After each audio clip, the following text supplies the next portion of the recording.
All right, I will call this meeting of the Senate Judiciary Committee to order. Will the Secretary please take the roll? Senator Flores. Present. Senator Orenshaw. Senator Lang. Senator Wynn. Senator Hansen. Senator Krasner. Senator Ellison. And Chair Scheibel.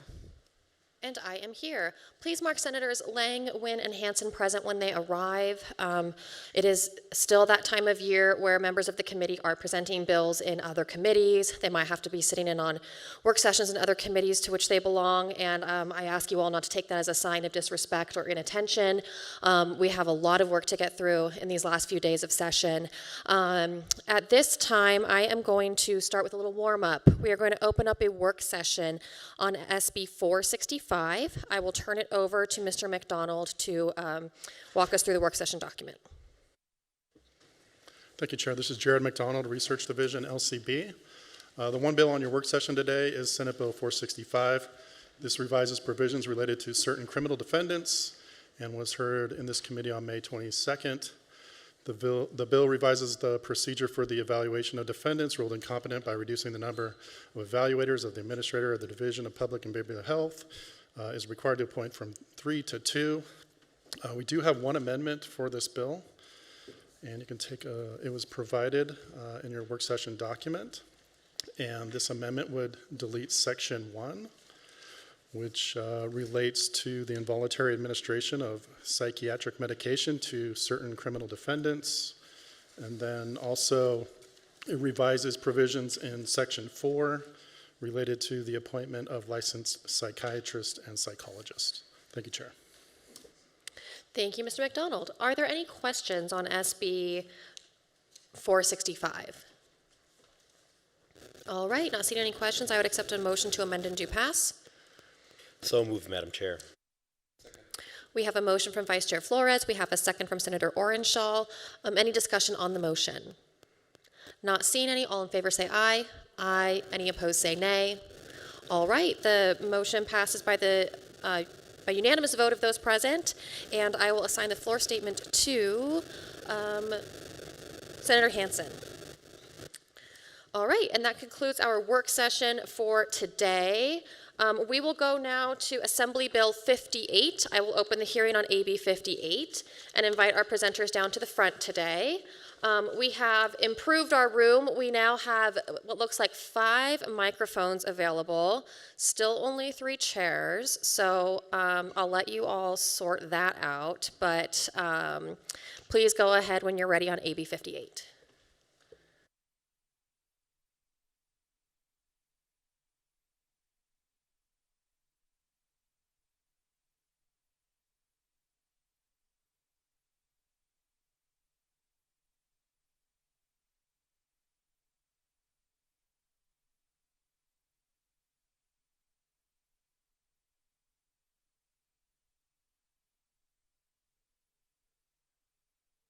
I'm sorry to interrupt you. I don't think the microphone is on.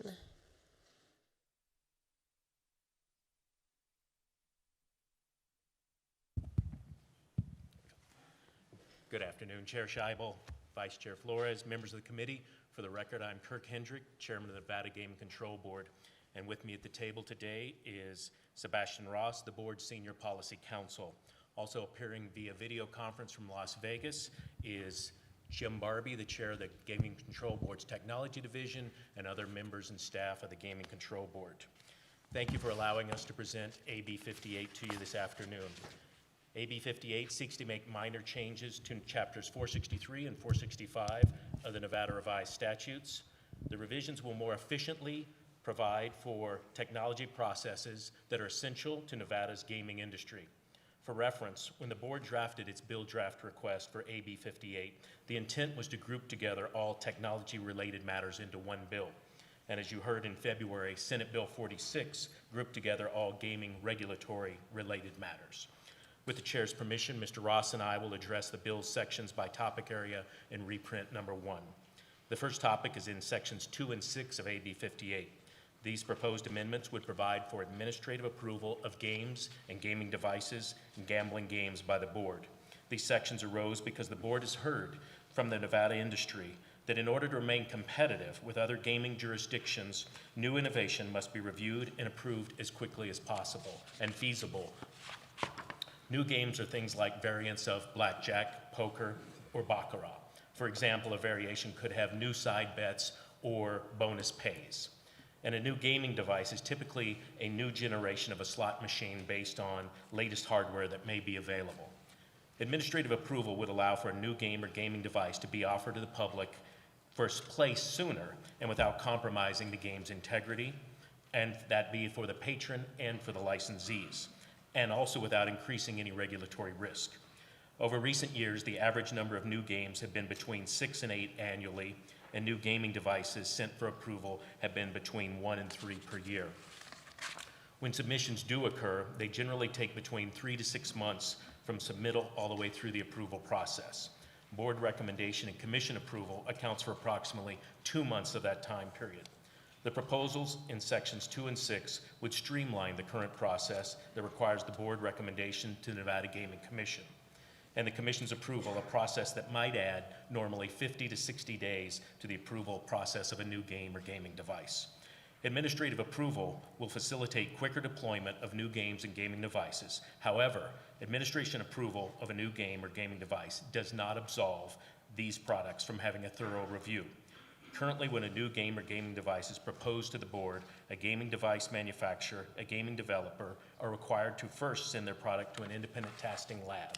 In the case of a new live game, the testing lab ensures that the product has a theoretical payback of at least 75% and that the game rules must be reviewed in total. In the case of a gaming device, the independent testing lab must verify that the product complies with all appropriate technical standards, and then once it leaves the testing lab, the product must go before the board staff for final review. Board staff checks to make sure that the product is properly licensed by the manufacturer, that the product operation and features are consistent with the state public policy, and that the board develops procedures for the device to be tested in a live gaming environment when necessary. This field test can check for anomalies, regulatory compliance, and ensures that the product properly accounts for state tax reporting purposes. Following a satisfactory review, board staff draft up an investigative summary for the board's recommendation and then ultimately for final approval. The proposals in sections 2 and 6 would allow the board to administratively approve a new device or a new game. It bears noting that no new game has been rejected in recent memory, and the Commission has put these devices and games on its consent agendas for several years. Thus, the time delay for manufacturers is real, but the risk is very minimal when we consider all the regulatory oversight. By comparison, the proposals in sections 2 and 6 would bring the administrative approval in line with the board's administrative approval of the process of modifications to gaming devices. Last year, the board administratively approved over 1,000 gaming device modifications. I'd like to now turn the presentation over to Mr. Ross, who will address the remaining sections in AB 58. Thank you, Chairman Hendrick. Good afternoon, Chair Scheibel and members of the committee. For the record, my name is Sebastian Ross, Senior Policy Counsel with the Nevada Gaming Control Board. I want to turn our attention to sections 3, 5, and 7 of AB 58, which removes the term cash access and wagering instrument service provider from statute. The proposal addresses those entities that develop devices that provide cash and ticket in, ticket out vouchers. These are the devices on casino floors that function as automated teller machines and print ticket in, ticket out vouchers. Currently, the majority of cash access and wagering instrument service providers are required to submit 2 registrations with the board, both as cash access and wagering instrument service providers and as associated equipment manufacturers. However, as these devices have become more common in the gaming space, the risk associated with this technology has proven to be minimal. Eliminating this term from statute would rid the industry of an unnecessary gaming registration, as these entities are also currently required to register as associated equipment manufacturers and to have their technology approved as such. Section 7 also removes the term system-based and system-supported games from statute. System-based and system-supported games are a subset of gaming devices. Consequently, system-based and system-supported games meet the statutory definition of a gaming device. Its use here is duplicative, and its removal would simplify Chapter 463 of the NRS by making the statutory language more succinct. Section 8 of AB 58 is simply a grammatical correction of an inadvertent mismatch of the term racebook and sports pool. Correcting this past drafting oversight provides clarity and consistency throughout the Nevada Gaming Control Act. Last, the board would like to explain sections 9 and 10, which would remove the term global risk management from statute, and section 4, which adds risk management to the definition of information service.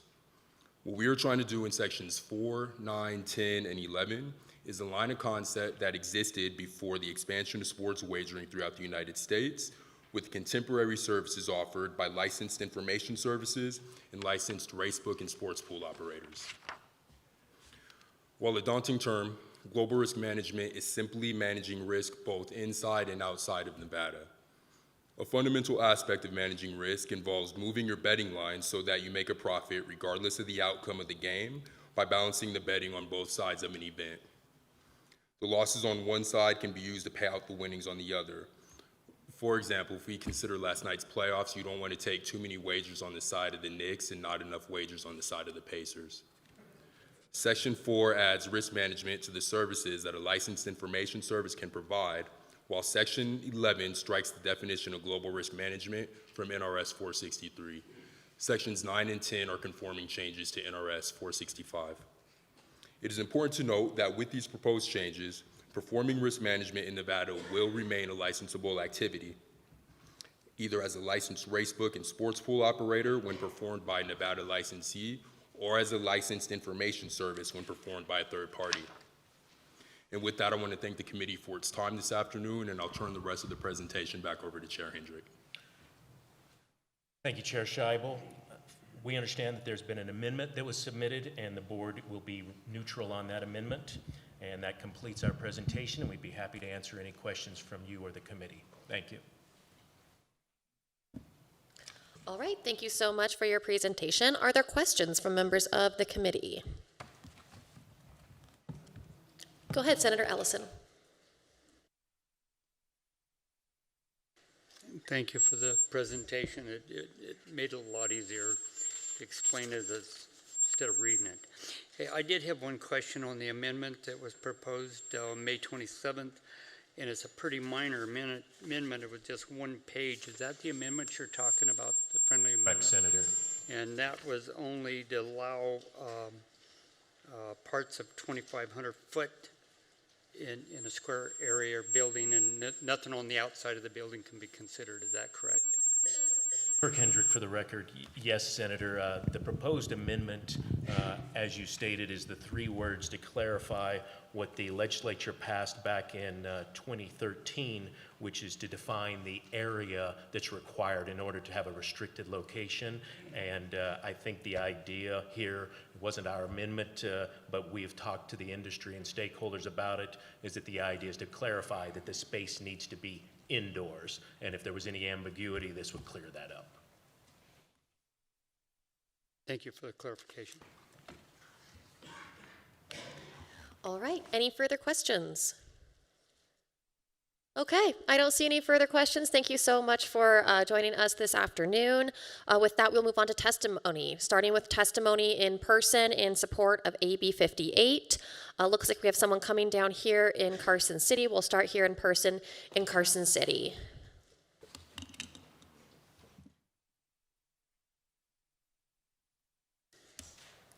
Thank you, Chair Scheibel, Vice Chair Flores, and members of the committee. My name is Virginia Valentine with the Nevada Resort Association, and I am here in support today of AB 58 and also of the amendment you just heard about. I would like to clarify that is our amendment. It's a friendly amendment spoken to the Chair of Judiciary. It does simply clarify a question that arose about the intent of that 2,800 feet, and I recognize that some of you were here in 2013, and you might recall that this had to do with making some clear criteria for what could be considered a primary business at a restricted location, which, as you know, is 15 machines or less.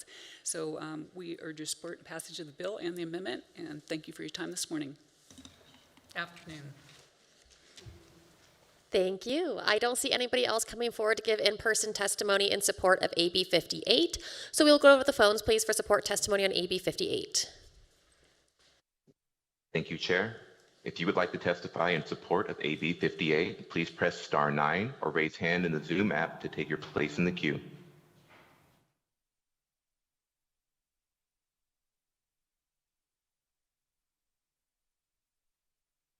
are no callers wishing to provide support testimony at this time. All right, then we'll go to testimony in opposition to AB 58. Anybody in opposition to AB 58 wishing to give in-person testimony is invited forward now, but I don't see anybody coming up to the tables in either in-person location. So we'll go to the phones for opposition testimony on AB 58. Thank you. If you would like to testify in opposition to AB 58, please press star 9 to take your place in the queue.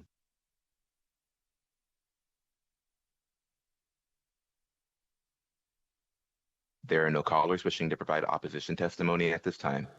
All right, then we will go to neutral testimony. Anybody wishing to give in-person and neutral testimony is invited forward in Carson City or Las Vegas. Seeing no one coming forward, we will go to the phones for neutral testimony on AB 58. Thank you. If you would like to testify in the neutral position for AB 58, please press star 9 or raise hand in the Zoom client to take your place in the queue.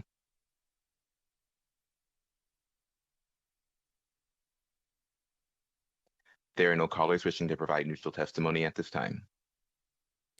All right, then, that concludes testimony. Unless the presenters have any closing remarks, at this time I will close the hearing on AB 58 and pause for just a moment.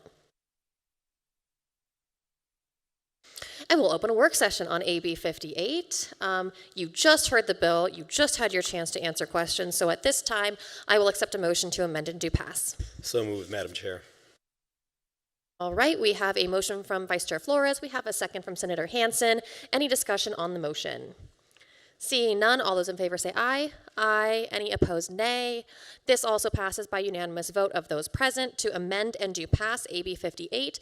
And I will assign the floor statement to Vice Chair Flores. And that concludes our work session on AB 58 for today.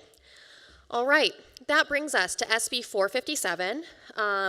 SB 457 is better known as the Governor's Crime Bill, and I just want to lay out a little bit of information before we get started here. This is the way that the hearing is going to work. Representatives from the governor's office will come down to the table first, where today we have 5 microphones. They will be given as much time as they need to present the bill. I understand the presentation is between 30 and 45 minutes. Members of the committee will then have the opportunity to ask questions of the governor's staff, and I understand that they are also going to be phoning some friends who are experts in different areas of the bill to help answer questions. Once we have finished all of those questions, we will move into testimony in support. I will be limiting testimony in support. At this moment in time, I plan to do 45 minutes of testimony in support and 45 minutes in opposition. That may change as the day wears on and my members have to go to other committees. As I mentioned earlier today, there are other bills being heard today, important bills being moved today, and so if we don't have time, I promise I will reduce the time for each side by an equal amount.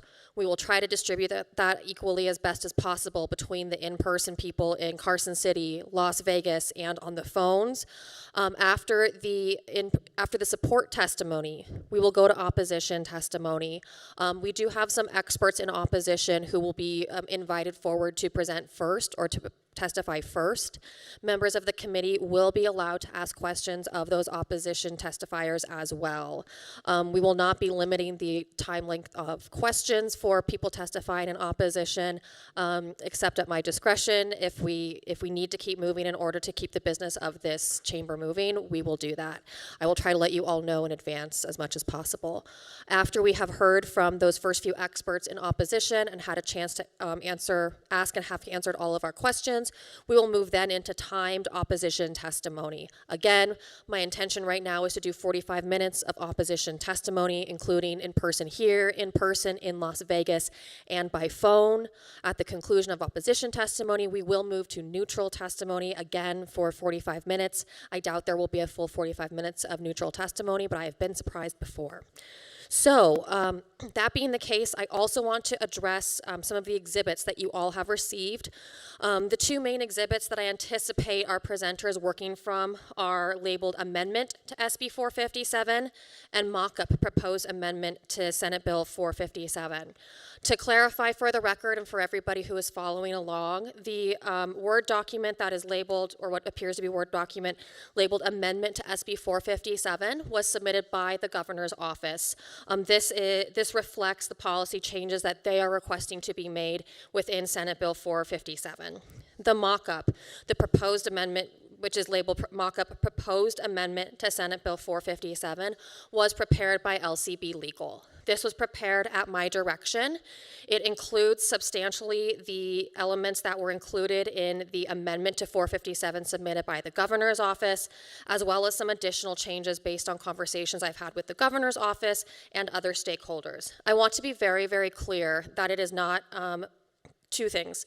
Number one, this mock-up was not available to anybody before this morning. That is not due to the fault of LCB. That is because it has been a moving target, trying to develop a mock-up that you all can work from. So nobody had this mock-up before I had it this morning and shared it with all of you. I also want to be clear that the mock-up reflects exactly what I have asked LCB Legal to draft. It may or may not reflect exactly what the governor's office is going to be requesting in this hearing today. All of that is open to discussion. You're welcome to ask questions about it. You're welcome to ask questions about the differences. The intention is not to surprise anybody. It's not to catch anybody off guard. It's not to have a gotcha moment, either for members on the dais here or for our presenters. I want to make that very clear. We're not here to embarrass anybody, to shame anybody. There have been many stakeholders working very hard on this bill since the beginning of session. And so I know that there are still points of contention. I know that there are still more than bugs to be worked out. There are policy decisions that still need to be discussed and decisions that need to be made. And so as we work through this lengthy bill and those discrepancies, I ask everybody to keep an open mind. I ask everybody to be respectful. I ask everybody to focus on the policy questions so that we can move forward the best possible bill out of this body. And I think those are all of the ground rules I need to warn you all about. And with that, I will open the hearing on SB 457. I will invite our presenters down to the front to give their remarks and to present SB 457 to the Senate Judiciary Committee.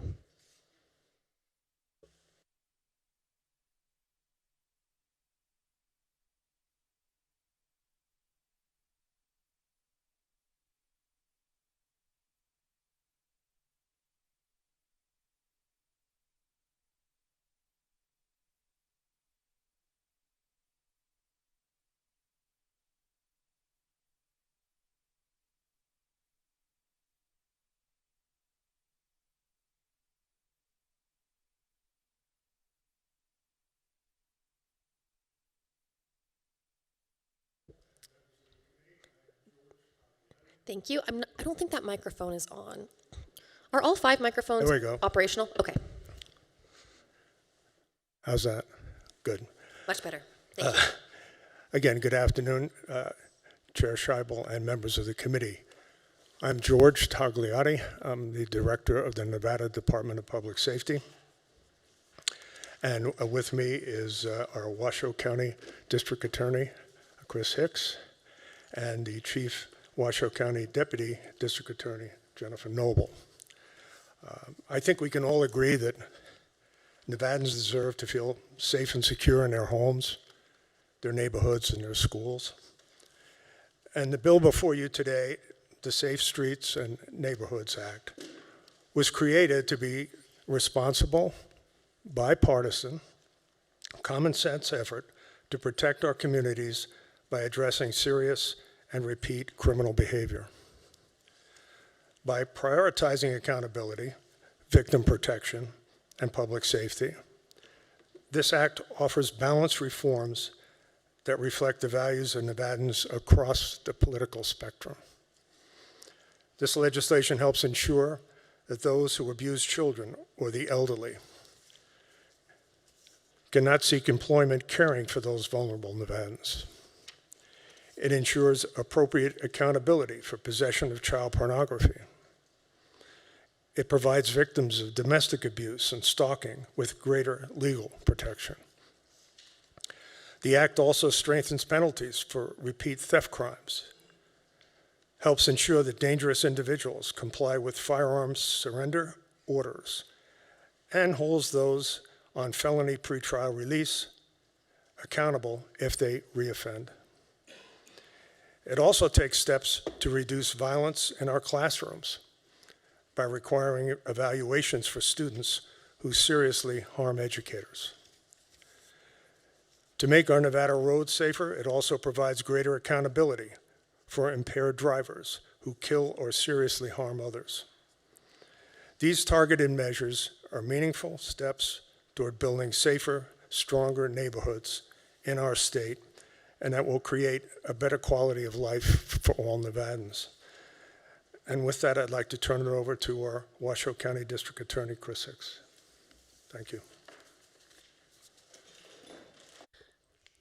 So we have learned that the two microphones on the end, the longer ones, there are buttons that are on the table. The handheld mics, the ones we just brought in today, they have a button on the bottom, like a toggle switch.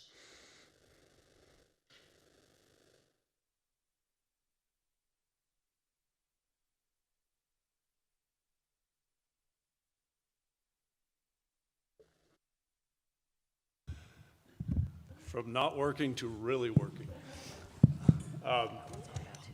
Good afternoon, Chair and members of the committee. I thank you for allowing me the opportunity to testify today and on behalf of this very important bill. My name is Chris Hicks. I'm the Washoe County District Attorney. I'm also the president of the Nevada District Attorneys Association.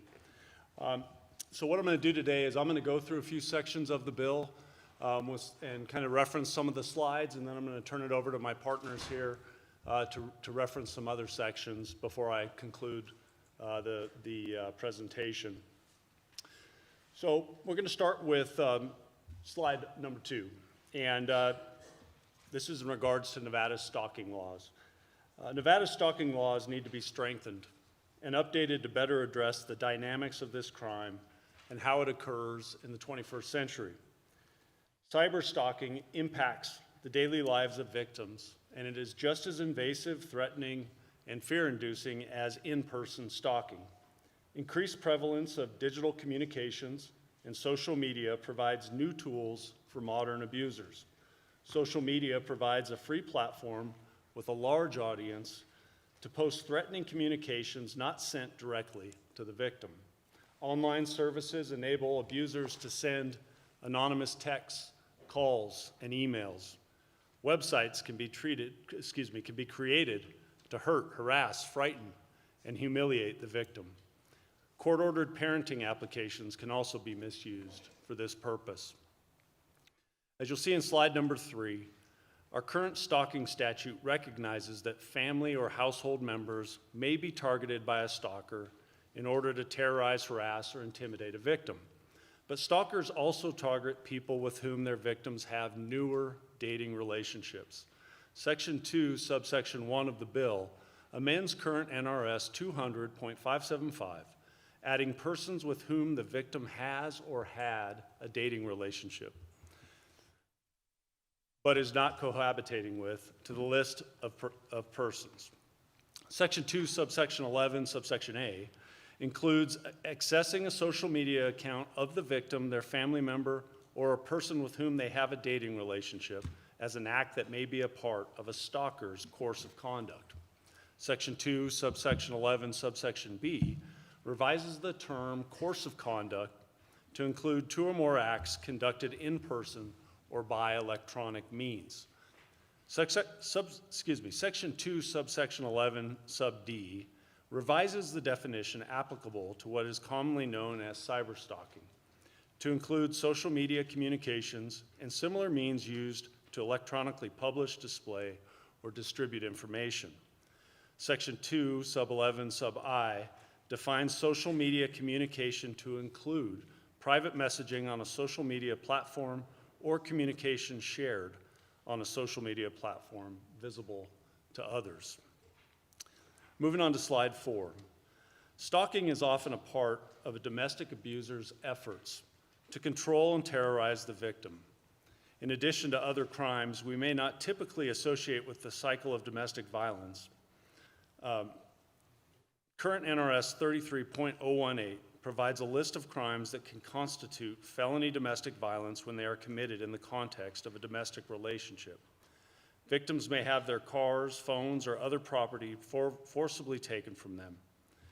Abusers may take them to locations against their will. Section 32 expands the list of felonies that may constitute domestic violence to add robbery and kidnapping, as well as attempts to commit those offenses to the longer list of included felonies. Here are some recent case examples from our state that help illustrate how these crimes can be part of the domestic violence dynamic. Slide number 5 references a case where it was an attempted kidnapping.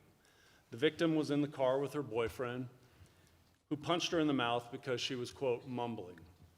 She tried to get out of the car, but he grabbed her by the hair and pulled her back in the vehicle. The defendant then grabbed her by the throat and stated he was going to kill her. The victim managed to honk the horn, which caused the defendant to release her, who then fled, leaving her in the roadway. In this scenario, the attempted kidnapping is clearly a part of the domestic abuse, but under current law, it does not qualify as a felony constituting domestic violence. Slide number 6 references another case. A victim was hiding from her boyfriend in a casino bathroom. He kicked in the stall and grabbed her. She left with him, but as they were leaving, she tried to sit down to stop their departure. He grabbed her and dragged her 20 yards, then ripped her purse away from her body. The defendant left with her purse, cash, and credit cards. Again, in this scenario, the robbery is clearly domestic abuse, but it does not qualify as a felony constituting domestic violence under our current statute.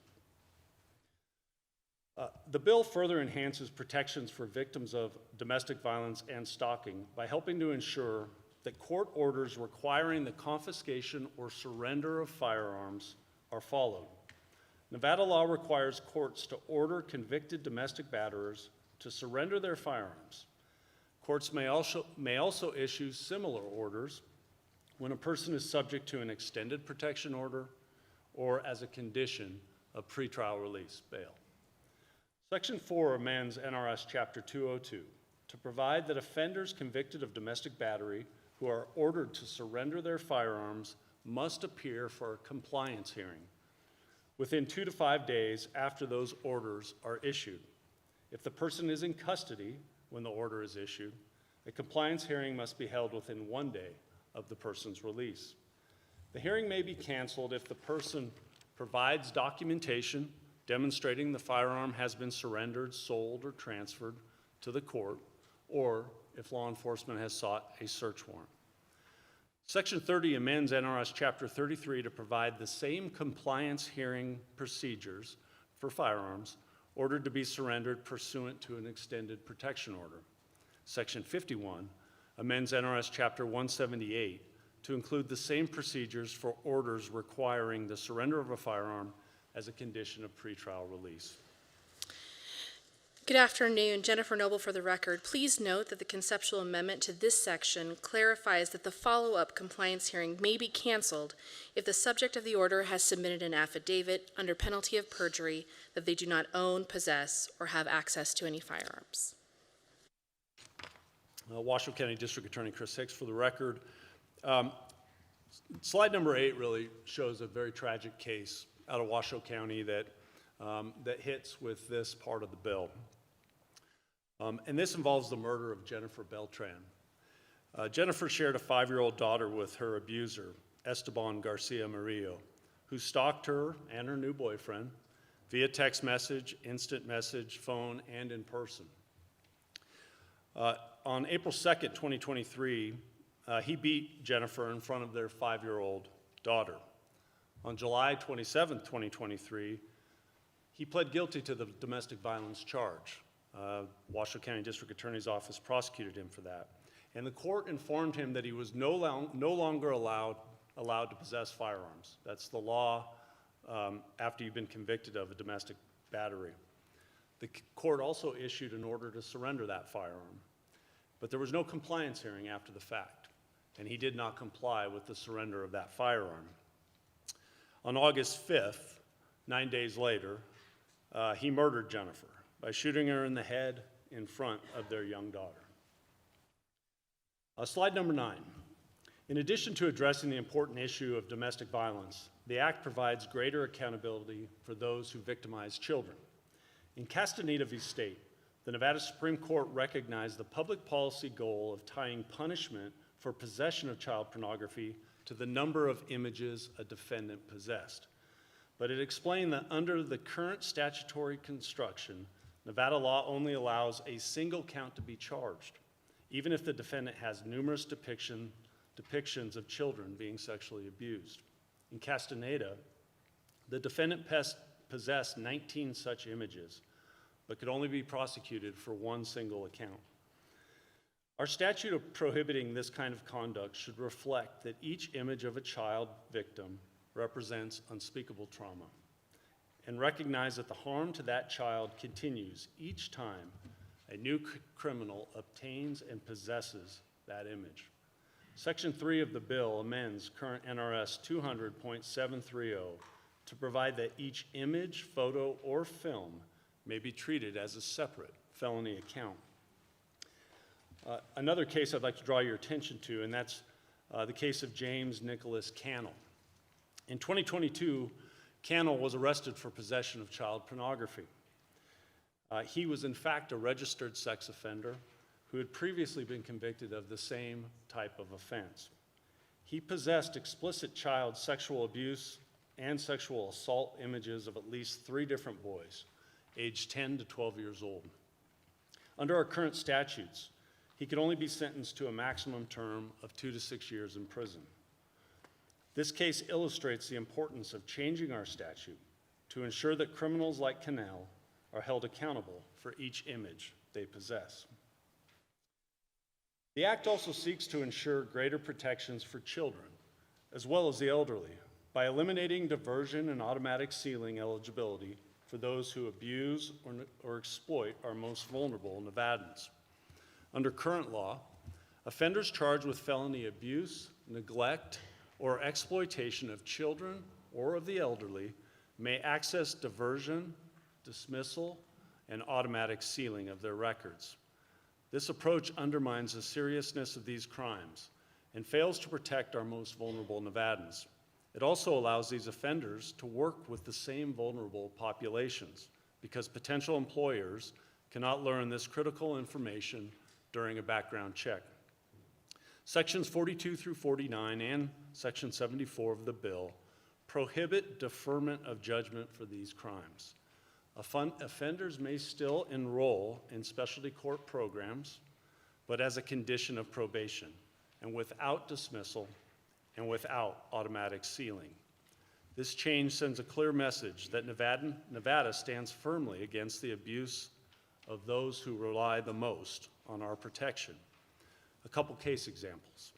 Slide number 12 shows you an elder exploitation case.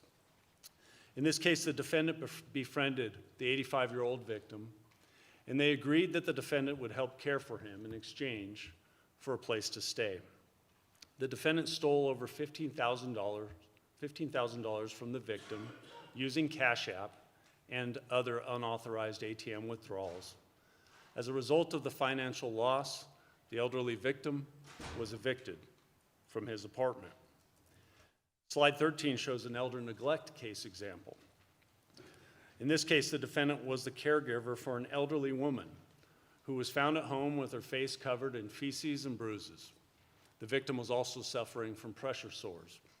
The defendant pled guilty to felony neglect of an older/vulnerable person and was ordered to complete drug court as a condition of probation. The case was then dismissed, and the record was then sealed, leaving the defendant eligible to seek employment caring for older or vulnerable persons again. A child abuse example. Again, these would be the types of cases that are subject to diversion, dismissal, and automatic sealing. In this case, the defendant grabbed his 10-year-old child by the hair and struck him using an ice scraper for approximately 15 minutes until the ice scraper broke. He tore a chunk of hair from the victim, and the child was covered in bruises. The defendant kept the child home, but his sibling ultimately reported the incident at school. It is important to keep in mind that with the narrow exception of crimes against children and the elderly, what we're talking about, SB 457 still leaves AB 236's robust expansion of felony diversion eligibility intact. It is confined to just those crimes. Slide 15 focuses on Marcy's Law, or the Nevada's Victims Bill of Rights, Crime Victims Bill of Rights.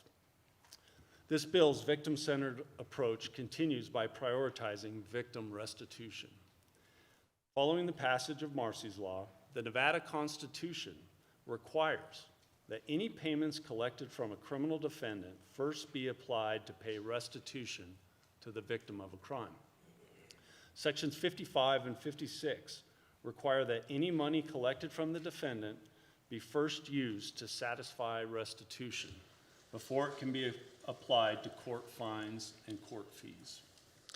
Jennifer Noble for the record. Please note that the conceptual amendment to Section 56 provides that where a person other than the defendant posts bail, those funds may not be used to first satisfy restitution without prior notice to that person and their consent. Good afternoon, Chair and members of the committee. Jason Woodard, Nevada Sheriffs and Chiefs Association for the record.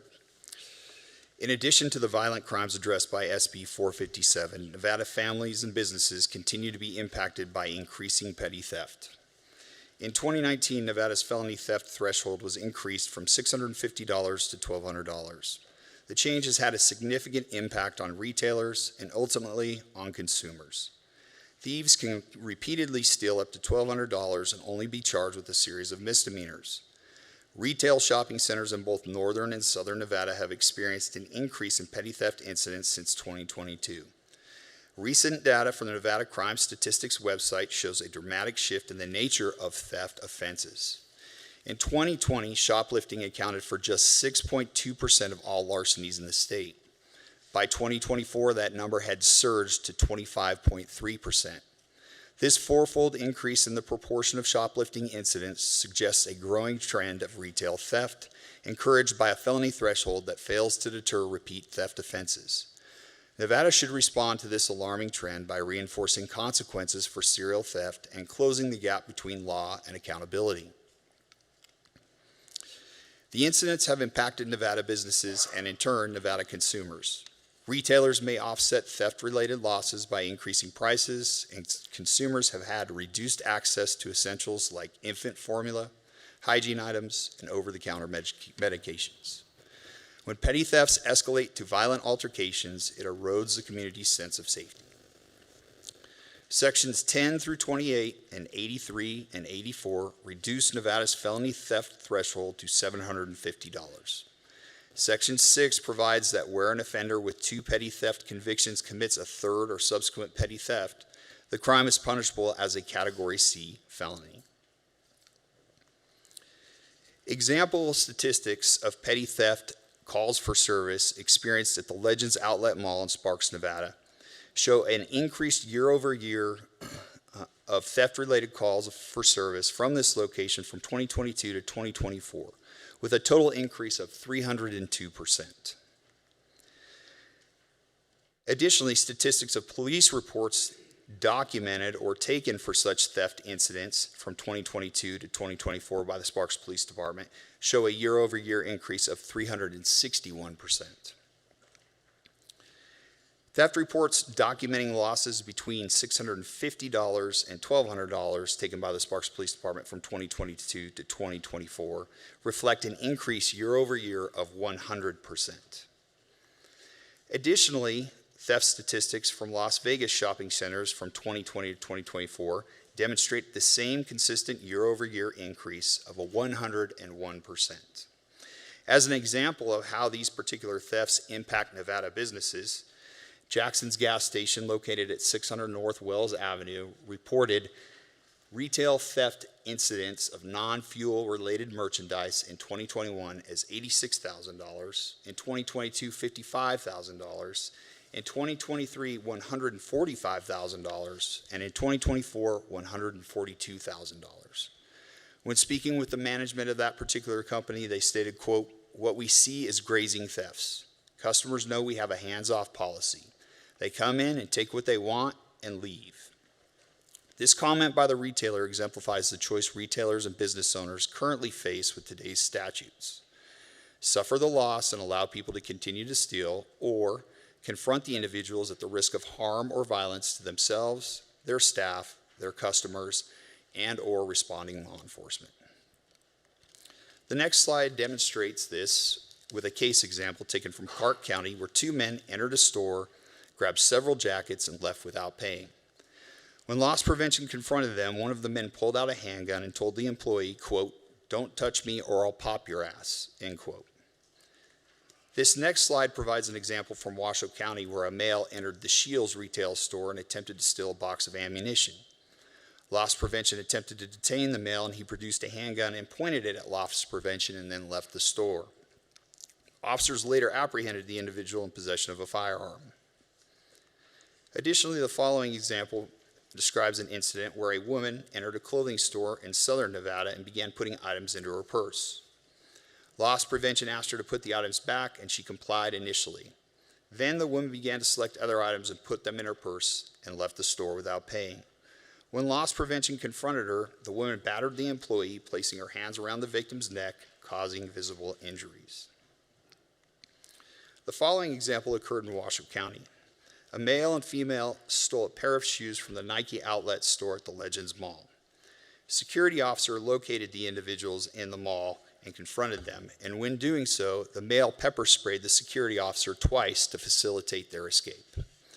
During an interview with the female suspect by a detective, she stated, quote, "This is just going to get dropped to a petty larceny," end quote.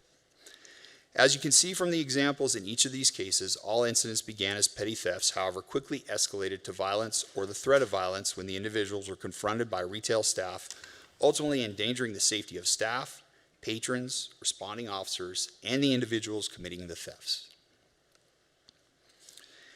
The Act further enhances public safety for families and businesses by business owners, by strengthening our burglary statutes. Burglary erodes a community's sense of safety and security, and particularly impacts Nevadans who are already struggling. Previously, Nevada punished all types of burglary as a Category B felony. In 2019, the crime of burglary was separated into 4 categories: residential burglary, vehicle burglary, burglary of a business, and burglary of a structure. The penalties were also significantly reduced. Section 7 of the bill retains these 4 categories, but it increases the penalty for 3 of them. Vehicle burglary is now moved from a Category E felony to a Category D felony. Burglary of a structure from a Category D felony to a Category C felony, and burglary of a business from a Category C felony to a Category B felony. As an example of these burglaries that have impacted Nevadans, a family returned from their vehicle after enjoying a walk at a local Sparks Park. Their 6-year-old child ran ahead and opened their car door to find a 32-year-old woman inside, rummaging through the vehicle and stealing its contents. The defendant had been released from prison recently and had previously been convicted of grand larceny of a motor vehicle. Under current law, this offense is a Category E felony, and the defendant is eligible for automatic probation.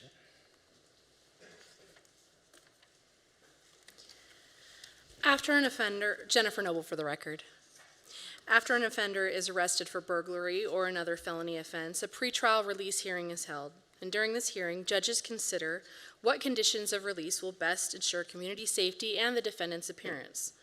In 2021, the legislature passed AB 424, which mandated that all pretrial release hearings be held 48 hours after a person is taken into custody, with no exception for weekends or holidays.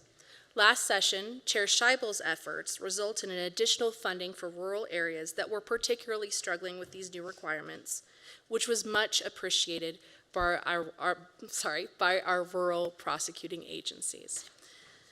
Since implementation, however, there are some struggles that continue.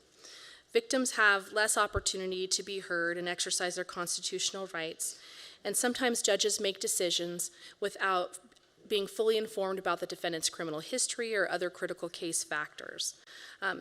These decisions affect public safety, and it's important that judges not have to make them with incomplete information.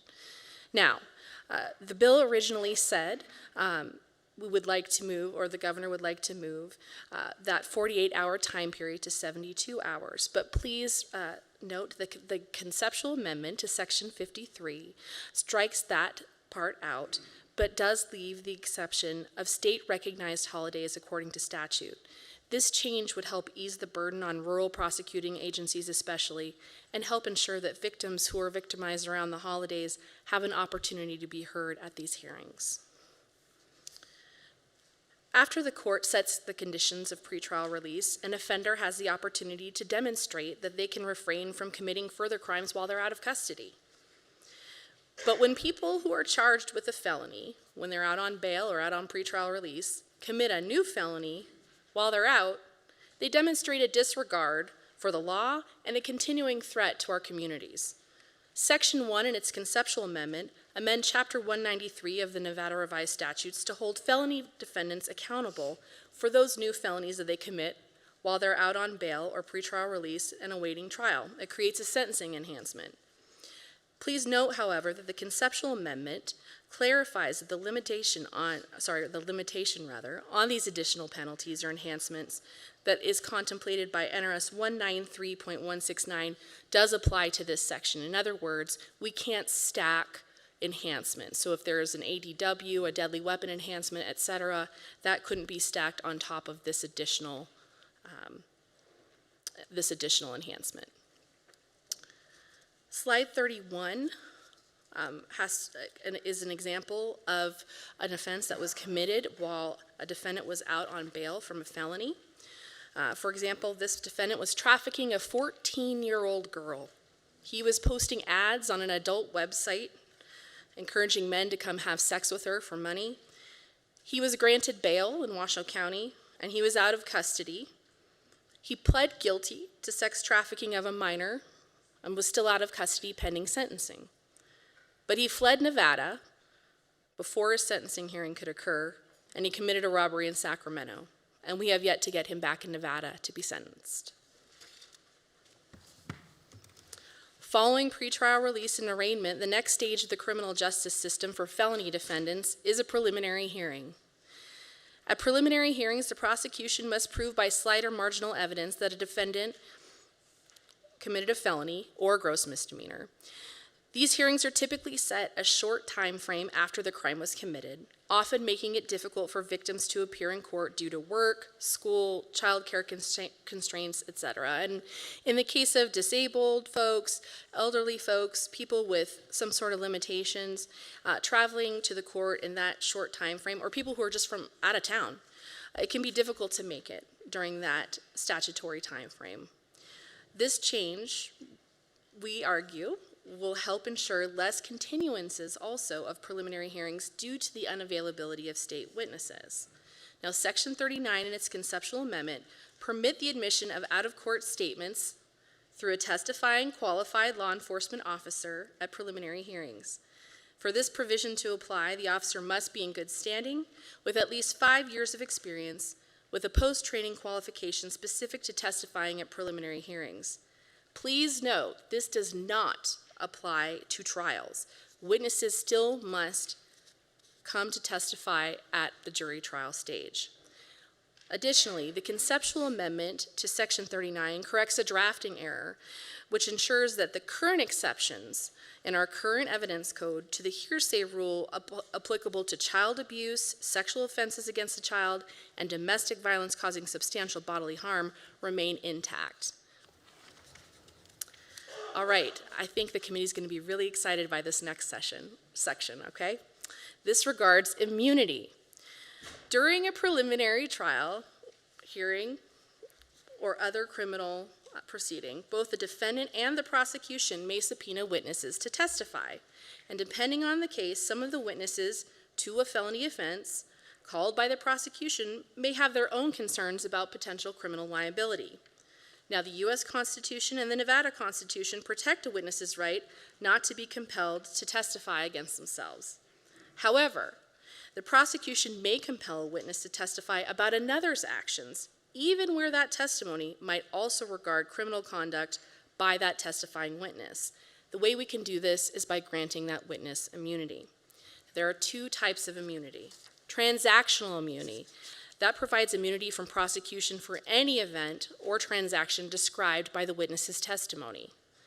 There's also use or derivative use immunity. That prevents the government from using testimony or information provided by the witness in future prosecutions against that same witness. But if the government can show its evidence came from another independent source of information, the government may still prosecute that witness for criminal conduct. Now let's go to Nevada's immunity statutes. They have not been updated since 1967. But in 1972, the United States Supreme Court issued its decision in Castigar versus the United States, which held that the government may not compel a witness to testify without granting use immunity. Section 57 of the bill updates our immunity statutes to align with the Castigar decision and United States Supreme Court precedent by providing that the government must grant use or derivative use immunity from any charges that could arise from the use of compelled testimony. Section 57 sub 1 provides that if a witness refuses to testify or provide information based on the privilege of self-incrimination, the prosecutor may request that the court issue an order of immunity. Section 57 sub 2, sub A and B provide that if the court issues that order, the witness may not refuse to provide information or testify, and that the information compelled by the order may not be used against the witness, unless it is subsequently found to be false or perjurious. After conviction via trial or plea, a defendant's state and federal criminal record typically reflect their criminal history. But under current law, defendants who commit domestic battery, burglary, and other felonies repeatedly, they're subject to increased penalties. We've heard of these enhancements, right? But when a criminal conviction is sealed, prosecutors cannot access the defendant's prior conviction. We can't see it. We don't know about it. We're not even allowed to keep a copy of it in our files. So if they commit another similar offense, there's nothing we can do, and we can't apply the law as it's written. Section 60 of the bill amends NRS 179.301 to permit prosecutors access to sealed felony records in order to seek enhancement when a defendant commits a new felony offense. This change will let us carry out our duty to seek these increased penalties where appropriate. For this next section, which has to do with improving safety in our schools, I'd like to invite, or it looks like she's already up there, Assistant District Attorney Bridget Duffy from Clark County to explain the next section. Good afternoon, Chair Scheibel and members of Senate Judiciary. I'm Bridget Duffy, B-R-I-G-I-D, D-U-F-F-Y. This Safer Schools section of 35 is meant to ensure that we have a safe learning environment for teachers, administrators, and students. In 2023, there were 6,800 violent incidents in Clark County schools within a 7-month period. That same year, there were 7,400 violent incidents reported in Washoe County schools. This bill of Section 35 would help ensure that that violence is adequately addressed by the court for those repeat offenders. Section 35 of the conceptual amendment would do the following. It would add a new section to NRS 62C that would require that if a child is taken into custody for a battery on a school employee or an employee of a child welfare agency, and it is the 3rd time in 1 year that this child has had an allegation of battery on a protected person, then that child must not be released from detention until a detention hearing is held in front of the court. For juvenile court, that's within 24 hours, excluding holidays and weekends. The first 2 offenses must be battery on protected persons and have resulted in services being offered or provided, either through diversionary services, informal probation, or through a court intervention if a DA files a petition. So it's not just 3-time allegation, you're detained. We had to have tried to intervene before. Fortunately, the first interventions work most of the time for these youth, but it is the youth that continually act in a way that is violent toward teachers, administrators or child welfare agency workers that we need to get more to the root of the problem. Subsection 2 would mandate that at the detention hearing, the court would order a mental health evaluation by a qualified professional if the child has not had an evaluation within the previous year. Of course, we don't want to over-evaluate kids, so within a 1-year period, if there is an evaluation, we wouldn't need to do the other one. Subsection 3 states that during the period of the evaluation, the court has the discretion to either have the child remain detained, but that would be for not more than 14 days, or may release the child under in-home supervision with possible use of a GPS monitor. This section is important because some of our youth, they don't sit still long enough, they run away, and so we don't have the ability to get to the root of the problem because we can never set appointments for them to get into the services that they need. Their families can't get them to go for the evaluations, and so having some sort of ability to either have them in home for supervision with GPS or held in detention during the evaluation would be important to getting the best information for the court to make decisions. Subsection 4 ensures that nothing the child says to the evaluator would be used by the state to assist in prosecution. Subsection 5 would allow the court to require up to 200 hours of community service if the court keeps the child pursuant to this section under a supervision and consent decree. Part B of the conceptual amendment would add a category to NRS 200-481 of a child welfare agency employee to a protected person. This child welfare agency employee would be one that interacts with the public or children who are in custody of the agency, performs tasks related to their employment, and is wearing identification that identifies them as employee of a child welfare agency.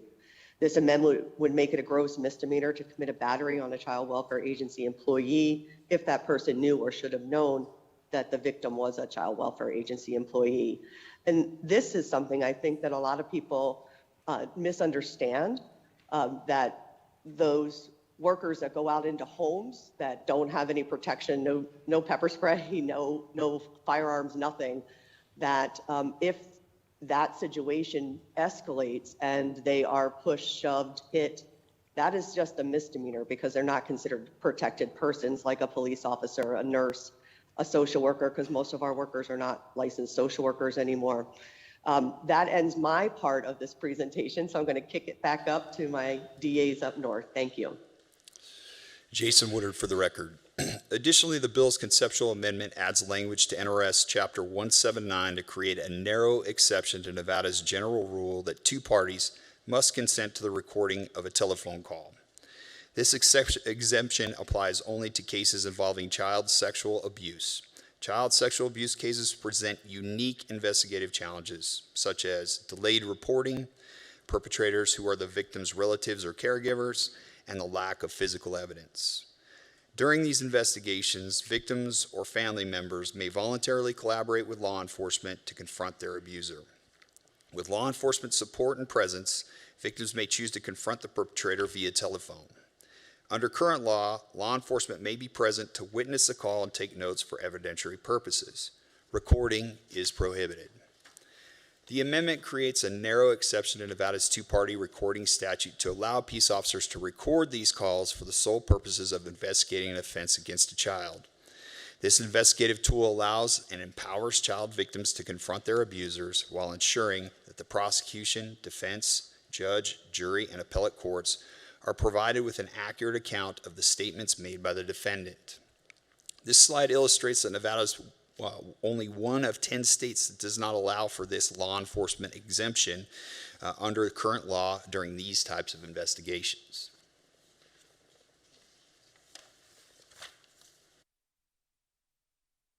Jennifer Noble for the record.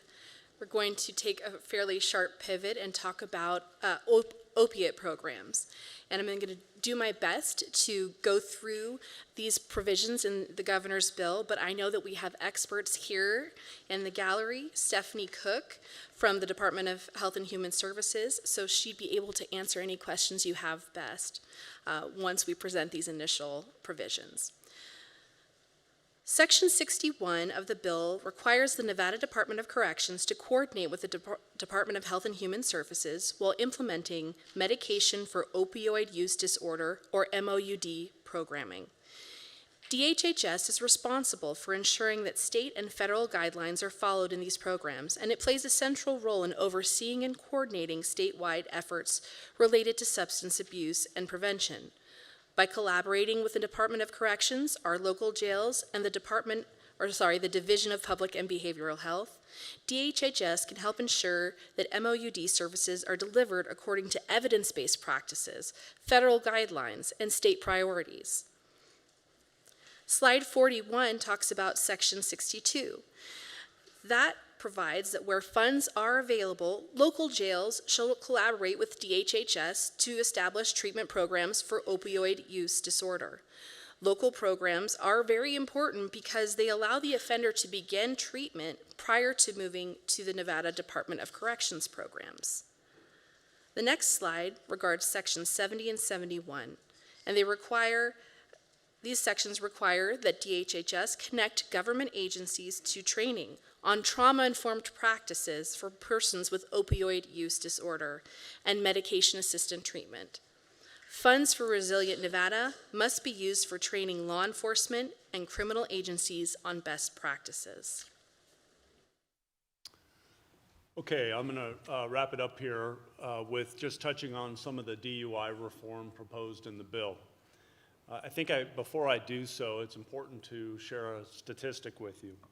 And that is in 2024, 412 people died as a result of a deadly crash on Nevada roadways. That number was an increase from 390 in 2023. And, you know, it's important to not just look at these as numbers. Those are 22 additional human beings lost. Killed on our roadways. Those are 22 more groups of family members or friends that are left devastated, picking up the pieces that their loved one is now gone. Slide number 42 addresses first Section 77 of this bill, which is really just a cleanup provision regarding the applicability of per se marijuana to felony DUI. It does not establish new DUI penalty or theory of criminal liability, but clarifies language created by AB 400 in 2021, which inadvertently omitted reference to some types of felony DUI, DUI causing death or substantial bodily harm, and vehicular homicide. Under current law, the per se does apply to all forms of DUI, but the current statutory construction could be much clearer. Sections 78 and 79 apply to felony DUI offenders in a specialty court program. Under current law, first-time felony DUI offenders may participate in a diversion program that allows their third DUI in 7 years to be treated as a misdemeanor upon successful completion of the program, but as a felony for enhancement purposes. However, some of these DUI diversion participants pick up another DUI. And what's important to note is they are being given an incredible opportunity to get out from under a felony and get into a misdemeanor situation, although they are at felony level now. That's how the way the diversion program works. But if they pick up a DUI while they're in that program, prosecutors are not able to use that as a felony offense. And so it's really, it's just a gap that needs to be filled in the statute. These sections amend current NRS 484C.340 to close this loophole, ensuring that if felony DUI offenders in diversion programs choose to drive impaired again, they will be subject to another felony charge. The last section I want to talk about is more reference to that statistic I gave you at the beginning. DUIs that cause death or substantial bodily harm are catastrophic to victims and their family members, and forever altering the lives of those affected. Section 80 addresses these type of situations by increasing the penalty range for DUI causing substantial bodily harm from a sentencing range from 2 to 20 years, and the penalty range for DUI causing death from 5 to 25 years. This section also provides that for DUI fatality cases where the facts show extreme and conscious disregard for human life, the bill allows drivers to be charged with second-degree murder. I want to share with you a few cases that really drive home this point. Slide 43 shows you sisters Avalon and slide 43 references two sisters, Avalon and Fallon Montanucci. They were both on their way home in Gardnerville when they were struck by a drunk driver who was driving on the wrong side of the road. The accident resulted in 22-year-old Fallon's death, and Avalon sustained serious and severe injuries. Slide 44 is a recent case just last month. Jory Adabi was walking in his Las Vegas neighborhood when an impaired driver veered onto the sidewalk and killed him. According to his brother, the 23-year-old man was a big teddy bear and a gentle giant. Slide 45. Less than a month before graduation, high school student Mackenzie Scott was killed in the crosswalk of a school zone when she was struck by a man driving with a blood alcohol level of 0.286, which is 3 times over the legal limit. Her fellow students led a rally demanding justice for Mackenzie. Section 80 proposes that judges should have the opportunity to consider a higher sentence for these types of cases. Chair Scheibel, that concludes our initial overview of the bill. Thank you, and we're happy to answer any questions the committee may have. Excellent. Thank you so much for your presentation, and we appreciate you being here to answer our questions as well. I am sure we have questions for you. So I will, before we get into questions, one more time, I know people have been coming in and out, both on the dais as they have important matters to attend to, and people who are watching us either on YouTube or in Las Vegas or here. I want to just clarify one more time. We have a couple documents that we're working from. We're working, of course, from the bill itself. There's a document labeled Amendment to SB 457. That is the conceptual amendment that our presenters have been referring to.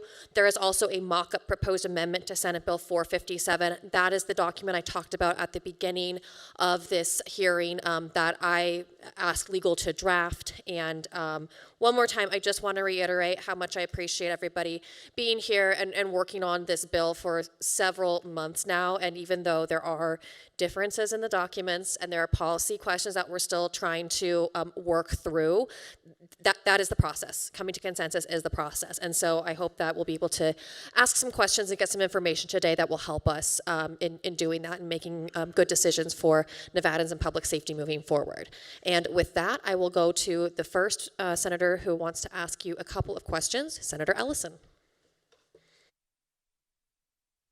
I want to thank you for being here. This is so needed in Nevada. I can't tell you how much. Thank God we got a great DA in Elko that stands behind us a lot, but there's still laws out there that ties their hands. And the problem I got is these repeat offenders waiting for felony charges. They could go do a felony, they'll get arrested, next thing you know they have another felony, and they won't hold them, and then another felony, and another felony, and another felony. And until it's to the point where the public now is not safe at all with these people out there. So I'm glad that you guys addressed them. I think there need to be more teeth. Thank God we got a governor that's got law enforcement background that understands this. But I can tell you, I'll give you one example. A guy broke into a house, 3 or 4 of them. They beat the dog half to death. They stole a brand spanking new motorcycle. They stole these videotapes. They tore the house to pieces and then stole a weapon. Now, he's out on a felony. He goes to sell some of this stuff. The police catch him with he's a felon, ex-felon, with a loaded firearm in his backpack, selling this stuff that he stole, and he didn't get arrested. 2 days later, he does another felony. So it just keeps going on. And I had one that I can't remember how many felonies this guy's got. He finally cut up his girlfriend with a knife. He didn't kill her and her brother, but still, he had so many felonies pending. They finally got him in prison, but You know, these laws is got to be, you know, stiffened up. And I know they don't like to have people tied up to jail, but I don't care if they got to live in tents. They should be held for the crime they got. And maybe you can help me by understanding why these felonies they're not being incarcerated. And I put a bill in this session, and they killed it. But the bill was what the bill said was, if you're out on a felony, you create another one, you should be held until you've been tried on the first one. And that way get them off the straight. But maybe you can answer some of this question. And I think that's a big problem to our constituents out there in the public. Well, and I guess anecdotally and through experience, thank you, Senator Ellison. This is Chris Hicks for the record. I certainly understand your concerns and frustrations. And that is all of us, I think, law enforcement and prosecutors are always never cease to be shocked at some of the things that can go on in our community and our communities and the disappointment we can see in other human beings. But to your larger point, look, a lot of our laws in Nevada were changed in 2020 when AB 236 passed. And I think that there's a lot of arguments in support and a lot of arguments that can be made negatively about that bill. And I think this bill starts to strike that balance. But some of those changes did result in less accountability in the criminal justice system. And that, in fact, leads to some of those frustrations you're talking about. But as I had mentioned, I think this bill begins to address some of those issues and bring back some of that accountability that is so needed in our system. I think a very important part of this bill that touched on your example is the bail provision.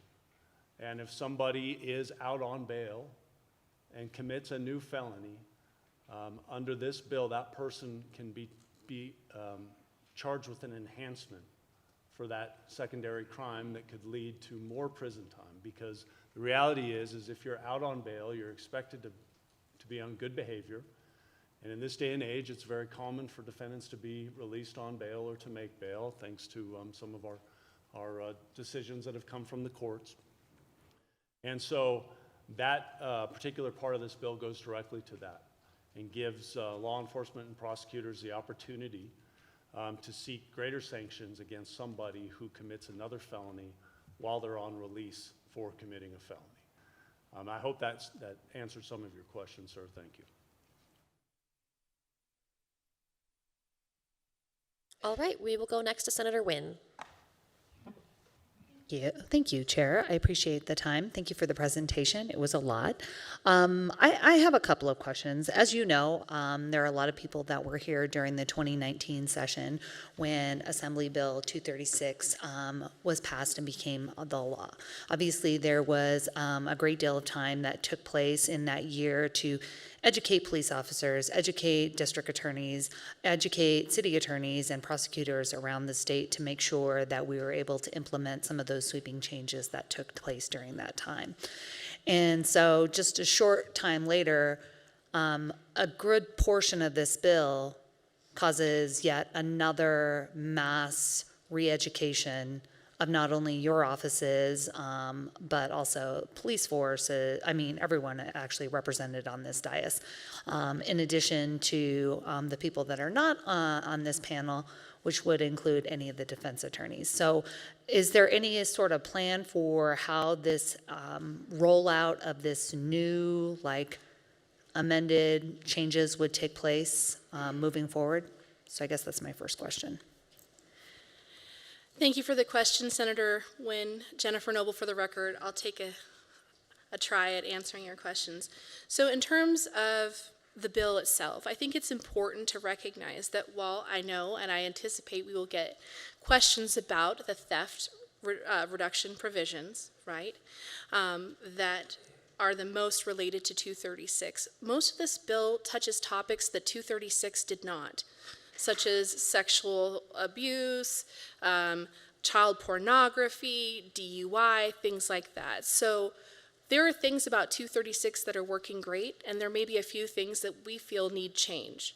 In terms of a mass re-education of the police force and prosecutors, following the implementation of AB 236, there were trainings done throughout district attorney's offices in the state. I think we had COVID hit around the time the bill became effective.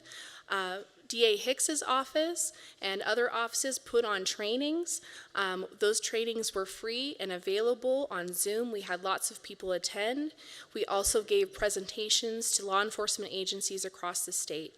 So those changes that this committee sees fit to pass, which we hope some of them, at least you will re-educate on those specific changes in the law, just like we do any other law that changes. May I follow up, Chair? I guess my question is I know that AB 236 didn't just appear and come to fruition during one legislative session. There were a series of meetings that took place with the ACAJ, stakeholders. It was very evidence-based. I can't even talk today. There were lots of input, and it was a lot of evidence-based. As you know from talking to me, and my questions are always around evidence-based policies, while I feel like some of the anecdotal stories can illustrate some of the problems that we have within our current system, and including our laws that, I don't disagree are to a certain extent, they are imperfect, and there are things that can be subject to change. I'm just concerned, what types of outreach did you have with Speaker Yeager, who sponsored that bill, served as the chair of the ACAJ for a 2-year interim period, worked on that bill legislation. I know that even during the 2019 legislation, when we sat in the Judiciary woodshop, going through all of these bills and possible amendments that ultimately were included in that bill, there were stakeholders from everyone from the ACLU, public defenders, district attorneys, including many of the people that are in this room here today, as well as members of our chambers and our culinary work union. There were many stakeholders that were involved in that process. So what of those stakeholders were involved in the process of developing the language that is included in Senate Bill 457? Jennifer Noble for the record.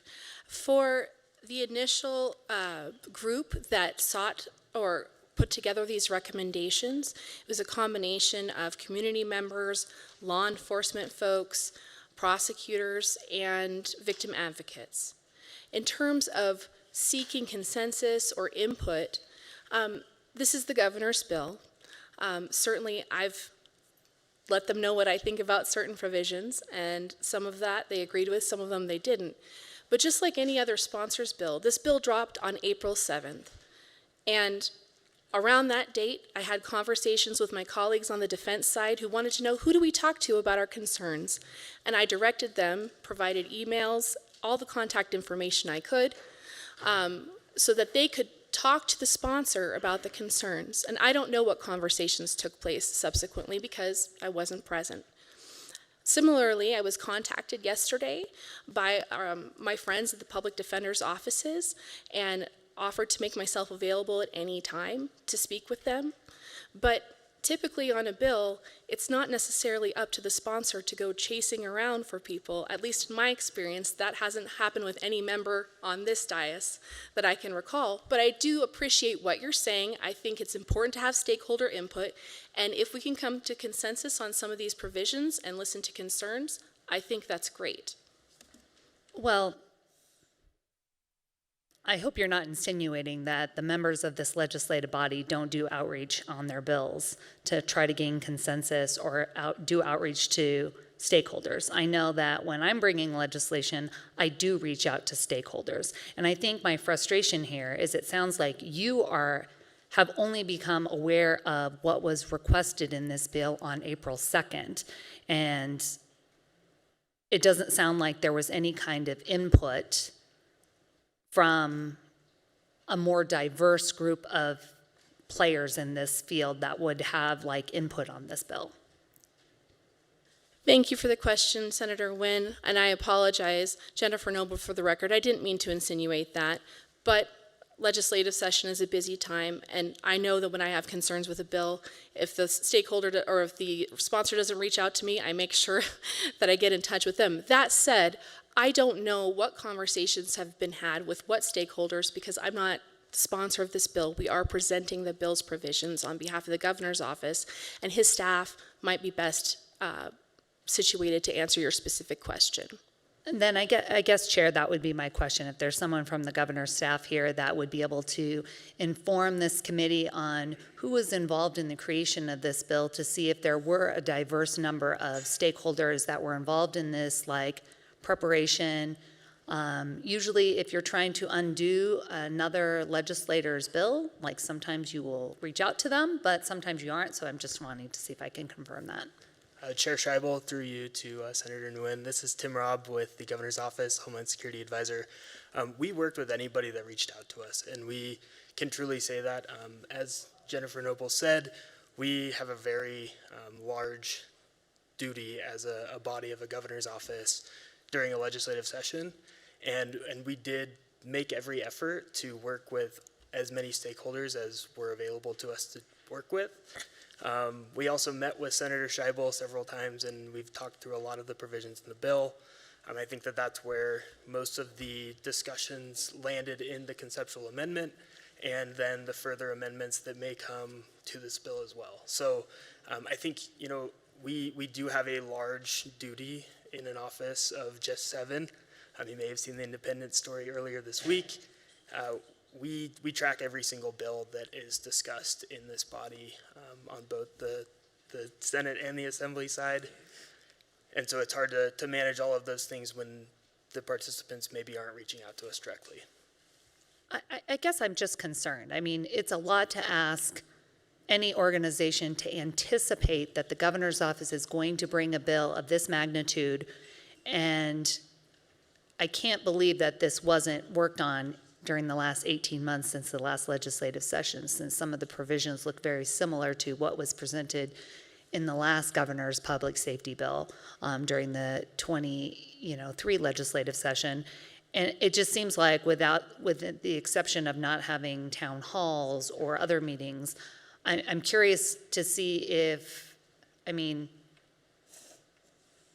know you, Mr. Robb, and you know that I worked on this bill, and I never had anyone outreach to me, you know what I mean? And so I don't know how I would be clairvoyant enough to know that I should reach out to the governor's office and track down who the person is that is going to be. And so if I am not in a position to understand that and have that kind of foresight into knowing what was going to be in this bill that dropped on April 2nd, I don't know how members of the community and these advocacy groups that may be on the other side would be able to get involved in this. So I'm just going to say that first and foremost. And if it's okay for me to ask another question.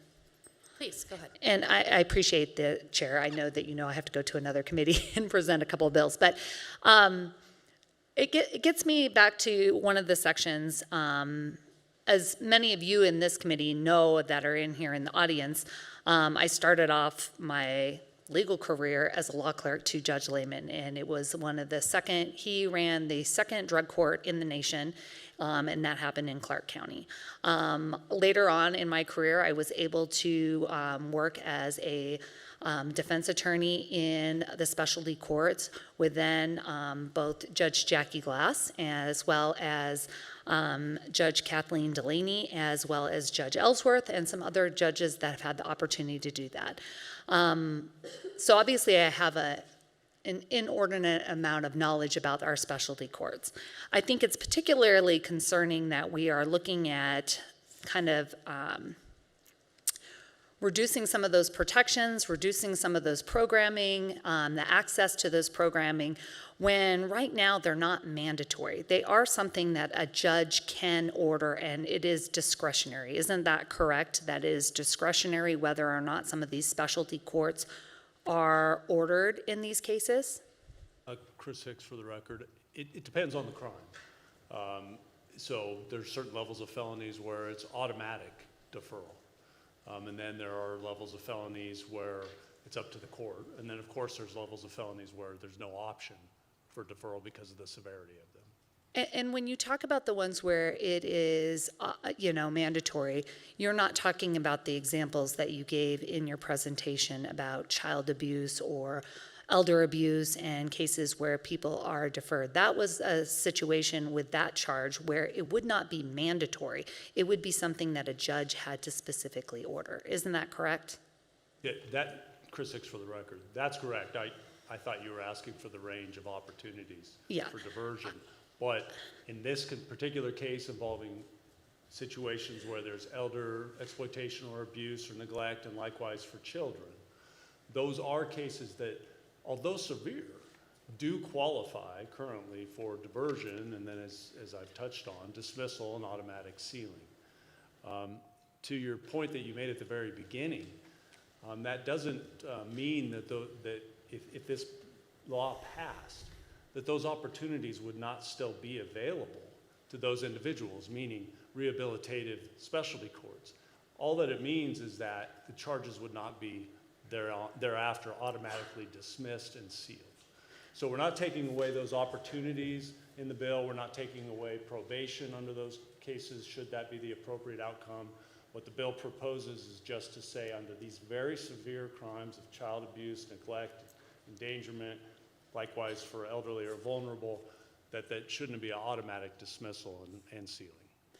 I'm not saying that I don't disagree with you that certain people, I just think it's taking away from the discretion that judges have. And it seems like you might be more upset that judges that are duly elected into those roles are not listening to the recommendations at sentencing in cases like this, where they have that discretion to send someone to one of these like specialty courts. So I just am hesitant that we're pointing the finger at the wrong person. I mean, at the end of the day, it is a judge that is ordering that. Isn't that correct?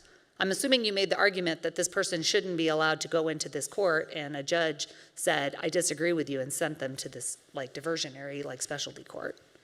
Chris Hicks for the record. The dilemma is, of course, I'm a big believer, as I know many of you are, in judicial discretion. And they should have that range of options. And they do. And if this bill passed, they still would. They would still have those range of options of probation with the specialty court, or a different type of probation, or prison. But the problem is under the current structure, if a judge wanted to, let's say an elder abuse individual wanted to give them probation with the condition of specialty court, that will automatically be sealed. Even if that's the judge's wish, that it's just probation, that they've earned the felony, they should keep the felony. Under the current language, if they do specialty court, it gets dismissed and it gets sealed. So that shores up that issue. But the judge would still have those range of options. What this body and the governor would be saying if this were signed into law is that we believe child abuse crimes and elder abuse crimes are significant enough that the charges shouldn't be automatically dismissed upon specialty court completion, and that they shouldn't be sealed for no one else to know that they even occurred. And that kind of brings me to some of this. Obviously, during the State of the Judiciary, we heard Chief Justice Herndon spend a great deal of his speech during that presentation to the legislative body about our specialty courts, about the successful nature of those specialty courts, about how the recidivism rate in those courts is so significantly better than it is when we put someone in jail or prison. And when I look at some of these increases to the threshold for theft, I just think that we are putting more people into a situation which is going to lead to higher recidivism rates when we have programs that we perhaps should look at expanding because they have such a success.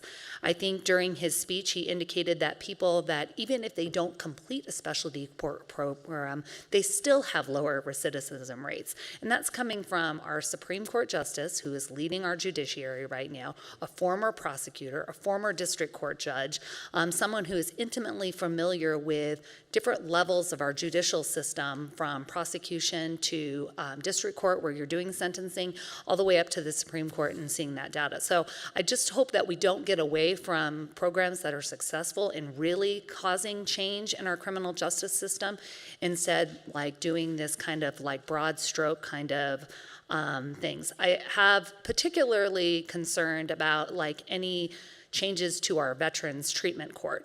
I was intimately involved with Mark Stevens out in the city of Henderson, who runs an incredible court out there, and I know that there are potentially some provisions that we've made policy decisions that when our veterans come back and perhaps suffer from PTSD, there may be some complicated cases where we have veterans that are involved in some of these more delicate kind of criminal cases, and I would hope that our policy is still to protect those individuals when it comes to DUIs and some of these other crimes, to be able to get those dismissals if they complete a veterans treatment program.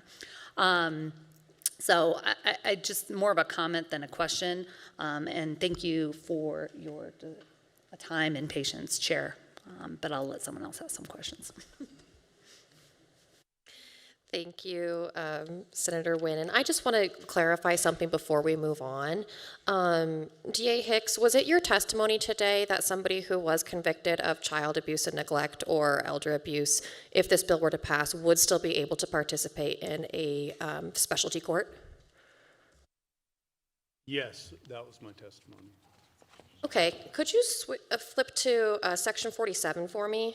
If I need to maybe clarify, that's as a condition of probation. Okay, could you point me in the bill where it says that?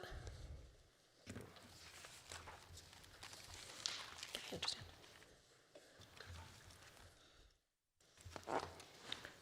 Because I'm reading sections 43 and 47 that say that an individual is not eligible for assignment to a program of treatment established pursuant to NRS 176A.280, which is, of course, the Veterans Treatment Court Program statute, if they're convicted of subsection A, subsection 2, the child abuse statute, and subsection 3, the elder abuse statute. Correct. So they would not be, I'm sorry, I misunderstood you. I thought you were saying current law.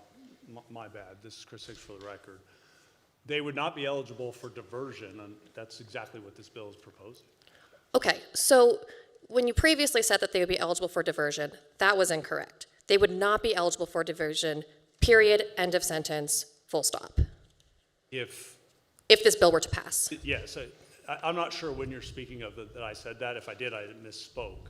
But if this bill were to pass, they could still do a specialty court as a condition of probation. But that's where you're losing me. Can you point me where in the bill it says that? A judge would have discretion to say, I'm not putting you into a deferment.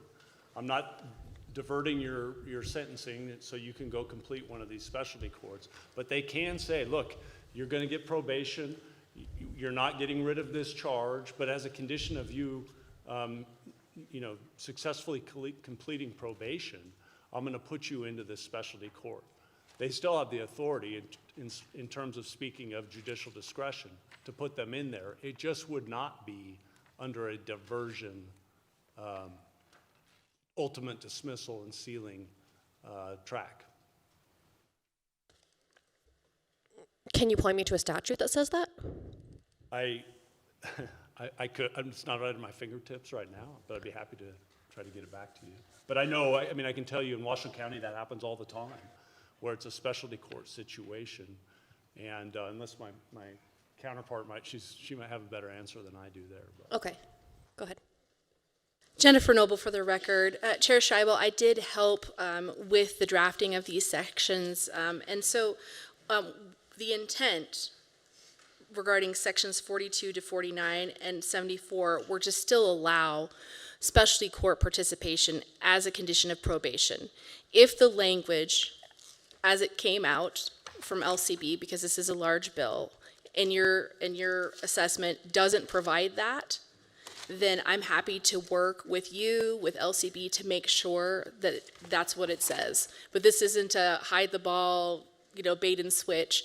It was our intention to make sure that they would be able to use those specialty court programs as a condition of probation, just not the automatic dismissal and sealing. Understood. Okay. I will move to Senator Hansen. Thanks, Madam Chair. Thanks for the presentation. Been around a while, so I remember the 2019 hearing. 236 was actually a 157-page bill, so we're not trying to undo all of that in this bill. 85-page bill. Some of it's reasonable, some of it I got some issues with, but I voted no back then. So, but as this goes forward, there are a couple of concerns I have back to the bill itself, though. The bigger political thing, we've got to remember, that was when we had one-party control in this building, in this chamber, and the idea that you were just getting chewed out because you didn't participate. They didn't come to me much either, because as a Republican in the minority, and with, right now, because we have a check basically again. Thank goodness we have a Republican governor who's bringing this bill. We are having a hearing about this type of stuff. We got ignored in 2019, just so you know. So I want to make that point just so you understand that I don't think you should be held accountable for a bill that's not your bill, and also I don't think it's your responsibility to go around and double check with everybody. And in 2019, they didn't come see me much either, and I was a past chair of Judiciary. So anyway, there are a couple problems in the bill for me. The whole preliminary hearing issue has been kind of a sensitive one for me.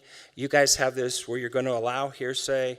As I understand it, it's only if it involves a sexual assault of an individual under 16 years of age. Explain the reasoning that you would have this carve out for a uniformed law officer to be able to present hearsay evidence in a preliminary hearing. And is it limited to that? Did I read this correctly? Jennifer Noble, for the record, thank you for the question, Senator Hansen. Let me clear this up because I think I might not have done a good job of describing both the bill language and the conceptual amendment.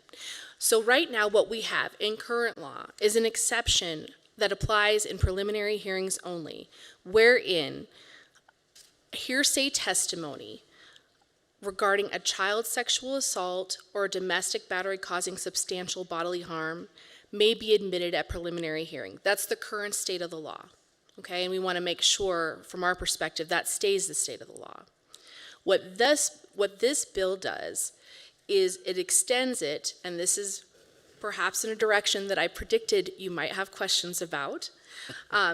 So what it does is it would allow police officers who meet certain qualifications, 5 years, at least 5 years of training in good standing, etc., completed special or specific post certifications with regard to testimony at preliminary hearings, to provide hearsay testimony at the preliminary hearing only. So that's what this does. Now, I think you may like this even less when I tell you that another state that does this is California, but they've been doing it for a while. And our thinking here is that we can have less continuances of preliminary hearings, have less victims having to come in from out of town, etc., and be able to move this process along faster.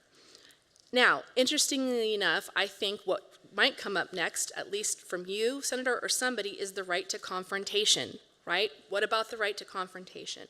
So, importantly, we need to keep in mind that the right to confrontation is a trial right. It is not a preliminary hearing right.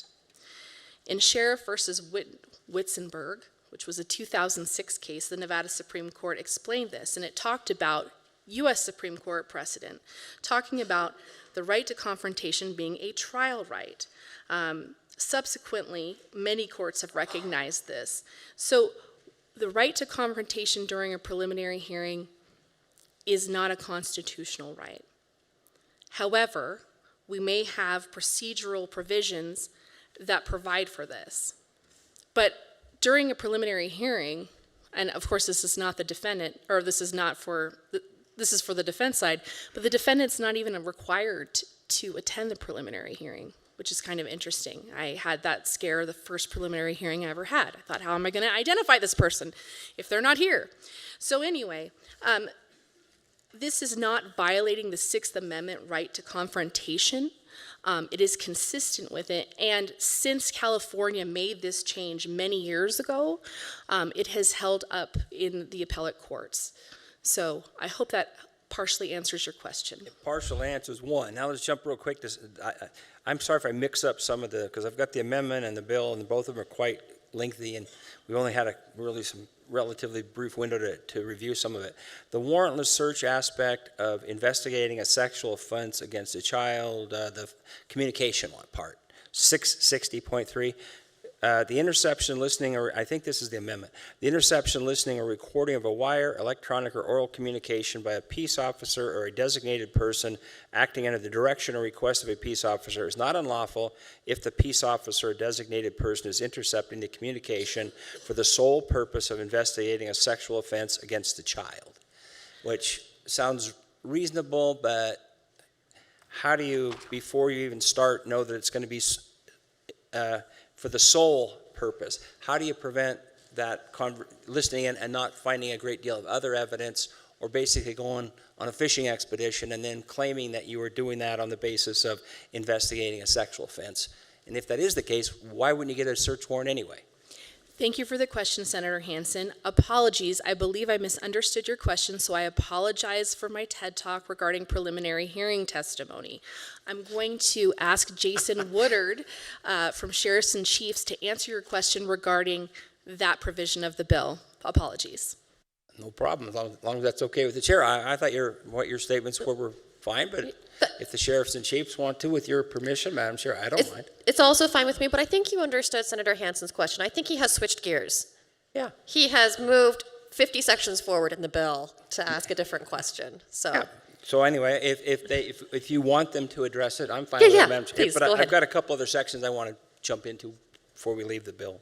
Jason Woodard for the record. Senator, thank you for the question. To answer your question, what we're talking about is referred to in the investigative world as a pretextual phone call. We're not discussing intercepting phone calls. We're not discussing attaching or the bill does not provide for attaching some type of device to monitor all communications. And these types of investigative measures in a pretextual phone call, what happens is it's a single call placed to the suspect, typically by the victim or the victim's family member. There's no other monitoring of any other calls. If the individual picks up the phone from that point forward, then the recording of that conversation, and typically the purpose of that conversation is for the victim or victim's family members to confront or speak to the suspect about the allegations. That is recorded and documented. However, there's no other recording, listening, or any type of interception of the suspect's phone calls outside of the provisions of a warrant. And it's a common practice that is done today in law enforcement. However, the only difference is, for example, California allows for this provision, so do many other states. For these types of calls, again, the suspect's phone is not intercepted. It's not current monitoring or continuous monitoring of the phone. It's specifically to that call. And the recording is for the purposes of accurately documenting what was said by the individual on the other end of the line. The current practice, why do you need this change in the law then? Jason Woodard for the record. Senator, thank you for the question. And the reason why the change is needed is because currently what happens is I'm the law enforcement officer that witnesses that call. I am then called to the stand to testify about what I overheard in the conversation. So now I'm testifying to the statements that are made by that individual. By recording it, it allows for it to be heard, if it's a jury case, to be heard by the jury without any biases or influences of the investigator. The call, as long as it's admitted under the rules of evidence like any other piece of evidence and it's been challenged and it makes it through the court process, if it gets to the point where the call can be played for the jury, they're allowed to listen to that call as it transpired and to make their own interpretations of the call without the influences or biases of the investigator. Okay, well, I'll be interested to see what the public defender folks say when they come up. It's always fun having both you guys here. It's almost like I get to be a jury here. Not a judge. I'm not that smart. Last question for you guys. And when we had 236 back in 2019, it was kind of the beginning of the anti-cop wave, I think you might call it. And there was a lot of effort to decriminalize petty theft.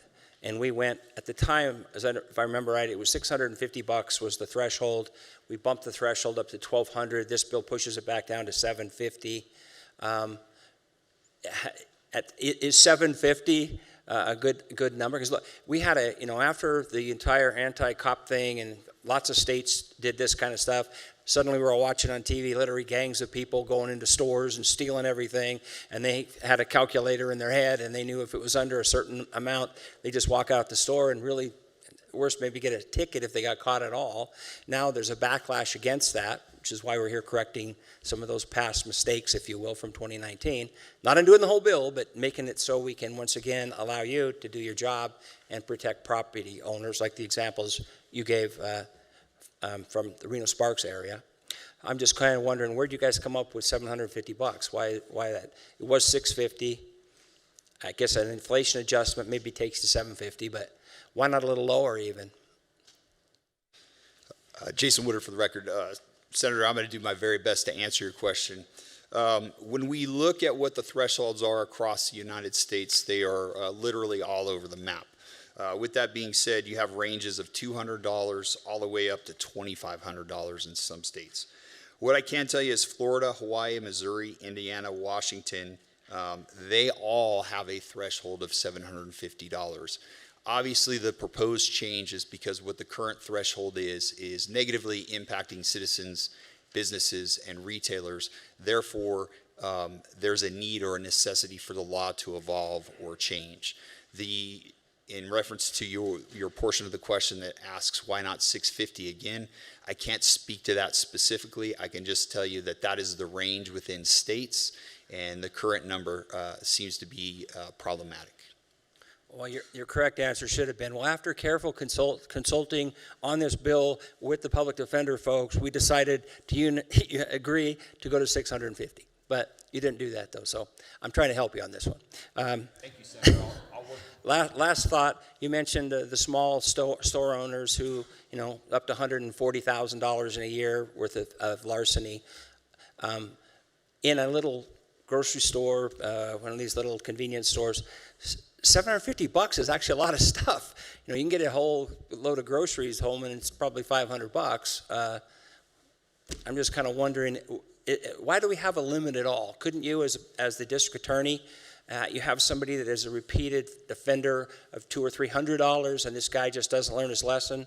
You currently have the ability to throw the book at this guy, and throw him in jail for a while? Or how does it work when you have a repeat offender on petty larcenies that don't add up to the current threshold of $1,200, but even $750? I mean, how do you deal with people that just can't seem to quit stealing? Thank you, Senator Hansen. Chris Hicks for the record. It depends. If it's a series, there is a retail theft statute that if there is a series of crimes committed, I might be butchering the language a little bit, but the gist of it is if there's a series of crimes considered done in concert, and you can show that the person has an intent to resell it on a separate marketplace, then you can charge a felony for multiple petty larceny situations. But there's that secondary part that's difficult because you have to show that they have an intent to redistribute that property in a separate marketplace, and you also have to show that course of conduct, a series of acts. That is the only time you can get a bunch of misdemeanors to a felony. To your other example, if you have someone that's just going into different grocery stores and stealing $500 worth of items or different retail establishments, we're confined by a misdemeanor crime that will go to the city attorney's office in most situations for a prosecution of up to 6 months in jail. Okay, very good. Thanks, Madam Chair. Thank you. I'll go next to Senator Orenshaw. Thank you very much, Chair, and thank you for the presentation. Kind of going back to Senator Wynn's question and Senator Hansen's question on Assembly Bill 236 of the 2019 session. I was here during 2019. I supported the bill, unlike Senator Hansen, and I didn't think AB 236 was an anti-cop bill. I thought it was a smart on-crime bill and tried to take into account that a lot needs to be done on the front end in terms of diversion programs, treatment programs, and trying to get to the root cause, whether it's addiction, whether it's mental health, of why a lot of people do commit crimes. So I respectfully defer with my friend, Senator Hansen, on that.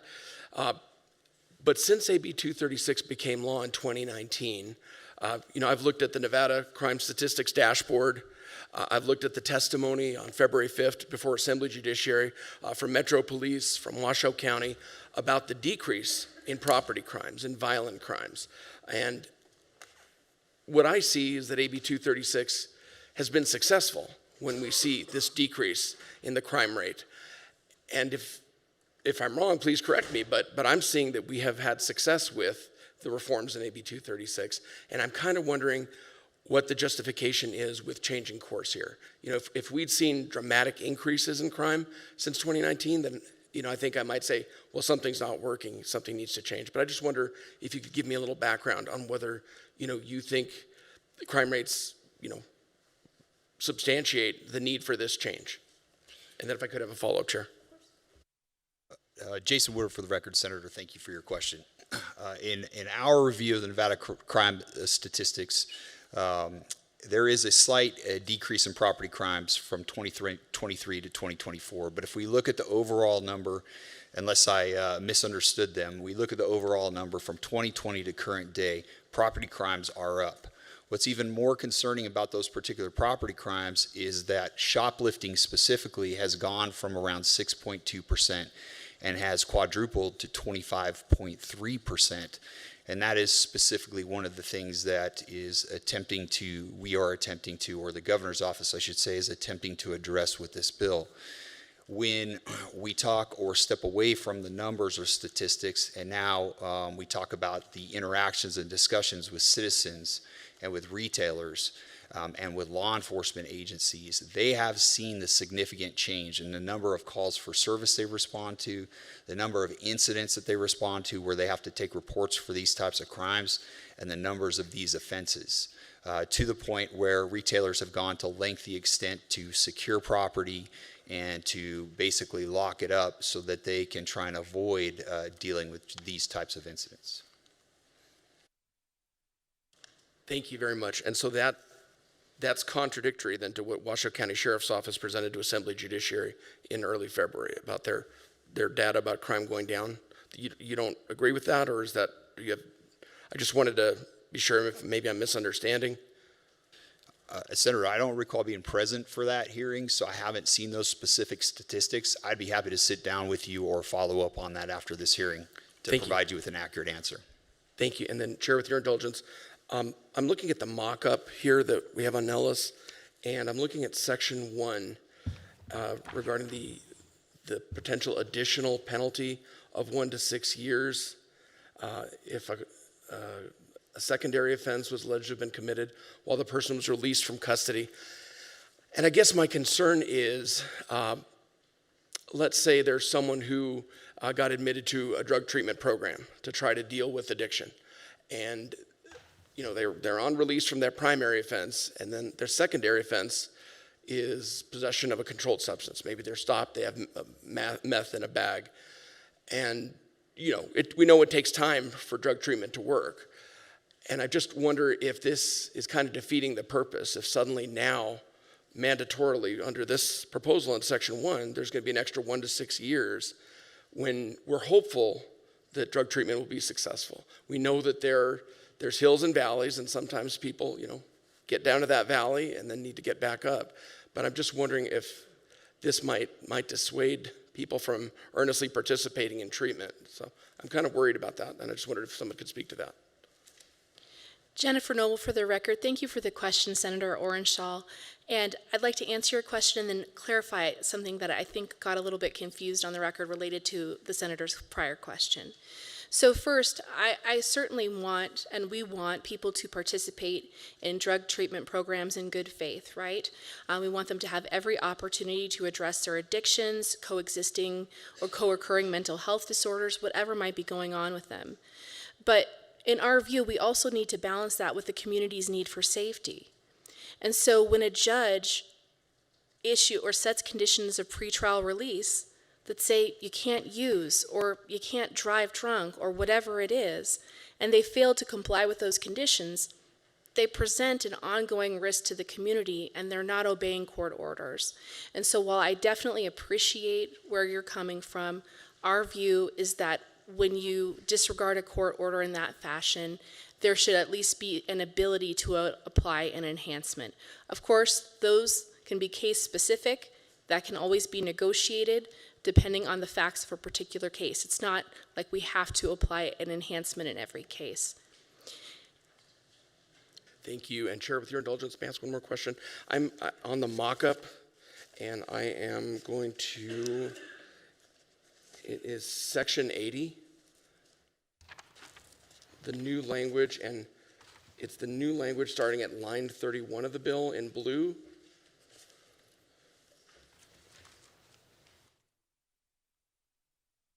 Where there's a distinction between someone who has not previously been convicted of an offense would be subject to a minimum term of 2 years, maximum term of 25 years, versus someone who has previously been convicted of an offense would be subject to the Category B felony with a minimum term of 5 years, maximum term of 25 years. And I'm just worried here that there's a lack of specificity here. I mean, an offense could be a shoplifting conviction, the way I read this, unless I'm misinterpreting it. So someone who might have had that shoplifting conviction, who now has committed, this horrible offense, now could be looking at an extra 3 years because they had a shoplifting conviction in their past that isn't related to the current offense. I just wondered if you could speak to what the rationale behind that is. I can also jump in for a second here, because I think this is one of those points where I thought that we were in agreement on the changes to be made in Section 80, and maybe we're not there yet. And so those provisions in green in Section 80 of the markup or the mock-up are supposed to indicate a scheme for DUI where if you cause somebody's death and you don't have any prior DUI convictions, you're liable for a Category B 2 to 25. If you have even one conviction, you're liable for a 5 to 25. And then we leave on the books the vehicular homicide statute, which requires 3 prior convictions. It is not the most intuitive, but in Section 80, I know that line 35, Section 1, which you were just pointing to, indicates if the person has not previously been convicted of an offense, et cetera, et cetera. But then down in subsection 8, it defines offense as only a DUI. Thank you for clarifying that, Chair. Thank you. And I'm sorry, if you guys wanted to respond as well, I didn't mean to cut you off. Jennifer Noble for the record. Not at all, Chair. I appreciate that clarification since I was just kind of going through that language. I know we had discussed it, and it certainly sounds like something we can keep discussing after this hearing.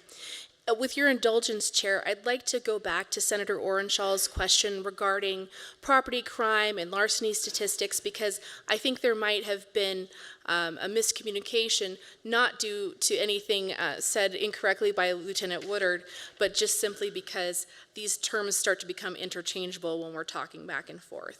And so I actually looked at the Nevada crime statistics from 2020 to 2024. So if we look from 2020 to 2024 for larceny, so this is general larceny, it doesn't separate it out into petty larceny and grand larceny, but we see there is an increase. Overall, 6,433 larcenies in 2020.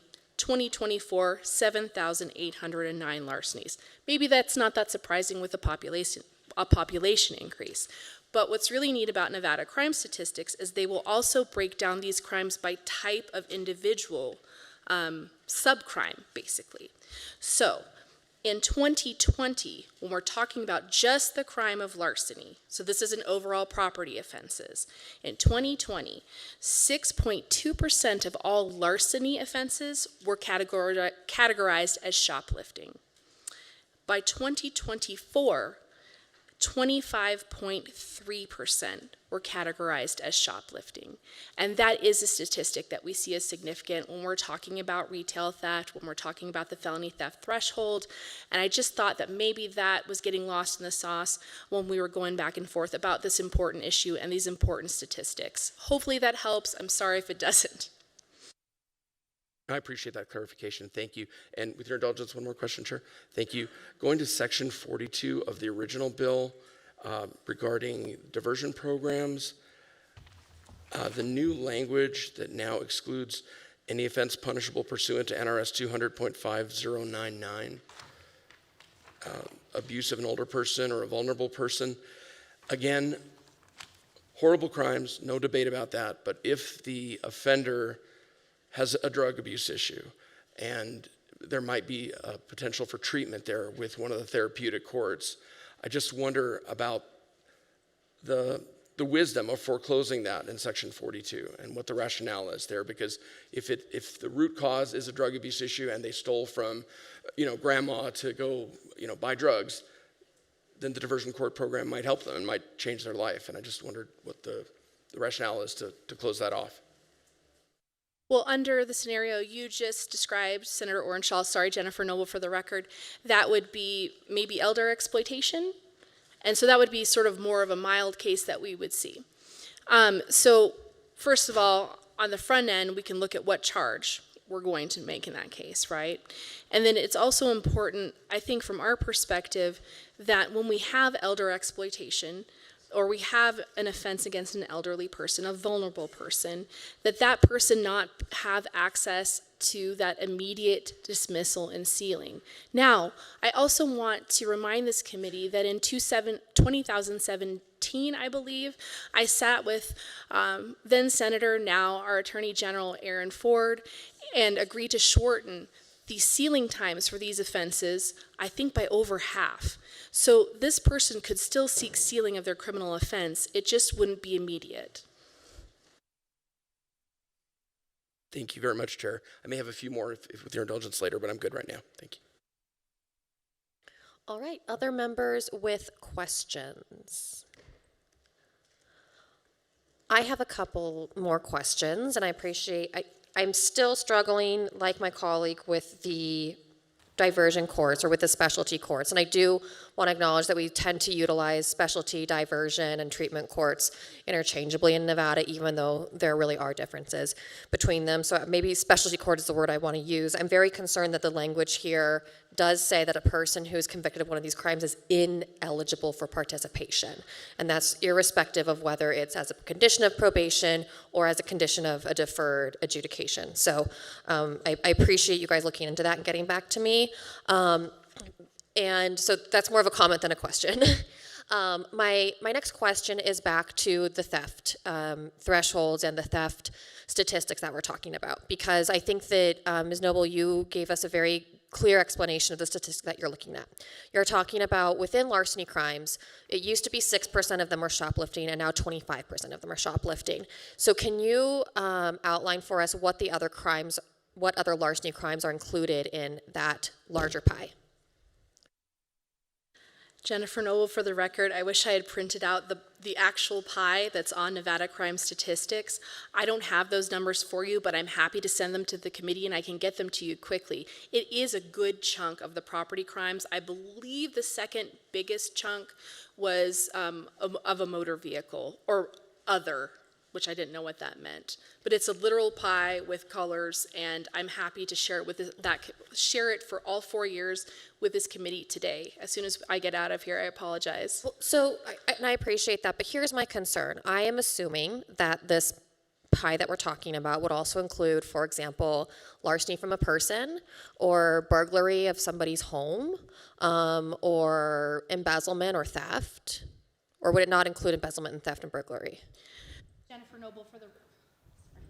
Jennifer Noble for the record, Senator, it would not include those crimes. So this pie that we're talking about, this visual representation on their website, just regards larceny. So not all property crimes, it's just larceny. And the different types of larceny are included in that pie. Okay, so I would assume that it is petty larceny and grand larceny.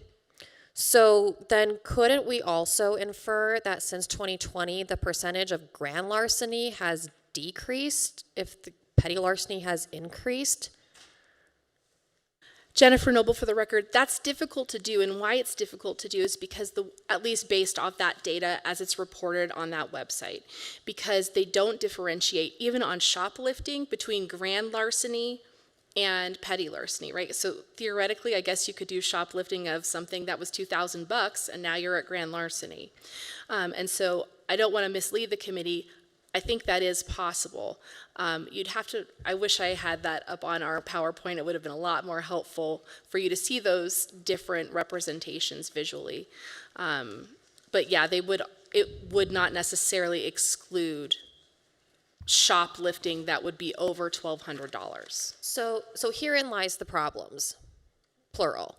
One is that we are all struggling with the Nevada Crime Statistics website. You just indicated that you don't know what other means. You don't know how they differentiate different kinds of shoplifting. I certainly don't know. I've had issues with this website, nothing to do with you. In general, issues with the accuracy of this website, and crimes being double counted. You know, when a crime is both for example, a larceny and a shoplifting, and I don't know, occurred in, has some other factor, it'll be counted in all of those categories, and there's no differentiation. So that's the first issue that I have here with the use of the Nevada crime statistics. I'll say it. I'm concerned about the use of that data. I don't think we know that it's clean. I don't think we know that it's accurate. I don't think that it has been vetted. Here's my second problem is that we're talking about a pie. A pie is a finite number of crimes because it has to equal 100% of the larceny crimes. And so to suggest to this committee that petty larceny is increasing because it's increased as a proportion of a pie, I think is useless to us. Because if one portion of the pie is increasing, another portion of the pie is decreasing. And so we need to know what portion of the pie is decreasing, because if the proportion of petty larcenies is increasing and the proportion of larcenies from a person is decreasing, I would say we're doing great, because we want to be arresting more. We don't want to be arresting people for crimes at all. We don't want people to be committing crimes at all. But I'd much rather hear that the majority of property crimes in Nevada are petty thefts and shoplifting than for you to come in here and tell me amongst theft crime in Nevada, the majority of thefts are felony larcenies from a person. That is the problem, and I think that we on this committee are all kind of searching for that reliable statistic that will tell us that making this change to the felony theft thresholds is actually going to improve public safety. So my question to all of you is, do you have anything else? Jennifer Noble for the record, and others may have something else, but I want to tell you, Senator Scheibel, that I understand your hesitation with Nevada crime statistics. However, sometimes in this building where I gather statistics from my own office, then I get faced with the Nevada crime statistics, right? I agree, they don't always match up. And so I think we have a big problem, and I know this is not necessarily answering your question, but with criminal justice information sharing in this state, I was on a subcommittee a few sessions ago trying to get my arms wrapped around this. I worked with, we got a grant from JRI and CJI, and I tried to work on criminal justice information sharing issues in this state, and it is a problem. But I do think, just in response to you saying, well, I'd rather it was shoplifting rather than bigger crimes, I agree with you in general, but I think about my experience as a mom. So when I go to buy my kids socks, they're locked up. When I go to Target, I don't want to have to worry about people coming in, stealing things, and escalation to robbery. So I think there are the stories that the statistics tell and individuals' experiences in communities. And what we've heard from folks is that their experiences make them feel less safe, and some of that is related to these shoplift type crimes. That's what I have to contribute to your question. Others might have something different.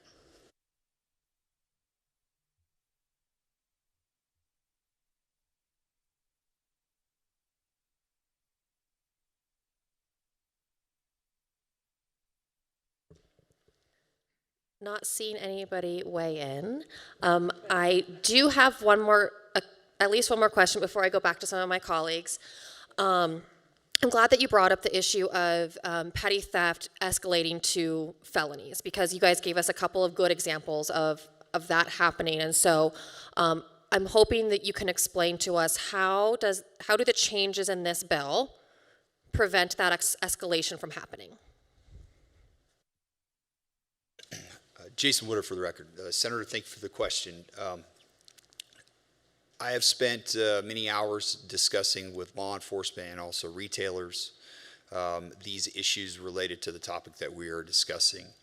And the correlation occurs, first of all, with a higher frequency of these types of incidents.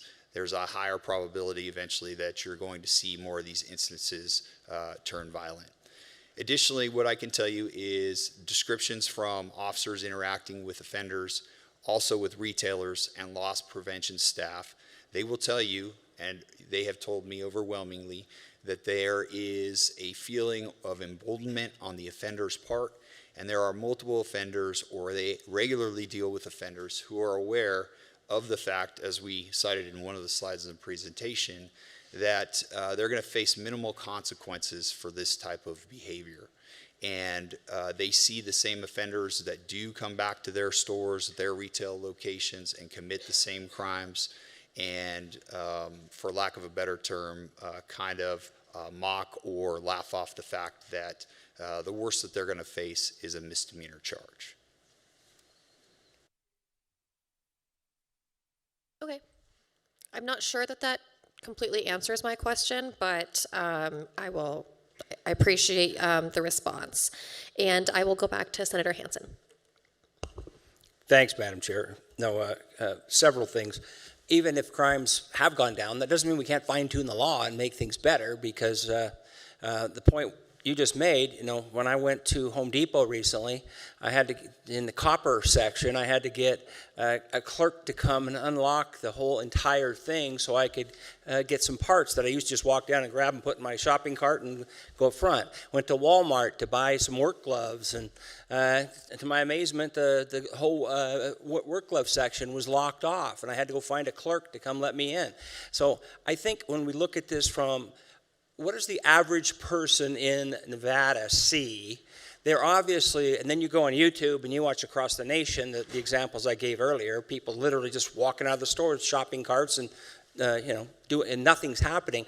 I think the citizens of Nevada right now want us to do something on this lower end of the crime scale, first of all. So I think that if I can go to Home Depot in the future and not have to find a clerk to unlock the glass doors on the Milwaukee tool section, then I'll think we've done some good. In the meantime, everybody that goes into those stores are going, what the hell is going on? Why am I being locked out of the toothpaste aisle in Walmart? So, I think we should look at that too. Another thing that goes back in time, because 2019, when we passed that bill, in 2020 was when George Floyd died. There was already a huge buildup to that point, though, pressure against law enforcement, if you will, the whole crime things. That was like the big catalyst. Then we have Black Lives Matter, Antifa, and everything else, and things, in my opinion, really went the wrong direction. I think 236 went too far in the wrong direction, and that would be the beginning of the window, which my colleague maybe disputes, but at that time there was definitely a shift in attitudes towards our first responding community. The other thing, though, you can go a little further back. I remember when President Bush II, Jr., had his 3 strikes you're out policy, and crime dropped dramatically in that window. But incarcerations went way up. So then we were having everybody talk about how bad the prison system is because now we have so many people in prison. It was an irony because the reason crime went down is because we put more bad people into the prisons. So, as we look at this from a crime pie perspective, I think maybe if we look at it even that the overall pie is declining, when I can go and tell the people in my district that you can go to Home Depot again because now we've made it so if some jerk steals tools off the shelf at Walmart or at Home Depot, they're going to get prosecuted by District Attorney Hicks once again. Because several people have shared examples of where they've had minor amounts of larceny and the cops show up and they basically say, look, Bard, I agree with you, it's a problem, but our hands are tied, we're not going to prosecute them. And they literally have people walking out the door with stuff, and the ordinary person's like, well, this is wrong. This is just wrong. So in my mind, is this bill perfect? No. I have issues with many parts of it. But I do salute the governor and the people that have worked so hard on this to try to address what's clearly an issue that the average voter, person, citizen of Nevada is seeing when they go to their own retail markets. So I think that as a committee, we better, before we just dismiss this because it's the Republican governor's bill, we consider amending the positive portions of this into this in the last 5 days of the session or whatever we're at. Because I think if we walk away from this, it's very much like some of the other issues that we've addressed. We as a body need to do something about this, and this I think is a reasonable first step. So more of a statement than anything, but I salute you guys for at least trying. I know you guys are on the front end of this thing. I am a big supporter of the public defenders as well. I think we have to balance the whole situation out. I do think the state has a huge advantage going into a courtroom, honestly. But I also know that when we have situations where ordinary people can't get stuff off the shelves anymore, we got to do something. So with that, Madam Chair, thank you for my second bite at the apple. And so while this bill's not perfect, like Carlson always said, don't let the perfect stand in the way of the good. There's a lot of good in this, and we should take that into consideration. Thank you, Madam Chair. Thank you. Are there other questions? Oh, Senator Ellison. The problem we're seeing right now, you're not seeing people report because nothing's being done. That's the problem. You see so many robberies and break-ins, and they're not going to turn them in. Nothing's going to happen. I got robbed the other day, 4 catalytic converters off company trucks. We caught the guy on camera, had the police down there, and they said, well, it's not that much money. We're not going to report it. That is a crime. And that's just one of many in one of the businesses. So the problem is people are getting tired of trying to get police down there to make arrests or go after them. That's not happening. So they don't even report them anymore because of that problem. And reports that they respond to that. But you're going to see more and more people that's having lawnmowers stolen out of their front yard or whatever that's not going to report it because nothing's going to be done. I'm hoping this bill is going to help correct that. Yeah, she's shaking her head. So could you respond to that real quick? Somebody. Jennifer Noble, for the record, I think I understand your comment and your frustration generally, and I think that for some business owners, and Lieutenant Woodard may be able to expand on this, but when they have misdemeanor offenses committed at their businesses, such as a theft, and it's difficult to identify them, and the police can't get there in time, or the police aren't prioritizing a misdemeanor necessarily because they have other things in the area, people sometimes might give up a bit in terms of their reporting certain offenses. And I don't know if the lieutenant would have any other comment on that. Jason Woodard for the record.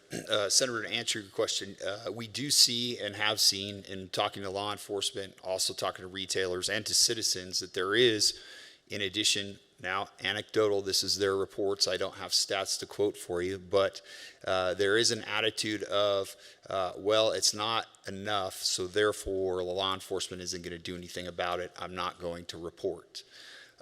In speaking with Jackson's gas station, the slide previously presented, they have experienced issues with, it's to a point where they've contacted law enforcement and have received kind of a response where they're not going to be able to find the individuals aren't going to suffer severe consequences, even for the repeat offenses. They kind of have thrown their hands up and given up. And so that trend is occurring, that is happening, and that is something we received information back from, as I said, citizens and retailers, that's kind of the attitude. Thank you. We will go to Senator Wynn next. Thank you, Chair. I'm hopeful that these questions haven't been asked while I was out presenting a bill in Assembly HHS, but if they are, I apologize. I'm just curious on where socks are locked up, and correspondingly, I don't understand how increasing a felony threshold would lead to unlocking of socks. But that's more of a comment than a statement, I guess, unless those socks were at this new level. I guess I'm just kind of confused. We're talking about some of these statistics and some of these the data that is presented. And it's unfortunate that our representative from the Las Vegas Metropolitan Police Department has just walked out right now, because I was going to commend the work and the presentation that they made to Assembly Judiciary on February 5th, 2025. So in that case, Las Vegas Metropolitan Police presented like their crime statistic data, talking about what they've done in Clark County, what they've done in their communities. And unfortunately, I'm not able to pull up that presentation from Washoe, but I'm curious if it is the same. And if it's not the same and crime is running rampant up here up north, maybe you should consult with your fellow brothers and sisters down south to figure out what they've done right. Because they presented in their presentation that crimes against persons were down 3.7% from 2023 to 2024. Property crimes went down from 12.5% from 2023 to 2024, and even traffic collisions and fatalities were down 1.3% during that same time period. You know, when we look at those crime statistic data that we were talking about on a website that is apparently not user-friendly, and I can confirm that that is the case, I'm just still having a hard time, you know, coming from this evidence-based like thing. I believe that our police officers and sheriffs around the state are doing everything that they can, and that crime is going down. And I do believe those statistics, and I believe that the work that they're doing in our communities are making it more safe for us, one. So I have a hard time wondering why we need to do some of these things when we haven't. I realize that we can correct things, but I guess that's my first comment on how again we square the decrease in crime with the need for these increased penalties, and what the data shows that by increasing these penalties at this level, how it's not arbitrary on the number amount, like how we came up to that dollar amount, because it seems kind of arbitrary, and where the evidence that shows that when you put the theft threshold at this level, as opposed to $50 less or $100 more, that is in fact going to continue to see a downward spike in these crime statistics that are already going down. Jennifer Noble, for the record. Thank you for the question, Senator Nguyen. I think my colleagues may have better answers to other portions of your questions, but I wanted to begin addressing the very serious issue of my integrity as a sock buyer.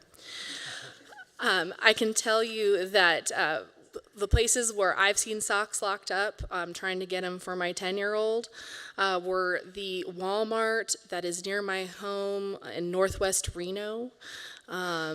That's been one spot. I've seen razors locked up there. I've seen it.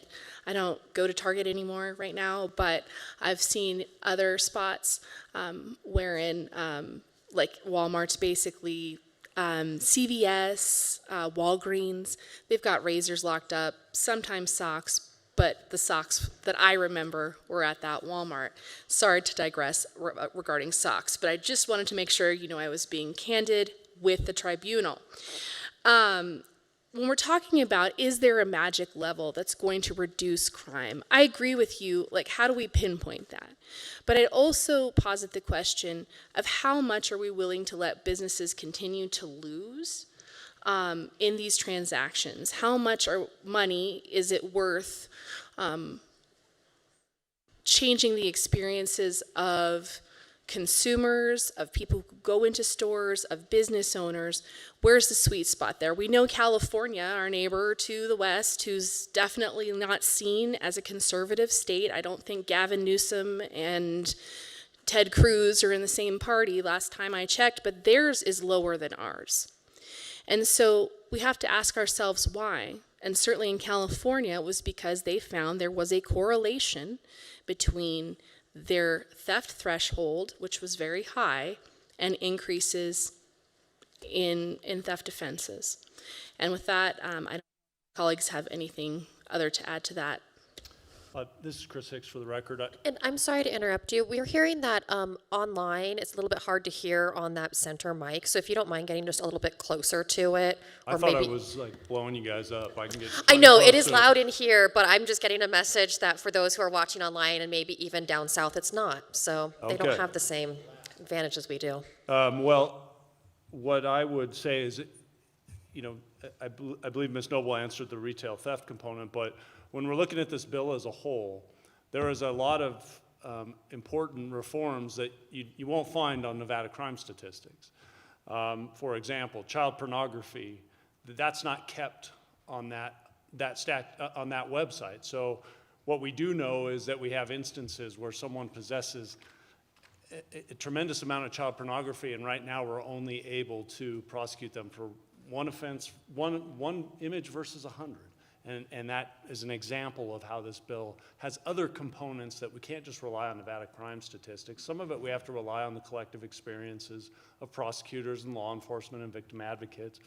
DUIs, for example, I did give you the statistic that we lost 22 more lives from last year, or from 23 to last year. That's also not on Nevada crime statistics, but you know, important reforms to be able to think about when it comes to sentencing. And one thing I would say, it is not the only part of sentencing, but it is an important part of sentencing, is just good old-fashioned deterrence. And that comes with reforms in the criminal justice system. And so I think there's a lot of this bill that I certainly understand the arguments about the retail theft and the adjustment of the theft amount. And I let my colleagues answer that. But the bill as a whole, there's a lot of collective wisdom put behind this that are addressing crimes where there seem to be gaps that are being experienced by victim advocates, victims, law enforcement, and prosecutors, that we're not going to be able to find those statistics as simple as pulling up Nevada crime reports.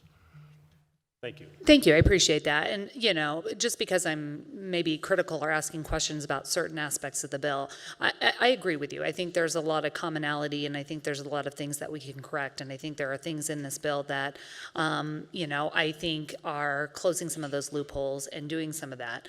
I would take some, I think also, in addition to those crime statistics not being able to cover some of these things, I know Ms. Noble had indicated, you know, how much are we going to let these businesses lose? And we're seeing businesses and certain private business practices, whether it is decreasing security, whether it is installing, you know, making a financial decision to not hire workers and have self-checkouts, they are seeing an increase in theft that is both intentional and also unintentional, because you are turning a consumer into an unpaid worker at some of these stores. So I think that while there are you know, things that we want to protect our businesses, and, you know, there are some of those bad actors, I think just like those Nevada crime statistics that may not cover like the full scope of child pornography issues because of the way the current law reads, I think that there are also business practices that are probably not contained in those statistics as well. This kind of is a shift, and this may be a question for corrections, and I'm looking at you over there. And I recognize that this is not a financial or money committee. However, the projected costs of the increased prison population under this bill is significant. We have heard during this like legislative session, you know, overtime in one fiscal year rising to the level of about $53 million in overtime charges that were not accounted for in the current budget. We've heard that NDOC didn't, like during the interim, we heard conversations about how some aspects of NDOC, some of the correction facilities, didn't have AC during the summer, and not in our northern Nevada-like facilities, but in our southern Nevada facilities, that they were not fixed. We had issues with you know, the long-term fiscal aspects. And I appreciate some of the concerns that are considered in this bill to get out some maybe nonviolent offenders in like allowing for this transitional like plan. I just don't, again, I don't know how that squares with the idea that we're going to like misdemeanor, felony, you're going to prison now on a petty larceny on the third offense. And now we're also going to release nonviolent offenders, probably those same offenders from prison early through transitional plans. So if someone can kind of explain how those projected costs and what the plans are for new prison construction and expansion plans to accommodate those inmates, that when we heard during our earlier presentations, we were verging on the ability to not have enough space for the people that are currently incarcerated. So I was hoping you might be able to address that, or if the chair thinks that Director Zarenda might be a better equipped to do that. Jennifer Noble, for the record, thank you for the questions, Senator Nguyen. First, I'm just going to say that when we're talking about changing the felony theft threshold, remember that those category E felonies that might become a felony rather than a misdemeanor are eligible for diversion and automatic sealing. So they wouldn't necessarily be going to Director Zarenda. However, I certainly believe that the director is prepared and much more qualified to answer the remainder of your questions. So I will get up so he can do so. Thank you, Ms. Noble. And you are at the good mic, apparently, according to YouTube.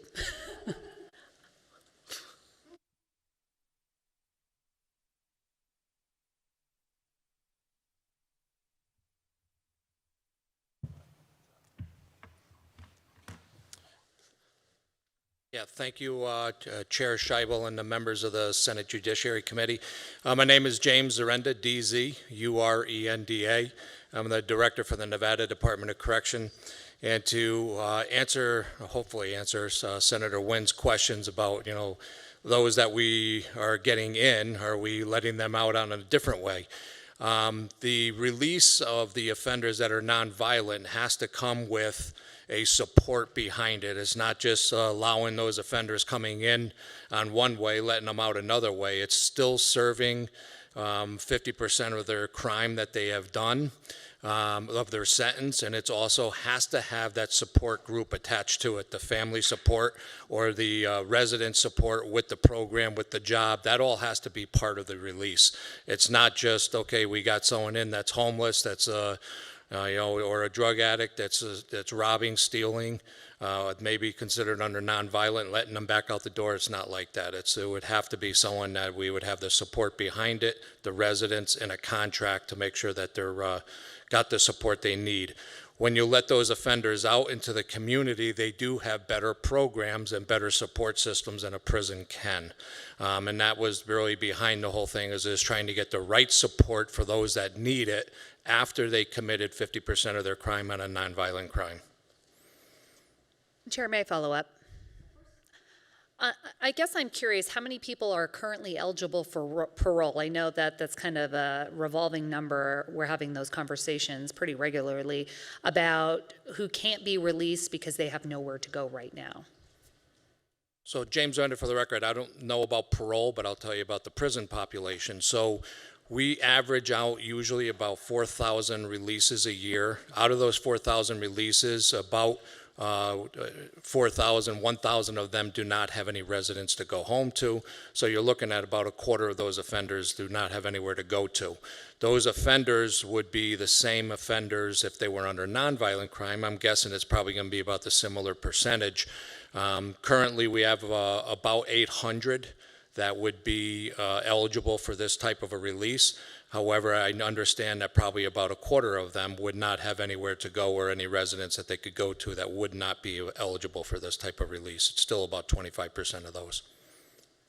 So essentially, we would be creating a law that, for all intents and purposes, we're not even able to do it because we don't have a place for them to go. And so is there a plan in this bill with amendments? I know there's some appropriations in here. I don't know where that money would mysteriously arise from, unless there's a money tree also in this bill.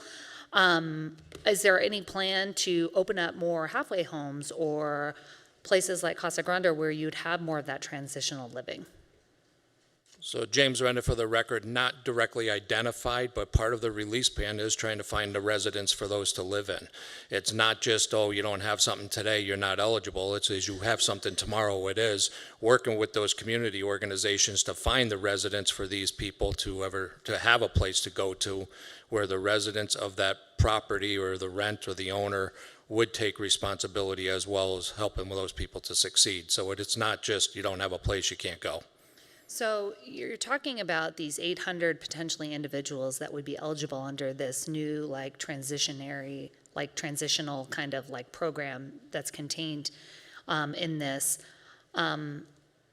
Would there be any changes to allow? I know you have, I think, hundreds of people that are in on technical violations of parole as well.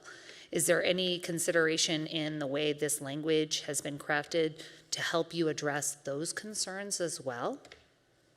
So James Renda, from the record, when I spoke with the chair for the Board of Parole, he ended up making a comment that there's actually less than 100 that actually are on technical violations and are not waiting for warrants or waiting for some other violent crime that's hanging over their head. The ones that would be eligible, it's very minimum, but it would affect them too because they would also be able to be eligible for this type of release if they're within 18 months of being reheard for parole.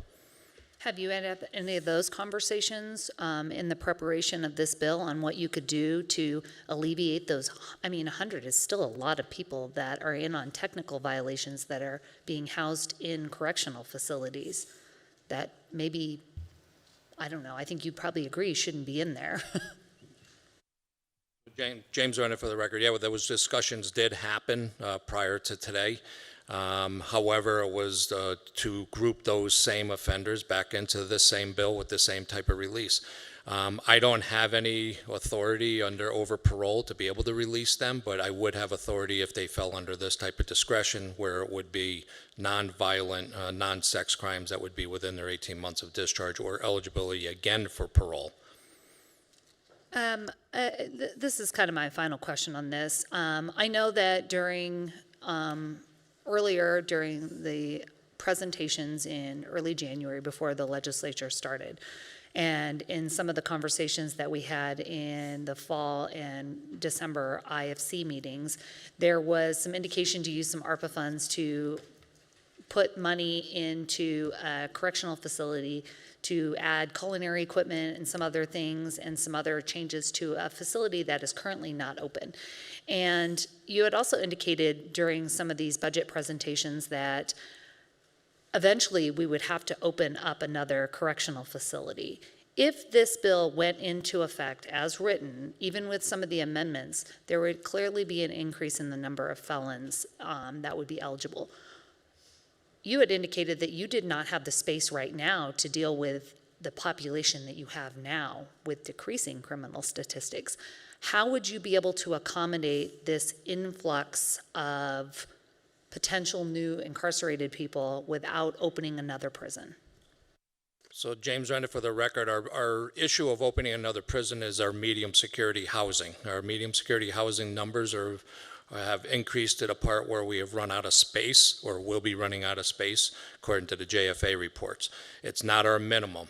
When we release our minimums, if it releases under this criteria, that opens up the beds for all the backlog of those that get into a minimum, but also we could do reclassification now that those that were eligible for this type of release weren't eligible for minimums prior to. So when you have someone that's 18 months prior to end of sentence, they're eligible now. If we change our classification to have it 18 months prior to a release, which would be 18 months earlier, criteria would expand to allow us to fill more minimum security beds, open up medium security beds so we do not have to be in that desperate need for bed space. I guess it just seems strange that you would increase penalties, incarcerate more people, only to release those same nonviolent people in an earlier program. James Renda, for the record, that is what it sounds like, but it has to be backed with the support. If you have a support where somebody has been brought in with larceny charges and they had no support, that person is a person that would have jeopardy of being victimizing people in the community. What we need to do is get those support, because those people are going to go out eventually anyway. If I get time to be able to set up that community support, which I don't have the support to offer in the prison system, we would be better off in the future, because we would find ways to change their behaviors, get them the support, and have that time frame to be able to change their behaviors, where I don't have that now. I don't have the resources to be able to get that support inside a prison. We would in the community. All this would help with reducing recidivism in the future, because it gives us more opportunities to do something in the community that I don't have today. So the plan is to incarcerate more people, give you more money so you can give them more support, so when they're eventually released early, they won't cause recidivism. We're going to do the rehab in the prison. So James Renner, for the record, it would actually releasing those that are the ones eligible under this would actually be saving money, not asking for more money. When you take them in, we had the comparables that we submitted that would show that taking them in, those that fall under this crime, our prediction is actually less costly than letting them out. Letting them out under this criteria would actually save the state more money, because we would save more money in corrections by the population that we release. Thank you. I mean, like I said, I appreciate that aspect of the bill, actually. I just think it is flying in the face with some of these other new provisions that further incarcerate people. So I appreciate you coming up to the table, explaining it. I still don't understand how we wouldn't have to necessitate having a new prison open if we are looking at incarcerating this many more people. And I think that's reflected in that $42 million fiscal note. So thank you. Thank you. Other questions? Oh, Senator Orenshaw. Thank you, Chair. If I could follow up on Senator Wynn's question to Director Zarenda. I'm looking at the mock-up, Director, and in section 89 on the very last page of the mock-up, I don't know if you have that handy or not, but there is listed, it is on Nellis, but there's listed an appropriation to Department of Corrections for the fiscal year 2025 to 2026, $2,242,145.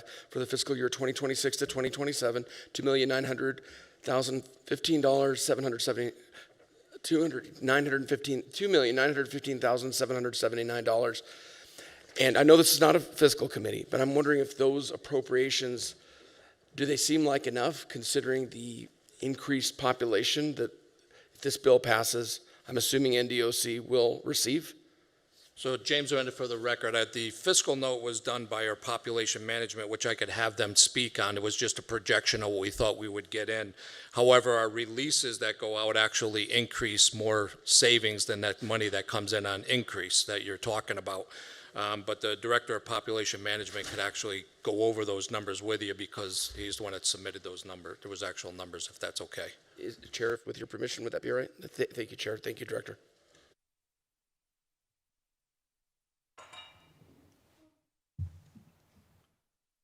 Thank you, Chair and Committee. My name is Don Southworth, D-O-N, S-O-U-T-H. Sorry, we need you to turn on the microphone. There's a little button on the table. I think I got it now. Perfect. All right. Thank you. My name is Don Southworth, D-O-N, S-O-U-T-H, W-O-R-T-H. I'm the Chief of Offender Management for the Department of Corrections. So my office did develop both the fiscal note for the bill, which I do want to mention, the $42 million, it was part of the bill that as introduced, but with the amendment that is going to decrease significantly. The number is less than 12 million over a biennium.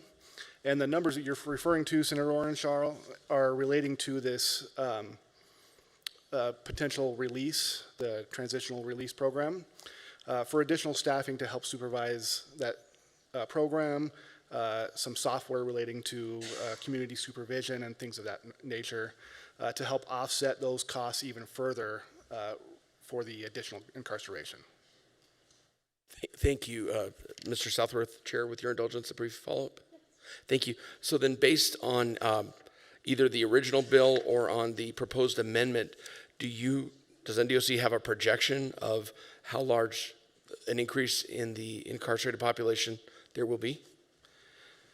Yes, and I have it sitting right behind me in the seats over here. You can grab it. Okay, give me 1 second. No problem.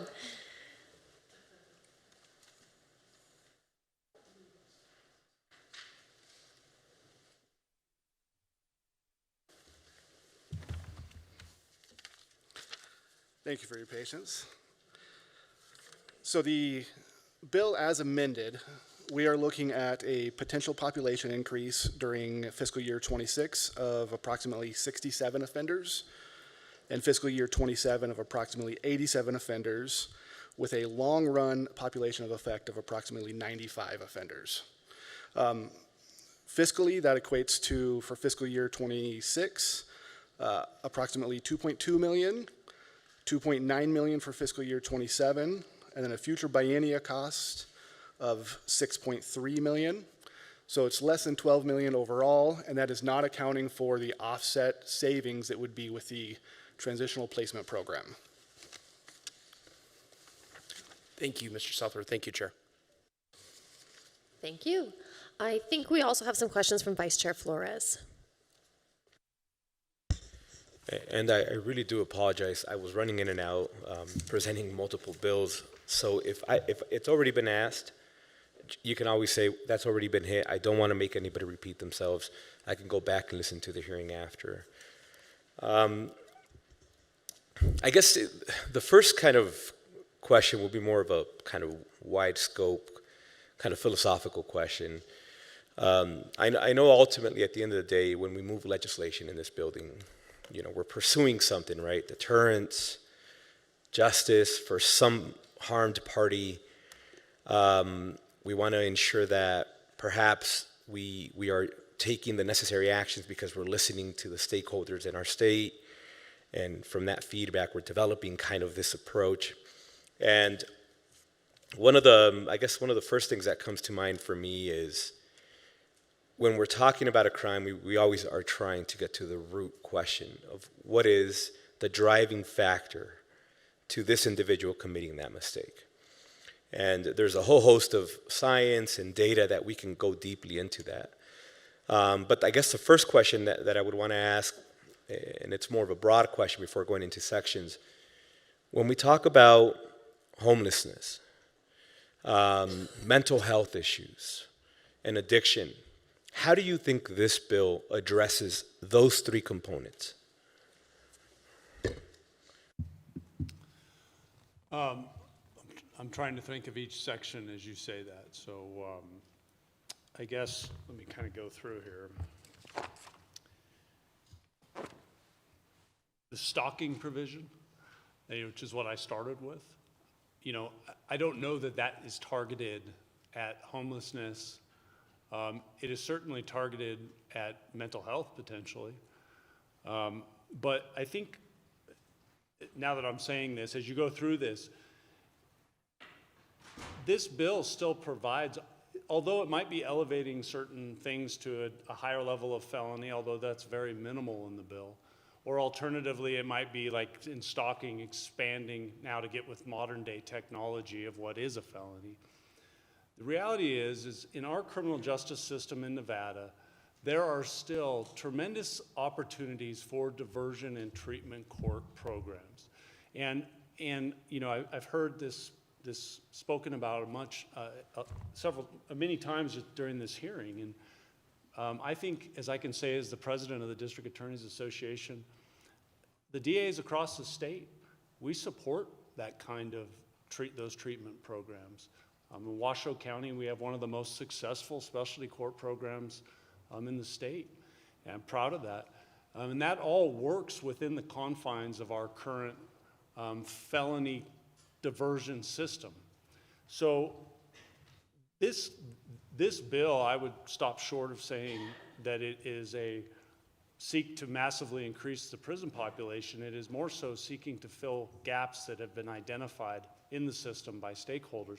But if this bill passed, when those individuals get into the system, they're still afforded the opportunity to address mental health issues, substance abuse issues, or both, or even homelessness, because we do have those kind of services in place. And I know Vice Chair Flores, I hope that answered your question, because I don't want to end up just going through every section of the bill and saying check this one does, this one doesn't, but I do think in an overall glimpse of our criminal justice system in Nevada, there are still ample opportunities for this kind of treatment. Now, of course, in DUIs causing death, that's not a probation eligible situation, so that really doesn't apply there. Or I'm trying to think of other examples, but I hope you get my point. I hope that answers the question, and I'm certainly happy to answer more if you have more of a drill down. And I guess my concern was, and I know for a fact that this was touched upon in some of the earlier discussions where we were talking a little bit about the areas where we felt maybe we're moving away from discretion a little bit, and I just fear that we're cutting in the opposite direction of that, namely because, and I understand that I was asking the members quietly if we had addressed some questions about data, and I think there may be some discrepancies. Some folk are going off of some set of data, and folk may be looking at other sets of data, so I'm not going to reopen that can of worms. But I am always concerned when we're talking about penalties, when we're talking about whether or not we're going to change a threshold of 1,200 to 750 or whatever conversation that may be, that we're doing that and that at the same exact time we're backing that up with research and data that comes back to the root cause of an individual having to go and steal something. And not to say it is okay, because I'm a small business owner. When somebody takes something from me, you know, I am the first to admit that I may not be saying, what's the root cause of this? I may just want to be made whole. So I want to be fair to that person that's been harmed. But at the same time, I need to know that when we're doing it and when we're making these changes, that they are rooted in data, that they are rooted methodically in this idea that we understand that there's underlying reasons for any particular crime and that we're hitting that simultaneously. And there's a difference in ideological differences, perhaps with some folk, where I would argue maybe putting more people in prison, I just feel hasn't worked, and the data suggests that, and you may look at a different data set, says it does work, and we can go back and forth, and I don't want to open up that can of worms. But I do want to go hit that point of the 750, for example.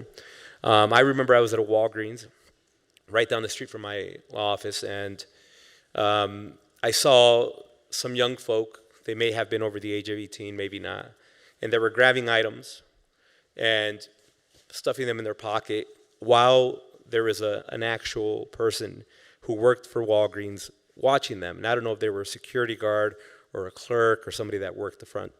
But I remember they were being on the phone with law enforcement and then they walking out with the items. They don't want it, I think they have a no-touch policy, so they just left.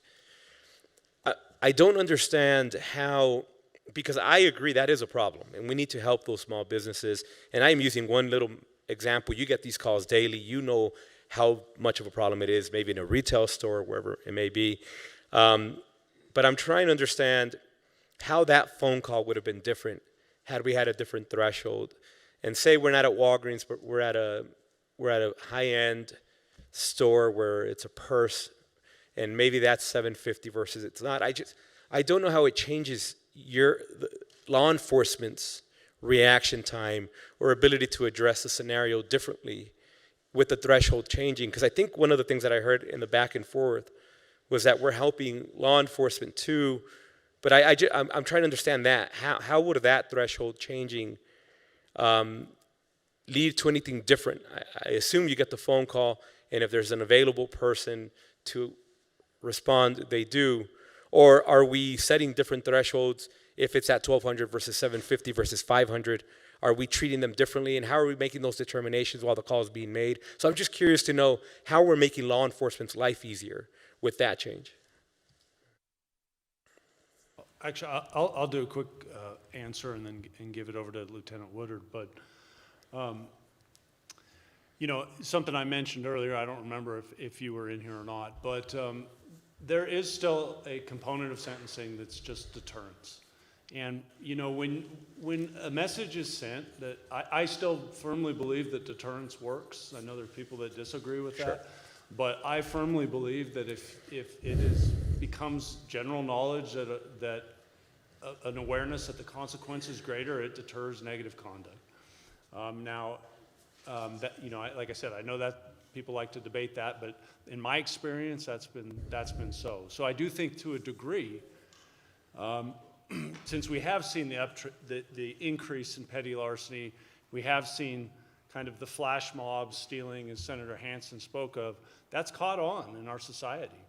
And so there has to be something done to send a message that that needs to stop.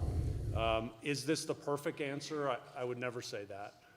But I certainly would say in Washoe County, we recently started the Northern Nevada Organized Retail Crime Association, and it's law enforcement, it's loss prevention, and it's retailers.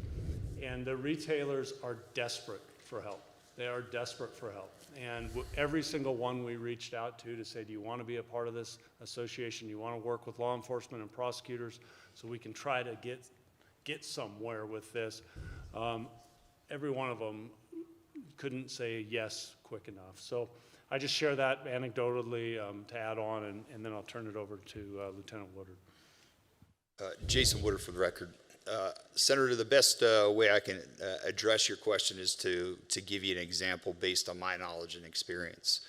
I would agree with you that in order to solve crime as a problem, we have to address the root issue. But I can also tell you from my experience that one of the things that helps for that root issue to come to the surface, for that intervention to happen, is getting people off the street temporarily. There's a big difference between going to a call and issuing a citation and sending that person that maybe is involved in that detrimental cycle of their own life, substance abuse, for example, right? And now we issue them a citation and we kind of go through that process, and we have cases where we go and deal with the same person 2 or 3 times a week, where it's a misdemeanor, they're eligible for a citation, they're given a citation, and away they go. By lowering the threshold, I can see one scenario, to answer your question, where maybe now it's an interaction with this individual who has stolen enough property or stolen over the threshold to now it warrants them being detained, taken to jail, and booked. 2 things happen there. It's a break from that cycle that they're involved in, and oftentimes or sometimes that break is what's needed to ultimately get them the help that they need, to get them into the diversion programs that we've seen that are so successful. But it's that act of them actually being placed into custody and temporarily taken to jail. I'm not talking about prison, I'm talking about jail.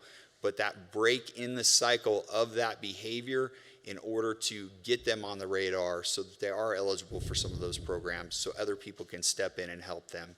In addition to that, it's a break ultimately for everybody because they're not back the next day, or hopefully they're not back the next day committing the same thefts. And thank you for that. And just for my clarity, currently today, if we had a scenario where somebody called in and we find out that individual had $1,000 worth of items were stolen, how would that interaction be treated today, right now, should this bill not move? Jason Woodard for the record. Senator, when we're responding to those calls, very rarely are we initially told what the value is. As you know, for law enforcement, our responses are based on life first, property second. So one of the challenges is going to be, right, obviously that call for service is going to have a lower priority. I don't think that it's going to necessarily change the initial response because every agency wants to go to every call for service that their citizens require. That's unfortunately the nature and the challenge of our job in this current day. Call volume is high enough that in a lot of agencies within the state, they can't go to every single call immediately. But I think where the difference occurs is once they are able to respond to the call and investigate that particular case, that's where I think that you would see the difference in the reduction of the theft threshold. And thank you for that. And I guess I was just trying to understand that a little bit better, but I'm just concerned that we're not exactly achieving the objective. And I'm also concerned about us saying that our form of intervention is arresting folk who need desperately help because they're homeless or because they have an addiction. But I understand, I suspect that I guess the point was it allows for the conversation to start because you're making contact with those individuals. And I'm respectful of that point. I walk that line very carefully because I also don't want to suggest that arresting humans is the best way for us to address the root cause of what's leading some of this behavior. And I guess moving on to other areas of the bill. Senator, if Please. may I clarify? Yes, please. I want to be very clear. If I miscommunicated this to you, I thought I was clear. I'm not advocating that the arrest is the form of intervention. What I'm advocating for is the arrest creates the opportunity for the form of intervention, such as the diversion programs, the treatment programs, and those types of things. So I want to be clear that that's not what I'm saying. I'm not saying the arrest is the intervention. What I'm saying is that in some scenarios, the arrest provides the opportunity for the intervention measures to be implemented and to take place. And I appreciate that. And I know law enforcement has the hardest job in the world. You know, in any given call, you have to be a psychologist, a doctor, the enforcer, the protector, and XYZ. So I get that job is very difficult. I think we as a body have an obligation to figure out how we're going to address those root causes to begin with, so that we're not sending law enforcement to be 14 different hats at once, and then at the same time try to hold you accountable for not doing all 14 of those jobs adequately, which often happens with law enforcement, and I'm respectful of that, and I am not suggesting that you need to be an expert at 14 of those hats at any one given call. The other kind of conversation that I brought up in the initial kind of onset of the conversation was really pertaining to research, data, and really having an understanding of when we were going through these different sections and coming up, when I understand that you didn't have an opportunity to maybe work with all the different stakeholders, and that's fine. I've been in that scenario where I inadvertently didn't have an opportunity to do that, and then we would do it during session, right? And so I'm hoping that there's still going to be some time to have an opportunity to do that. I suspect that you will, and I look forward to those conversations. But I am curious to know, when we were sitting down and kind of going through it methodically, understanding that we want to make sure that we're presenting kind of the best case for what we hope to accomplish, you know, what were those leading forces of data and research and studies that helped to really formulate a lot of the language that we see now with this amended version that you've presented? Chris Hicks for the record. So are you talking about what steps were taken to kind of bring this bill together? Yeah, and I know Senator Nguyen alluded to it earlier within her line of questioning, really talking about wanting to allow the policy to be data and research driven, and then she was alluding to a completely separate bill, and I think we see some of that being repealed here. But I'm curious to know what was now that we have this that's going in the opposite direction of the previous work, what's the other side of that equation in terms of data research and everything that you kind of went into to putting this together? Well, the first thing I'd say is I don't believe this is a reversal on AB 236. There are parts, but very little of this changes what happened in this proposed bill changes what happened in AB 236. Many of these recommendations came from group discussions involving law enforcement, involving prosecutors, involving victims and victim advocates, and some civic leaders. And it's a lot of it is experience-based. And I know, look, I love data just like everybody else here. Nevada is lacking in good data. It's unfortunate. It's gotten better, I can say, in my career, but it still has a long ways to go. But that doesn't mean you can't discount what people are seeing every day on the ground. As an example earlier, Ms. Noble saying, being an expert on socks being locked up. We do see that. I mean, not just socks, but all of us experience what retailers are having to do because of the theft. And that naturally, through common sense, will tell you there's a reason for that. I can say for prosecutors and victim advocates, we are seeing these things in court or these issues in conversations with law enforcement, and that helps drive this. So,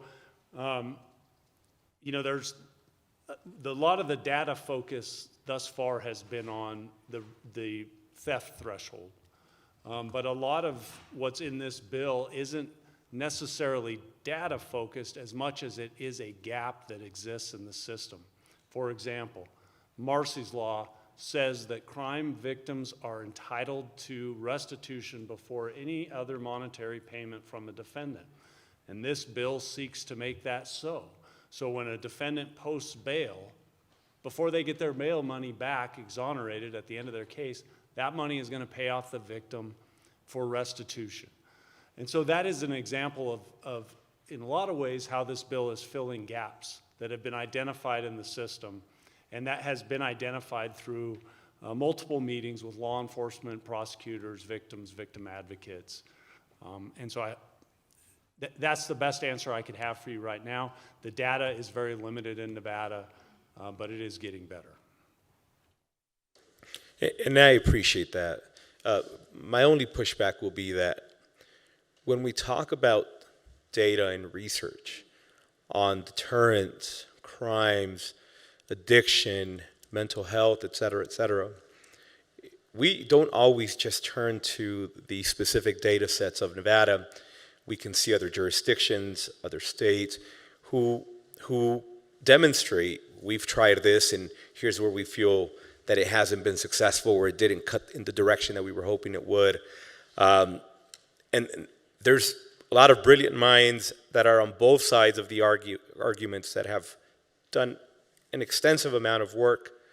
So when we're talking about such a massive bill that cuts in so many different areas of the conversation of crime and reform and how do we maximize the resources and how do we do this effectively, I would suspect that there's ample of research and data out there that would back up our kind of argument, right? And so I would just say that in the short period of time that we have going forward, in trying to really help get some of us there, that would be very helpful to us, because it's not, we're not asking for anybody to reinvent the wheel.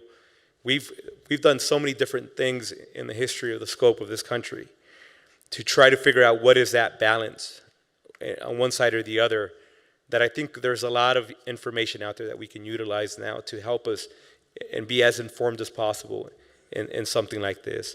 Madam Chair, I think I will pass it back, and I do appreciate you all being here. I think you were hoping to say something, and I may have cut you off. I apologize. Thank you, Vice Chair Flores. I'm sorry. Thank you. You're good at reading faces, or maybe I'm just very animated here. So you were talking about the importance of research, of data, of what was done in terms of coming up with these policy recommendations or the policy in this bill. I know we've spent a lot of time talking about the felony theft threshold, diversion eligibility, things like that, and we may not be coming to agreement on those today at this hearing. But I want to talk to you about child pornography and the research that I did.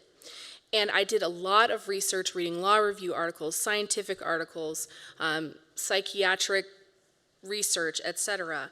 And what we know, or what those articles say, and I can send them to you, is that when offenders know that every image carries its own charge, they are far less likely to collect or trade large volumes of exploitative material. This approach makes possession riskier to them, and it is a deterrent. It helps reduce demand for these images too. And when demand falls, the incentive to produce and distribute child pornography weakens. So if this committee decides to adopt the per image unit of prosecution that I hope you will consider adopting, we're sending a clear message, and that is that Nevada takes every child's suffering seriously, and that each act of exploitation will be met with consequences. And that recommendation is absolutely evidence-based. And I thank you for that, Madam Chair. Appreciate it. Thank you, Vice Chair, and thank you, members. I don't know if there are additional questions. We have been going over 2 hours on this. Okay. Senator Hansen says it will be quick. By Ira Hansen's standards, so we'll see. Uh-oh. Just kidding. Okay, look, as I listen to the discussion and what the goal is behind this, I think while child pornography obviously is a huge one, I think the average person in Nevada right now would ask themselves, ask yourself the old political question, are you better off now than you were 4 years ago? Before we passed 236, were Walmart shelves all locked up with things? The trend is clearly, and this is for the average consumer in Nevada, the trend is we have more crime. Whether the statistics indicate that or not, the data, you ask the average person who goes to an ordinary retail store, if they remember 5 years ago, when you went to a Walmart, did you have to find a clerk somewhere to open a thing to buy deodorant? No. Tools? No. So to me, as I look at it from a political perspective, whether or not the data is exactly the way we want to do it, there's no question for the average person out there, if you were to ask them, is there an increase in retail crime in Nevada? They'd say, yeah. I can't even believe it. I go to the store and I have to get a clerk to open it up to get toothpaste. I mean, so to me, we're focusing a little too much on the high-end stuff and not enough on the average person impact of crime. Because I think there's no question that the crimes in the minds of the average retail shopper has increased dramatically. Now, whether or not it's because of 236, I can't pin it on that. But I can say right now we have a chance to deal with a bill. Maybe we have to get it way down, but to a bill that at least we can go back to our constituents and say, we're trying to address this. We had the district attorneys here, we had the public defenders who don't like all of it, but they're probably okay with portions of it. But if we just walk away from this thing entirely, I think it'll be a big slap in the face of all the people that are paying more and more at retail levels for the theft problem that ultimately is passed on to the consumer. So that, and then the other thing, there is, in my opinion, part of this is just an overall disrespect for law and order that has occurred in the last 5 years against law enforcement in general, but just the whole idea of law. You know, when I was growing up, boy, if I stole something, it was a big deal. I was talking to my former chair, Senator Horn, whose dad was a military man. And Senator Horn, you and I had the same kind of dads. And if we broke the law, and our parents found out about it, it was a big deal. And last thought, Mayor of New York, Rudy Giuliani. I remember this because New York had this huge crime problem. He became governor. He started giving everybody tickets for jaywalking. He just said, we're going to start all over in our city. And he did. He aggressively enforced even the most minor laws. But the attitude, the deterrent, the concept that we respect law and order, and including things like retail theft, swept through the entire city. Everybody in New York started saying, well, we better obey the law. That guy's giving people tickets for jaywalking, which I don't, it's crazy to sound like, but the idea is you reestablish a respect for law. Anyway, so Madam Chair, thanks for that ramble. I do think we have an opportunity here to do something for our constituents, and I think we'd be doing a disservice if we politicize this too much. Yeah, it's coming from a Republican governor, but the Republican governor is responding to the needs of the constituents of the state of Nevada who are tired of having to get a clerk to go and open a shelf at a retail store. So, thank you, Madam Chair. Senator Orangel.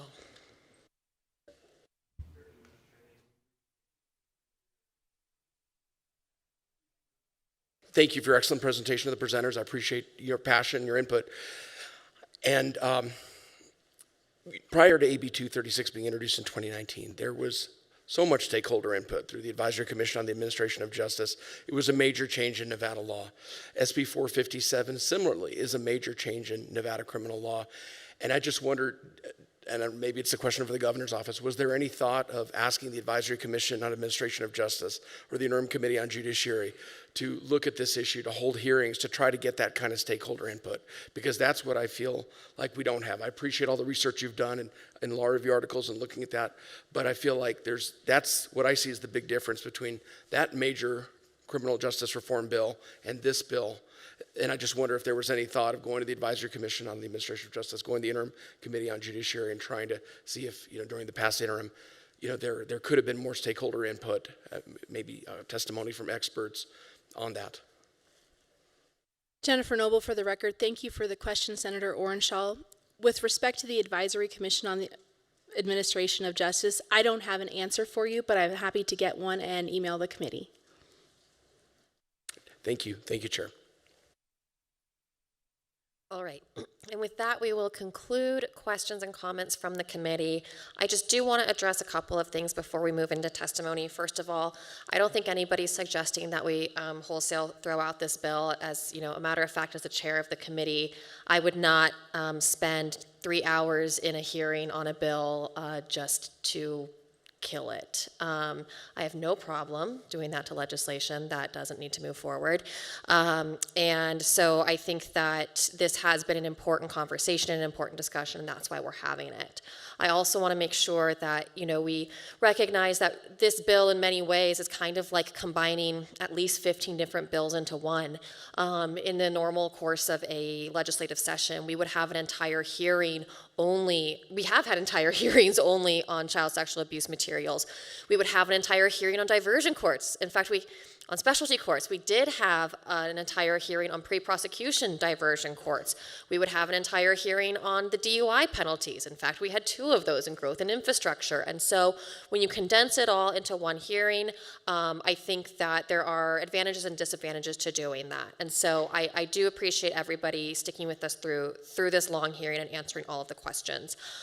One thing that I don't think we have discussed in this committee until today's hearing is retail theft, and I think that I appreciate all of the questions that have come from this committee about retail theft. I appreciate my colleagues' comments about, you know, an individual, the average person's experience going to a retail store today and having so many things locked up. But I also think it's important to recognize that we don't have the full spectrum of stakeholders at the table.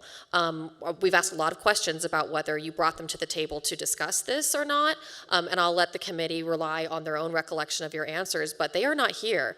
The Retail Association is not at the table. We have not heard from the individuals who own small businesses and whether there are other factors that contribute to the possibly not, proliferation of retail offenses. I think that it's important that we consider, especially if we're going to talk about, you know, respect for law enforcement and an appreciation for law enforcement and the role that they play in our community, because I think we all share that respect and we all share that deep gratitude to law enforcement for all of the work that they do. But there are other factors at play here. We cannot have a conversation about retail theft and not talk about what retailers are doing to prevent theft. It is a policy choice of a store or a company to lock items up behind, you know, a lock and key, and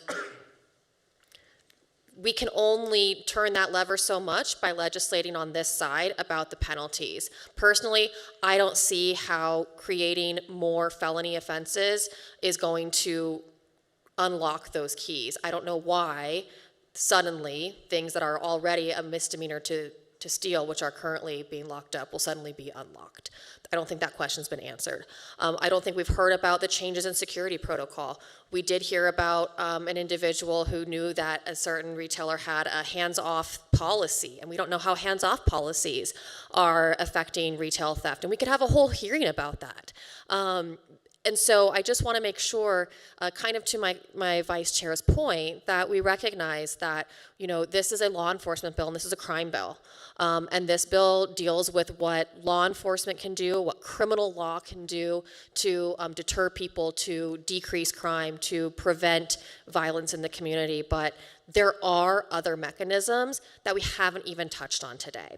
And so I want to make sure that while we stay focused on this bill, our focus does not become a vacuum or a tunnel where we think that these are the only possible conversations, the only possible options to address the problems that we're discussing today. And with that, we are going to move into testimony.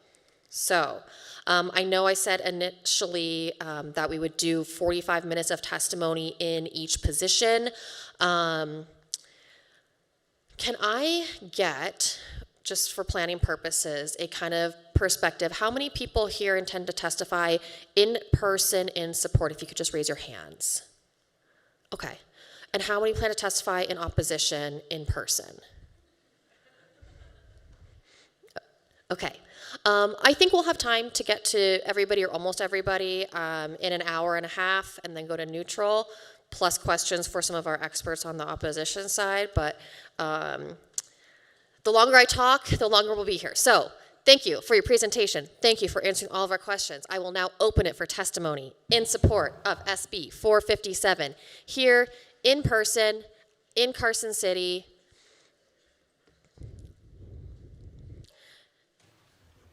And this is probably a good time to remind you all that Me Too, we agree, ditto is absolutely acceptable. I promise the committee does not think any less of you if you do that.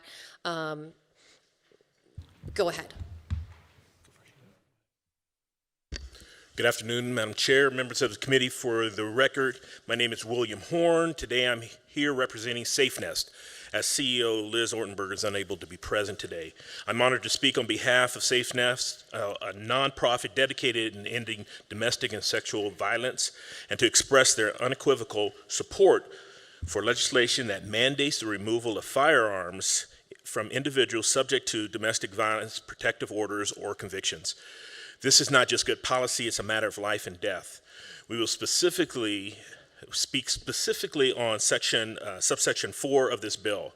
The statistics on intimate partner violence involving firearms in the United States is staggering. Every month, more than 70 women are shot and killed by an intimate partner. Nearly 6 million women have reported having a gun used against them by a current or former partner.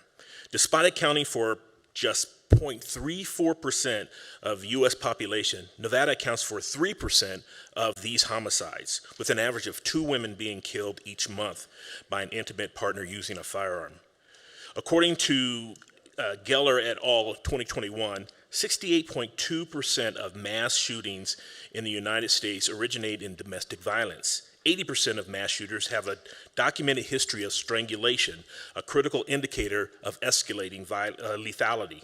In 2024, Nevada ranked as the second most dangerous state for domestic violence homicide, with Clark County as the most dangerous county in the country. And firearms were the #1 weapon used in those murders. When a gun is present in a home with an abusive partner, the survivor is 500% more likely to be murdered than someone in a similar situation without a firearm in the home. This is not merely a risk, it's predictable and preventable tragedy. The danger extends far beyond the survivor. Children, family members, new partners, co-workers, even law enforcement officers are placed in harm's way. In 2024, this became heartbreakingly clear when a man in North Las Vegas with a documented history of domestic violence used a firearm to kill 5 people, including his former partner, her relatives, and a child, before taking his own life. This legislation establishes critical safeguards, timely firearm surrender, mandatory compliance hearings, and strong court enforcement mechanisms. These are not procedural checkboxes, they are life-saving actions. If we are serious about ending domestic violence homicides, we must start by removing the deadliest tool in an abuser's hands. I urge you to support this legislation and protect the lives of Nevadan survivors and their families. Thank you, Madam Chair. Good afternoon, Chair Scheibel, members of the committee. Jason Walker, Jasonwalker, representing the Washoe County Sheriff's Office. Governor Navado's crime bill represents a proactive and comprehensive approach to enhancing public safety and strengthening our communities.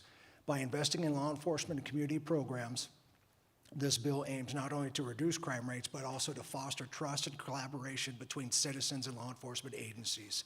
The proposed measures prioritize the protection of vulnerable populations and address the root causes of crime through prevention and rehabilitation initiatives. This strategy acknowledges that effective crime reduction goes beyond punitive measures. It requires addressing social issues such as addiction, poverty, and mental health. Governor Navado's commitment to ensuring that our law enforcement officers are well equipped and supported reflects a deep understanding of the challenges they face daily. In conclusion, this crime bill is not just about reducing crime, it's about building safer, more resilient communities. Good afternoon, Chair Scheibel, members of the committee. My name is John Abel, representing the LVPPA and the Public Safety Alliance of Nevada. We appreciate any tools this body can pass that will give us to ease our frustration, and cops are frustrated. We're frustrated when we have to give a $50,000 check to one of our officers' widows, Colton Pulsifer's wife. We're frustrated when our detectives arrest violent criminals only to see them released and have to chase after them again. So please support this bill. Thank you. Good afternoon, Chair Scheibel, Vice Chair Flores and members of the committee, my name is Virginia Valentine. I'm President and CEO of the Nevada Resort Association. We're here in strong support of SB 457. I'd like to thank the governor for his leadership in this area and for his commitment to keeping Nevadans and our millions of visitors safe. I'd also like to acknowledge Director Tagliati for his work in public safety. Both the governor and Director Tagliati have extensive firsthand knowledge given their decades of law enforcement experience. There's no higher priority for our 72 resort hotel members in the north and in southern Nevada than the safety and security of our employees and guests. Every day our members make countless decisions about their operations, and with each decision, safety is always taken into consideration. And every day, more than 150,000 Nevadans working directly in the hotel casino industry throughout the state put their faith in our members that they will be safe from crime at work or while walking to and from their cars or to their ride home. This covenant to protect our team members is paramount. To do this, our member security teams work hand in hand with law enforcement to prevent crime and to catch those committing crimes. However, as we've noted before, despite our collective best efforts, there remain habitual offenders who are not deterred and continue to perpetrate crimes undaunted by the current penalties. As you're aware, now is not the time to put tourism-based economy in further jeopardy due to a terrible headline or the perception that Nevada is an unsafe place to visit. Respectfully, we ask for your support, and thank you again for the opportunity to testify this afternoon. Is this the middle one? Sorry. Guy takes a sabbatical for a couple sessions and they change all the microphones. Sorry. Josh Griffin here on behalf of MGM Resorts in favor of the testimony. Thank you, Chair. Thank you, Committee. And in the interest of time, I will just echo what Ms. Valentine said, and we appreciate the Governor's pushing this bill forward and all the time and attention paid to during this committee. Thank you, Chair. Thank you, Chair. Excuse me. Thank you, Chair and members of the committee. For the record, Mike Cathcart, representing the City of Henderson. I want to thank the Governor's Office for sponsoring this legislation, and I want to thank the committee for the opportunity for the hearing today. Public safety is a core component of municipal services. It is something our community highly values, as demonstrated by our most recent survey, which showed crime prevention being the highest priority of residents. The city is supportive of the changes contained in this bill, including the stricter penalties for taking a life while driving under the influence of alcohol or controlled substance, the more comprehensive approach to establishing medication-assisted treatment programs that includes additional education for first responders and increased partnership with the Department of Health and Human Services, the expansion of the unlawful acts that constitute domestic violence, and the provisions reforming pretrial release timelines to exclude holidays. For these reasons, the City of Henderson is in support of Senate Bill 457, and we urge your passage of this important criminal justice reform legislation. Thank you. Madam Chair, members of the committee, for the record, I'm Paul Enos. I'm the CEO of the Nevada Trucking Association, here today to support Senate Bill 457. We do agree with a lot of the testimony we heard from the proponents. We do like the idea of safer roads and highways and what we can do to make Nevada safer, not just for our truckers on the road, but for everybody here. We appreciate this bill. Thank you.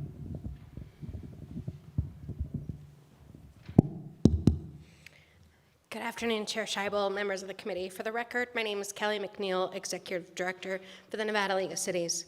This comprehensive legislation addresses critical aspects of public safety, which directly impact the well-being of communities and residents across our state. SB 457 supports the ongoing efforts of municipalities to create safer and more resilient communities. For these reasons, the League of Cities supports SB 457. Thank you. Good afternoon, Chair and members of the committee. My name is Josh Martinez, representing the Las Vegas Metropolitan Police Department. We echo all of the comments that were made by previous speakers, and we support this piece of legislation, and we'd appreciate it if you support it as well. Thank you. Good afternoon, Madam Chair, members of the committee. For the record, Andrew McCabe, the Executive Director of the Nevada Franchise Auto Dealers Association. We're here in support of the bill in front of you all. Not to belabor and prolong this anymore, Madam Chair, we echo the comments previously put forth. We're here, though. This is a quality of life issue. We're big believers that legislation that comes through this building that enhances the quality of life of all Nevadans and our visitors are good pieces of legislation. And this hits the core of that. And for that reason, Madam Chair, we fully support the measure. Thank you. Good afternoon, Madam Chair and members of the committee. For the record, Miranda Hoover, representing the Energy and Convenience Association of Nevada and our over 1,500 convenience stores across the state, including Jackson's that was mentioned in the presentation today. We are very supportive of this bill, but specifically sections 10 through 28 and 83 through 84. Currently, it is virtually impossible for any of our convenience stores to be able to go after any type of retail theft unless someone's going to walk in and try to steal 500 Gatorades. There's no way that they're going to be able to meet that $1,200 minimum. And we're seeing a national trend of increased grab thefts that they're now deeming as flash mobs. And so we've been paying attention to that a lot across the country, have been very actively involved in those national conversations. And so we're excited to support this bill and hope that Nevada will start taking more of a proactive stance so our convenience stores can start also going after some of those individuals walking into their stores. Thank you. I have a question. So are you seeing a lot of thefts between $750 and $1,200? We do see on average that the thefts are around $750, thus why we are so supportive of that number. And we are seeing in other states around the $750 amount as well. Yes, and that's Miranda Hoover for the record.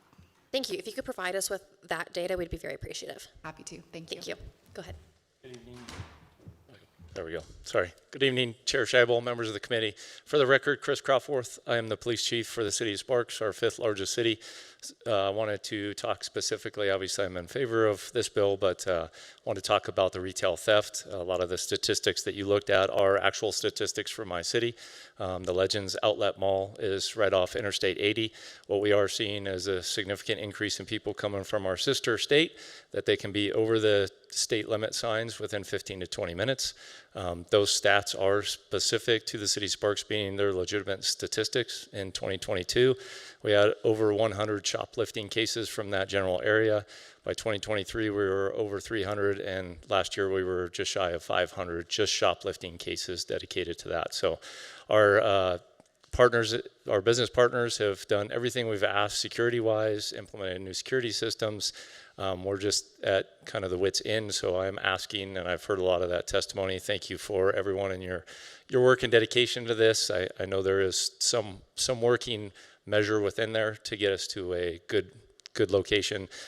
Anything even back to an ability, if people commit a shoplifting several times, if it gave some type of ability for us to have more teeth to truly get people on the right path and deter crime. Thank you for your time. Thank you for your testimony. That looks like everybody in person here in Carson City. So we'll go to testimony in support in person on SB 457 in Las Vegas. Dear Chair and members of the Senate Judiciary Committee, my name is Peter Guzman, and I have the privilege and honor of being the president of the Latin Chamber of Commerce today in strong support of Senate Bill 457, introduced by Governor Joe Lombardo. This important legislation tackles rising crime and drug trafficking head-on by giving law enforcement and prosecutors the tools they need to keep Nevada communities safe. SB 457 ensures serious crimes have serious consequences. I want to switch gears and say, we've heard a lot about Walmart and the bigger stores having to lock all their stuff up. Let me explain to you that I have many small businesses that are now either locking their stuff up or locking their front doors and hanging it up and closing their business. This is happening over and over again. Yes, we want to have compassion for mental health issues and homeless, and at the Latin Chamber of Commerce, a chamber of commerce, we are deeply involved in those issues every day. But I will never apologize for having compassion for entrepreneurs, those risk takers who open up a business, and today, not only are they dealing with online shopping that's killing them, but they got to lock their stuff up so that the shopping experience is no longer what it used to be. I have compassion for those folks too. For that reason and many more, I ask you to please support SB 457. Thank you. Good afternoon, Madam Chair Chival, Vice Chair Flores, and members of the Judiciary Committee. For the record, my name is Anna Wood, A-N-A-W-O-O-D. I am Government Affairs Chair and member of the Board of Directors of the Las Vegas Asian Chamber of Commerce. The Las Vegas Asian Chamber of Commerce is a strong proponent of public safety and stricter reforms. Lawlessness is not in our vocabulary, not in business or our neighborhoods. The Las Vegas Asian Chamber of Commerce businesses, members, and seniors have been targeted and subject to countless crimes, from single robberies, vandalism, to very sophisticated planned thefts, both in retail, restaurant, nail salons, other businesses, and private homes. Our children are the future. We must protect them from the hands of traffickers and not be subjected to intimidation and control. The Las Vegas Asian Chamber of Commerce supports strengthening penalties for fentanyl trafficking and reforms to hold return offenders accountable for their actions. Increasing proactive policing and building better rapport amongst law enforcement and community is necessary. Governor Lombardo's Safe Streets and Neighborhoods Act is a common sense bill that will protect our homes, families, and businesses. Please consider this. Thank you, Governor Lombardo. I respectfully urge your yes vote on SB 457, and I thank you for your time and consideration.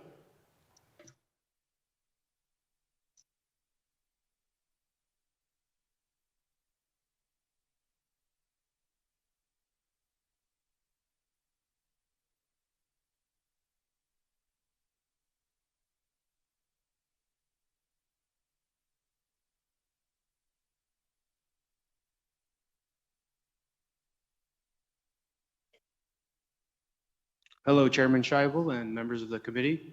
My name is Tony Chavez, and I sit on the board of directors of the Nevada Organized Retail Crime Association. We are a coalition of retail and law enforcement investigators who work to solve crimes and committed against our businesses and our communities. I strongly support Senate Bill 457, which provides critical tools to combat the growing threat of organized retail crime in our state. This legislation represents a necessary and timely response to the increasingly sophisticated and coordinated criminal activity that continues to jeopardize the safety of our communities and the viability of Nevada's business environment. Retail crime is no longer limited to petty theft. It has evolved into a highly organized, multi-jurisdictional threat that directly impacts small businesses, major retailers, and the thousands of Nevadans they employ. These criminal networks exploit gaps in the existing statutes, often stealing goods in bulk and reselling them through illicit channels, both online and offline. This not only results in substantial financial losses, but also endangers employees, customers, and law enforcement officers who respond to these often dangerous situations. Nevada businesses already challenged by economic pressures are experiencing increasing inventory losses, operational disruptions, and elevated security costs due to organized retail crime. And in many cases, businesses are forced to limit store hours, reduce store staff, or close locations altogether. And this ripple effect harms local economies and undermines public confidence in safety and law enforcement. SB 457 would modernize Nevada's laws to reflect the scale and seriousness of this issue. By enhancing penalties, improving data sharing, and supporting cross-agency collaboration, this bill empowers retailers and law enforcement alike to more effectively track, prosecute, and deter organized retail crime. On behalf of the Nevada Organized Retail Crime Association and our partners across the retail and law enforcement sectors, I do urge the Nevada Legislature to pass SB 457 without delay. And we believe it is time to stand with Nevada businesses to protect our communities and send a clear message that organized retail crime will not be tolerated. Thank you very much.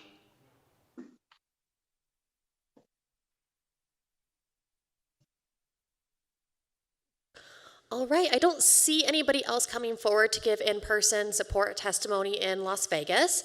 So we'll go to the phones now for support testimony on SB 457. Thank you, Chair. If you would like to provide support testimony for SB 457, please press star 9 or raise hand in the Zoom app to take your place in the queue.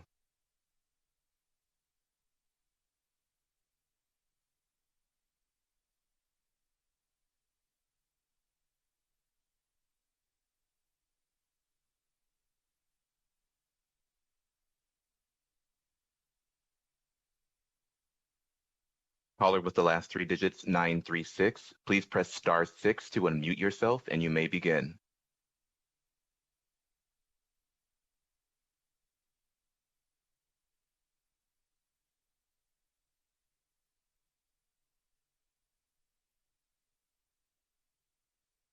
Once more, caller with the last three digits 936, please press star 6 to unmute yourself and you may begin.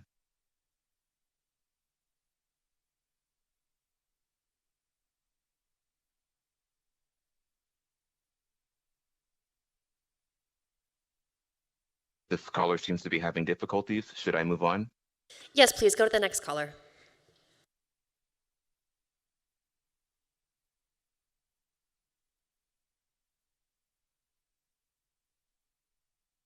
Good afternoon, Chair and members of the committee. My name is Kimberly Fergus, Fergus, and thank you for allowing me to speak, and I strongly support SB 457.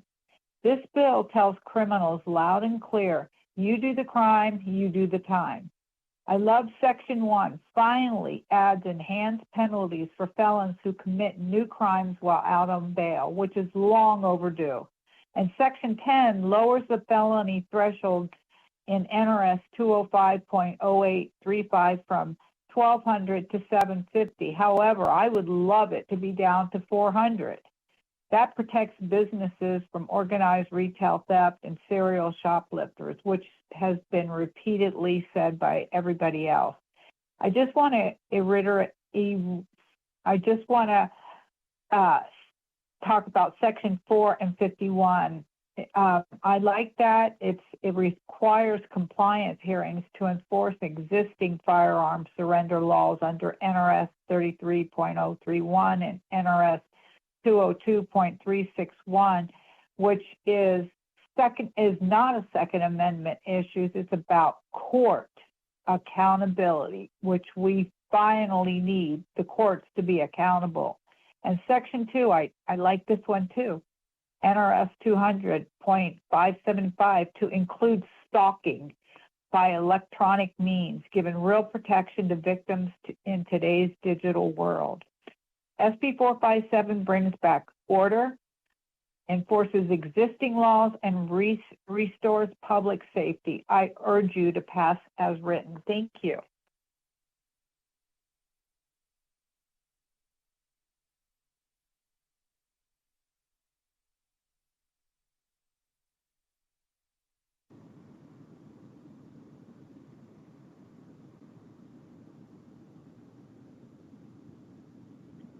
Caller with the last three digits. Hello, Chair and members. Yeah. Hello, Chair and members of the Judiciary Committee. My name is Maite Salazar, and I'm calling to urge your support for Governor Lombardo's Safe Streets and Neighborhoods Act bill.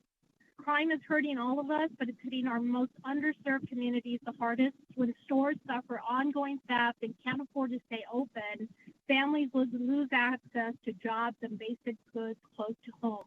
This bill goes after fentanyl dealers, repeat offenders, and organized theft rings, and gives law enforcement what they need to respond and especially protect our most vulnerable communities.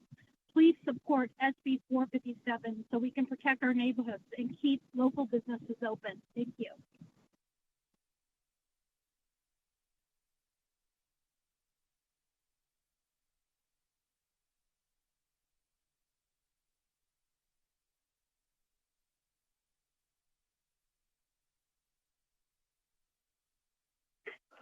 Thank you, Chairman Scheibel and members. My name is Rick Beatty. Last name is Beatty. I'm a co-founder, along with my wife Diane, of the Alessandra Foundation. The foundation is named to honor our daughter, who was viciously murdered by an ex-dating partner on October 23, 2015 in San Jose, California. He attempted to murder a previous girlfriend in Reno in 2009. Thankfully, she escaped and she's alive and well. However, the murderer was free to kill our daughter after spending only 2.5 years in jail for that crime. The Alessandra Foundation strongly supports any and all efforts to strengthen sentencing guidelines for all acts of violence that are contained in this bill, particularly those that hold repeat offenders fully accountable. Domestic violence crimes have one of the highest rates of repeat offense across the nation. Additionally, we fully support the provision of this legislation that mandates the removal of firearms from individuals with a history of domestic violence. This legislation creates an enforceable path to disarm dangerous individuals quickly through compliance hearings and timely surrender protocols. These are not just administrative steps. They are vital protections that can and will save lives. They must be enforced and not ignored. The Alessandra Foundation is committed to protecting safety, dignity, and future of survivors. Our key emphasis is that prevention is our priority. We urge lawmakers to pass this measure and ensure that Nevada becomes a leader in preventing domestic violence homicides. Thank you.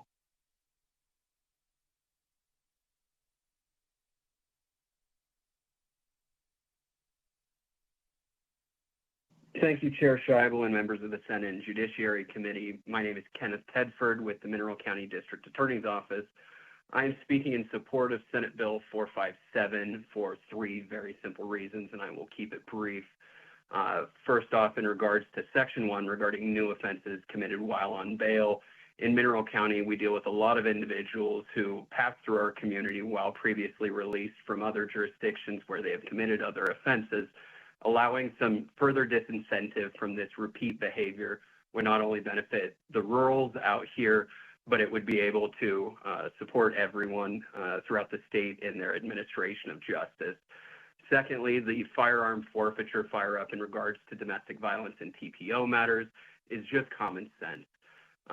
Since it's been implemented over a course of years, you simply could file a single piece of paper and conclude your involvement in a case. Allowing for some follow-up gives not only the judiciary, but also members of prosecution and defense further comfort in knowing that there won't be that additional Cat B charge coming down the road from someone who had either some difficulty in understanding what was needed to be done or allowing some extension to give time for them to forfeit their firearms appropriately.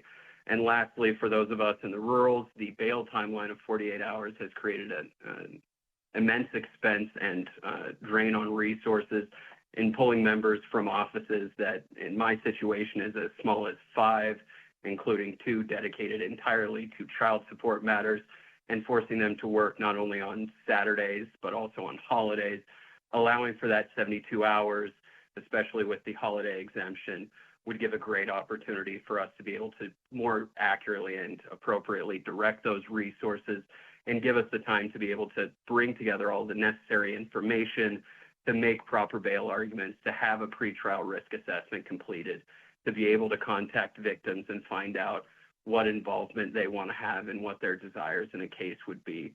With that, I think, as it's been previously stated, this bill is truly common sense, and I thank you for your time and urge your support of this bill.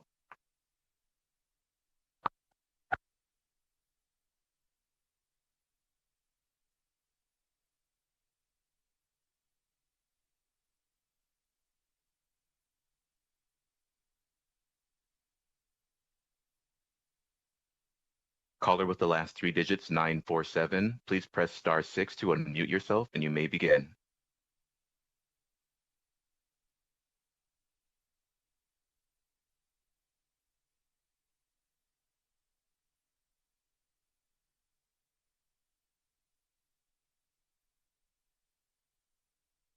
Caller with the last 3 digits, 947. You are unmuted on our end. Please check to be sure that you are not muted on yours. Can you hear me? Yes, please go ahead. Okay, I just want to be brief.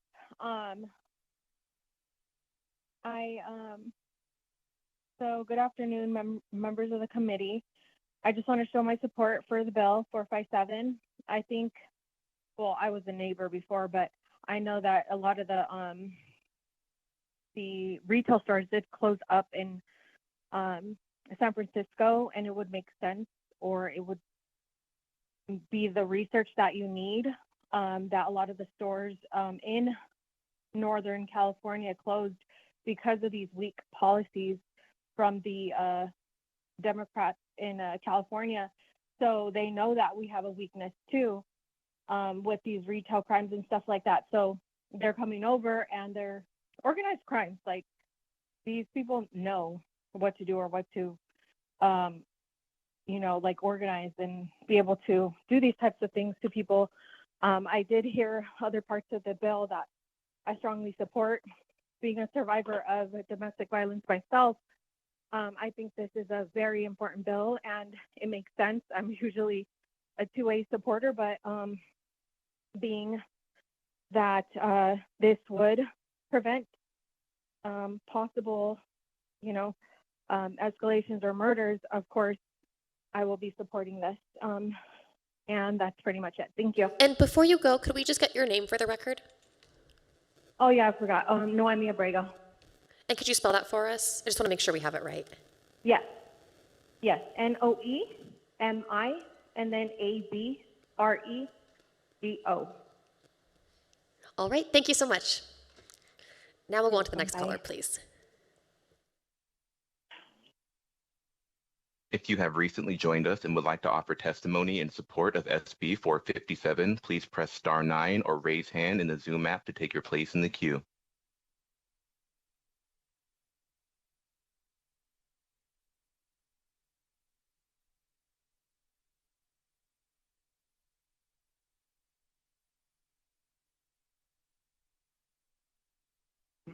Hello, evening chairperson. My name is Al Rojas. I live in Assembly District 12, Senate District 21 in Las Vegas, primarily on the east side. I'm strong in support of this bill. I want to ditto the Latin Chamber and my friend Peter Guzman on this. He knows what he's talking about small businesses. And I also want to ditto Mr. Chavez with the, I believe it was, he said the retail organized, against organized crime group here in Nevada. I would love to somehow network with him. I had a neighborhood watch group, which is countywide, primarily on the east side. I've done volunteer security at some of these retail stores and personally have witnessed the problems that a lot of these retail stores or retail operators have to deal with these homeless people that are on the street. This bill will not only tackle retail crime, but it'll tackle another problem that's going on our streets, is drugs. Many of these homeless people are going into these retail places, stealing these items and selling them for drugs. And as you guys know, Bill AB 236, the Restorative Justice Bill, is not working. We need to lower the threshold of these drugs, of fentanyl, and all these other drugs that are on the street. And this bill also accomplishes that. It's two major factors. There's many issues that we're having with the crime because we were too lax on crime. But the primary two areas of this bill that will affect our community at the community level is the lowering of the threshold of retail crime and getting the drugs off the street. I strongly support this bill, and I think that we have to start being more serious about crime, and acknowledge that restorative justice is just not working the way we intended it to be. Thank you very much.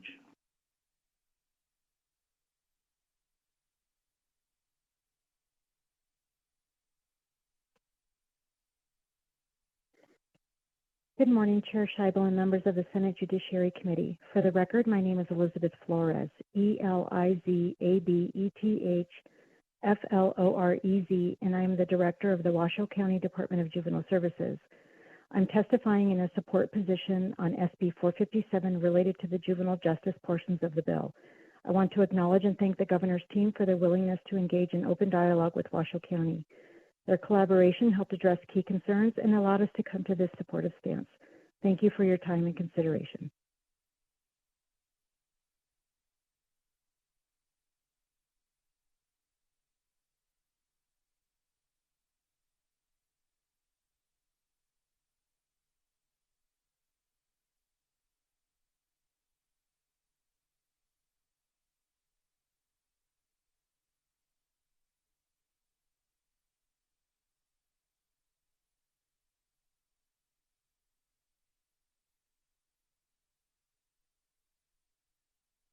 There are no further callers wishing to testify in support at this time.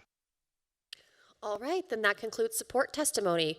We will now open it up for opposition testimony. I'll invite our experts forward first to give some testimony, and I will open it up for questions when you're finished.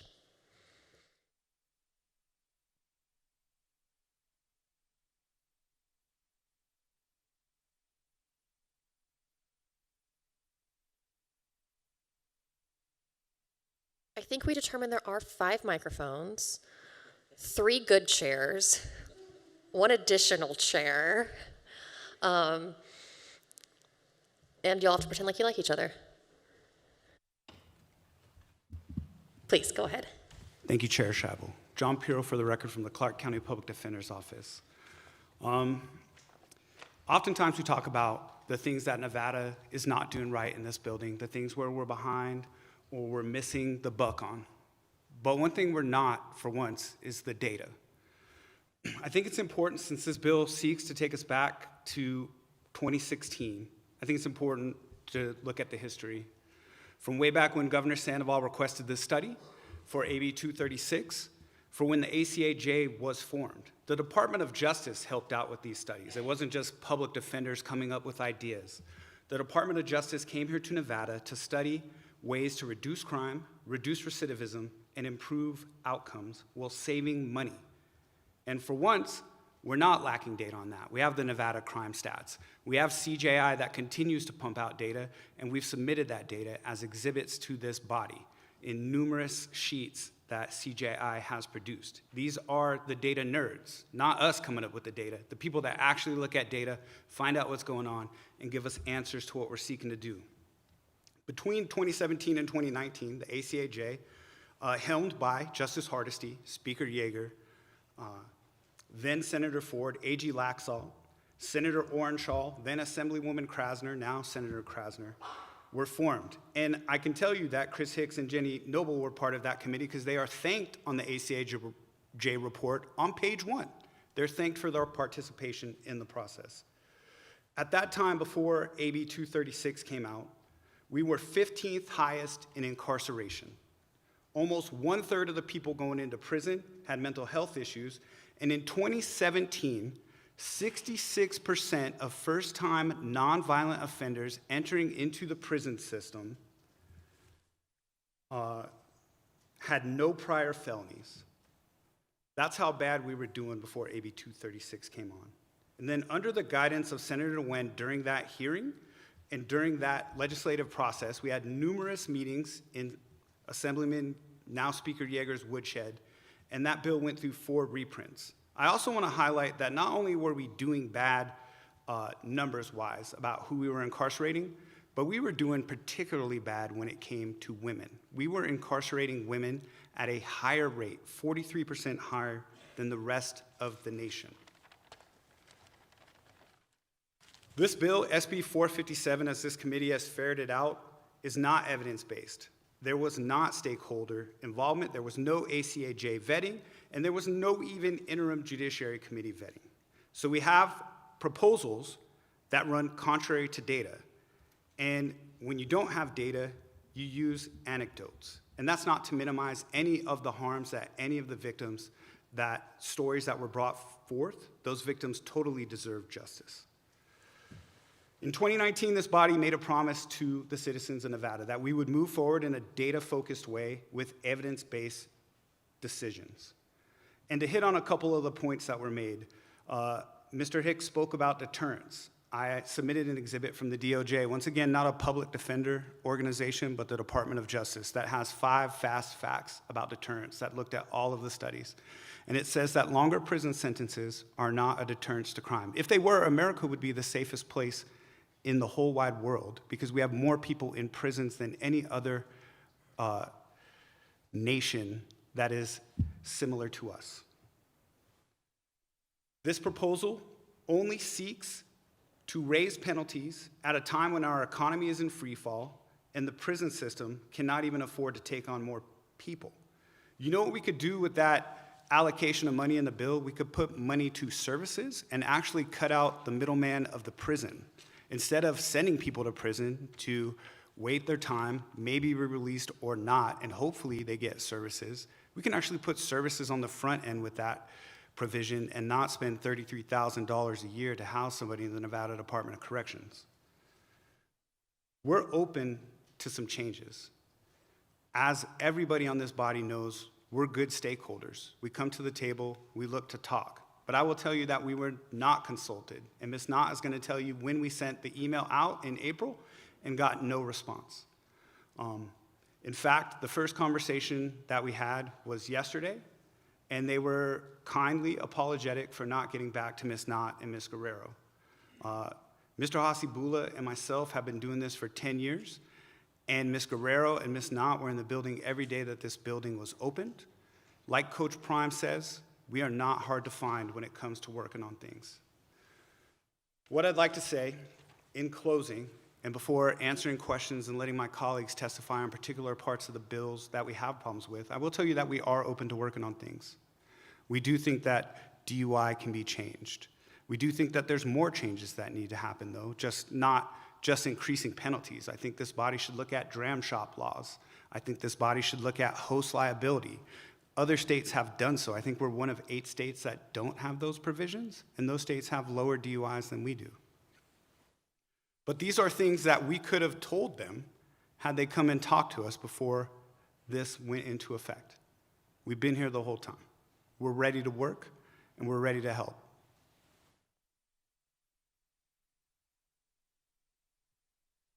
Good evening, Angela Knott from the Washoe County Public Defender's Office and representing the alternate Public Defender's Office as well, ANGELAKNOTT. I do want to just start briefly by addressing the stakeholders meetings that we were not a part of when it comes to SB 457. We weren't involved in this at all. And over a month ago, we did reach out to Ms. Noble about talking about specific amendments to this bill. We were told that she could not work on amendments with us, even though we have done them on other bills. And then, thankfully for Ms. Noble, she set us up in an email with the governor's office. However, we never received any other communication until yesterday when we got the apology for not being included in this process. There has never been any genuine effort by the DA's office or the governor's office to hear from the people who are most directly affected by this bill.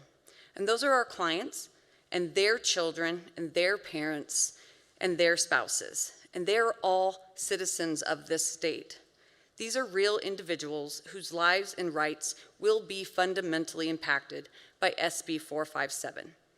Advocates working directly with impacted communities have been left in the dark. Decisions are being made without transparency and without input from those who have professional and lived experiences. And they have been driven by considerations that do not align with justice and are not backed by evidence-based data. In fact, many of these proposed changes raises serious constitutional concerns, particularly with respect to the 4th, 5th, and 6th Amendments of the United States Constitution. Our clients do matter, their voices matter, and any process that claims to serve justice must begin by listening to them.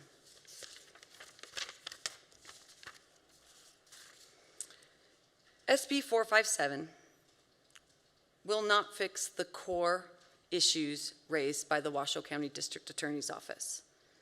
The bill overlooks the real problem, the behavioral health system that is deeply underfunded and lacking essential resources. Based on the data that we have reviewed, Washoe County has seen a slight increase in crime since 2019, but the whole state has experienced a decline, indicating that a statewide effort may not be the solution in this case. As this is a county-specific issue, not a state issue, Washoe County is underfunded and under-resourced when it comes to behavioral health interventions. Basically, our first responders are forced to be crisis managers and focus their attention on individuals experiencing a behavioral health crisis instead of being able to divert them to a crisis center. This is because without the proper avenues for treatment, law enforcement becomes the de facto responder to behavioral health crisis. While other parts of the state appear to be meeting their community's behavioral health needs in a variety of different ways, law enforcement in Washoe County are being forced to bear the burden of Washoe's behavioral health crisis. While the Washoe County Sheriff's Office is working to innovate and keep pace with the needs of the community, they should not have to do this work alone. A resource like the renowned Crisis Care Center was perfectly positioned to help take on this burden. But unfortunately, the center was closed shortly after it opened due to funding cuts. Research shows that we need more resources and less incarcerations to have safer streets and neighborhoods. The last section raised in this bill that I'm going to address is that 48-hour bail hearing. The bail hearing serves as a critical safeguard against prolonged pretrial detention. This upholds the principle that a defendant is presumed innocent until proven guilty. By requiring a timely judicial review, Nevada ensures that individuals are not unjustly deprived of their liberty without due process. Individuals held in pretrial detention often miss work. They risk losing their jobs, housing instability, and family disruption. These harms disproportionately impact low-income and marginalized communities, further compounding the systematic inequalities. The presenters claim that the 48-hour rule remains, but excluding holidays. One of the claims that we've heard is to give judges and victims more time to decide bail, but that's not what this does. The only benefit I can see is that lawyers and judges don't have to work on the holidays. But as someone who covers bail hearings, I am aware of all the other people who are working these holidays, like the jail staff, the first responders, hospital staff, casino workers, and other hospitality staff.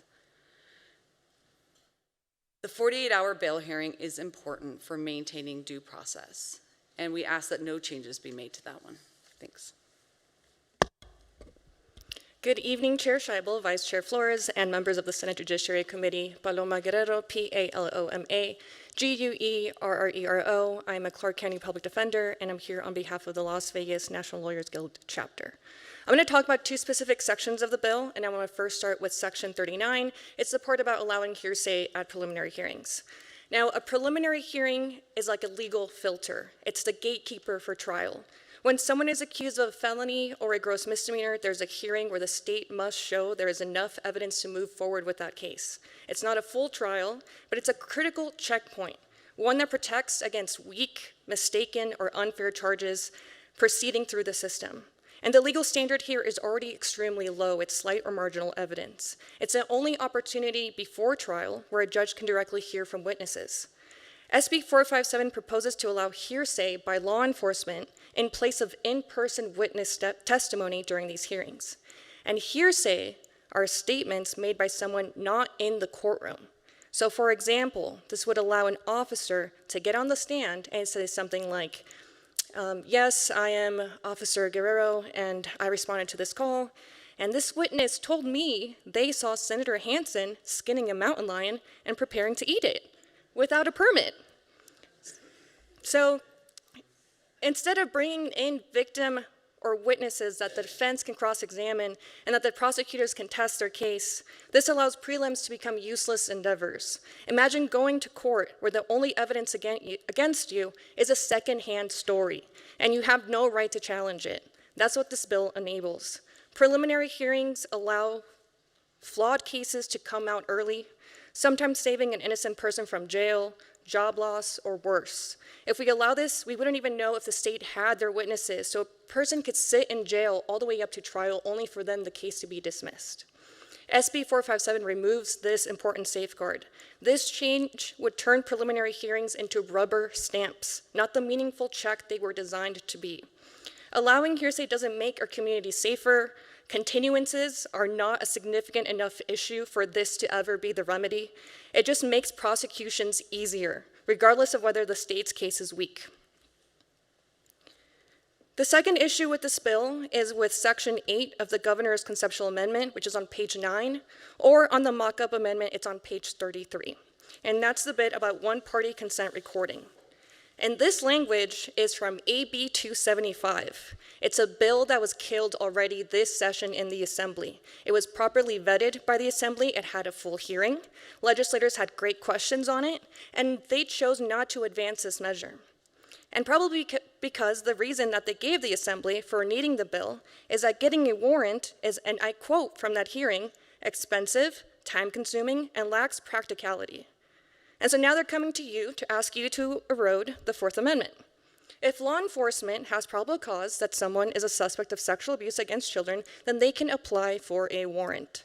Judges exist for a reason. They are an important check and balance in order to make sure law enforcement is not conducting surveillance without accountability.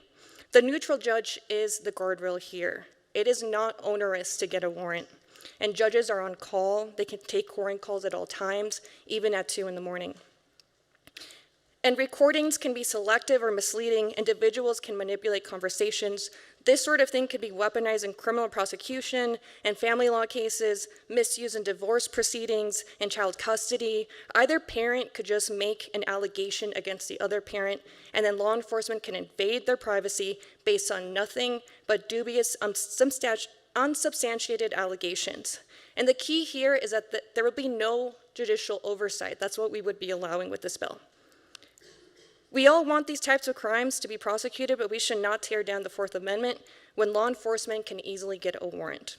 We need laws that are smart, just, and evidence-based, not ones that erode foundational protections in the name of just being tough on crime. We respectfully urge you to reject these provisions in SB 457.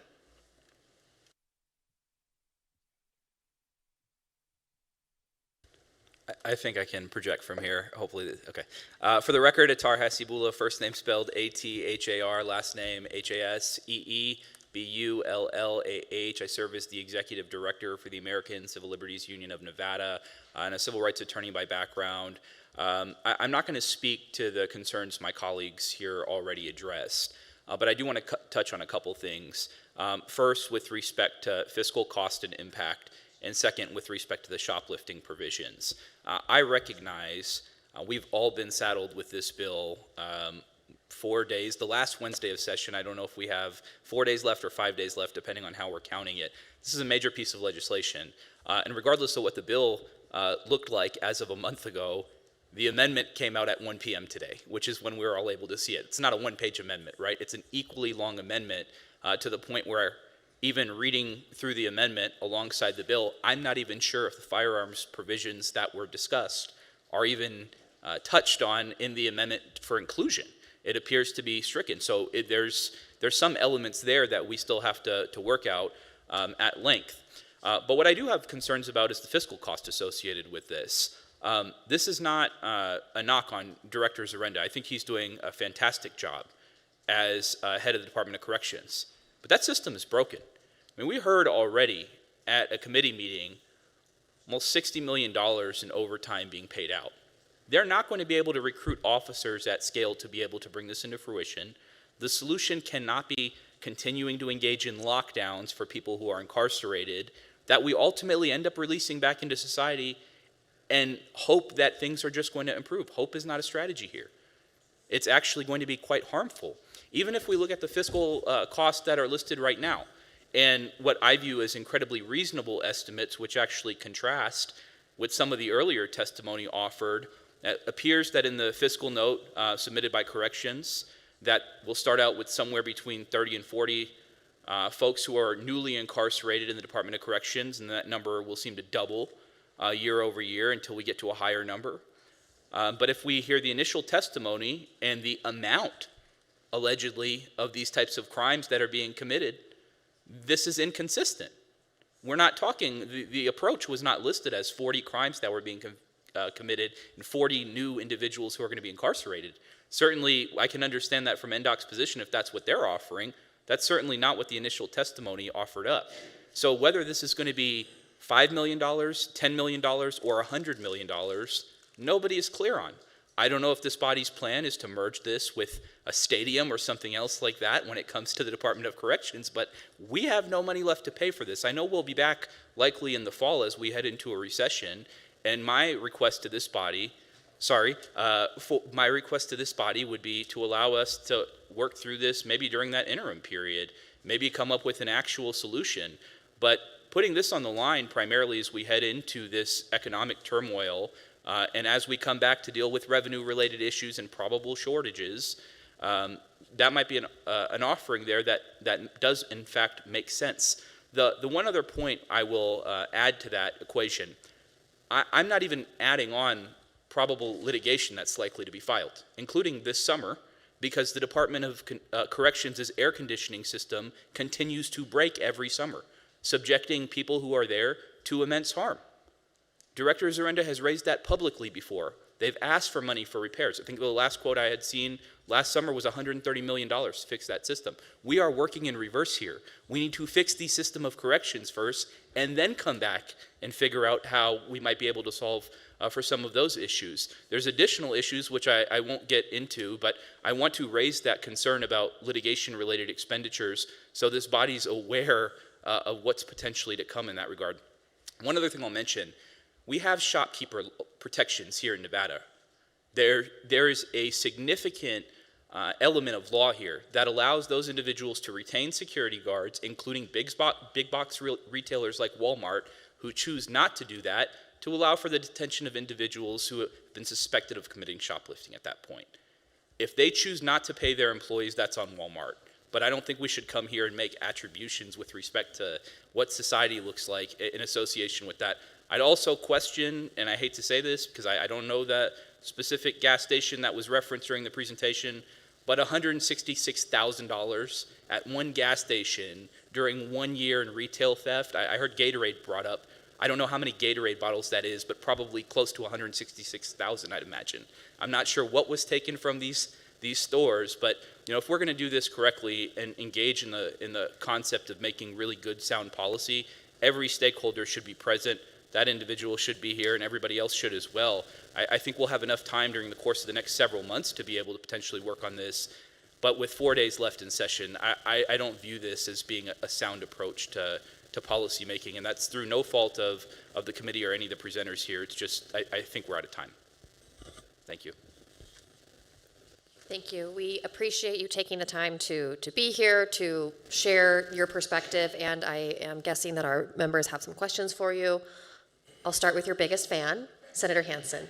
And it's not facetious. Senator Hansen reminds us frequently how important public defenders are to our justice system, and I know that he believes it as much as I do. Very much. You're a critical part of the due process. Doesn't mean you're always right, but I will say that you addressed the question about retail theft, because I think it's kind of boiling down to that in this closing minutes of the session, because I think that is a pocketbook issue that virtually everybody would agree with. There's something going on, because now, I guess the flaw in what you just said is prior to 2019, or even a few years ago, we still didn't have locked up shelves, but they didn't have rent-a-cops walking the stores either.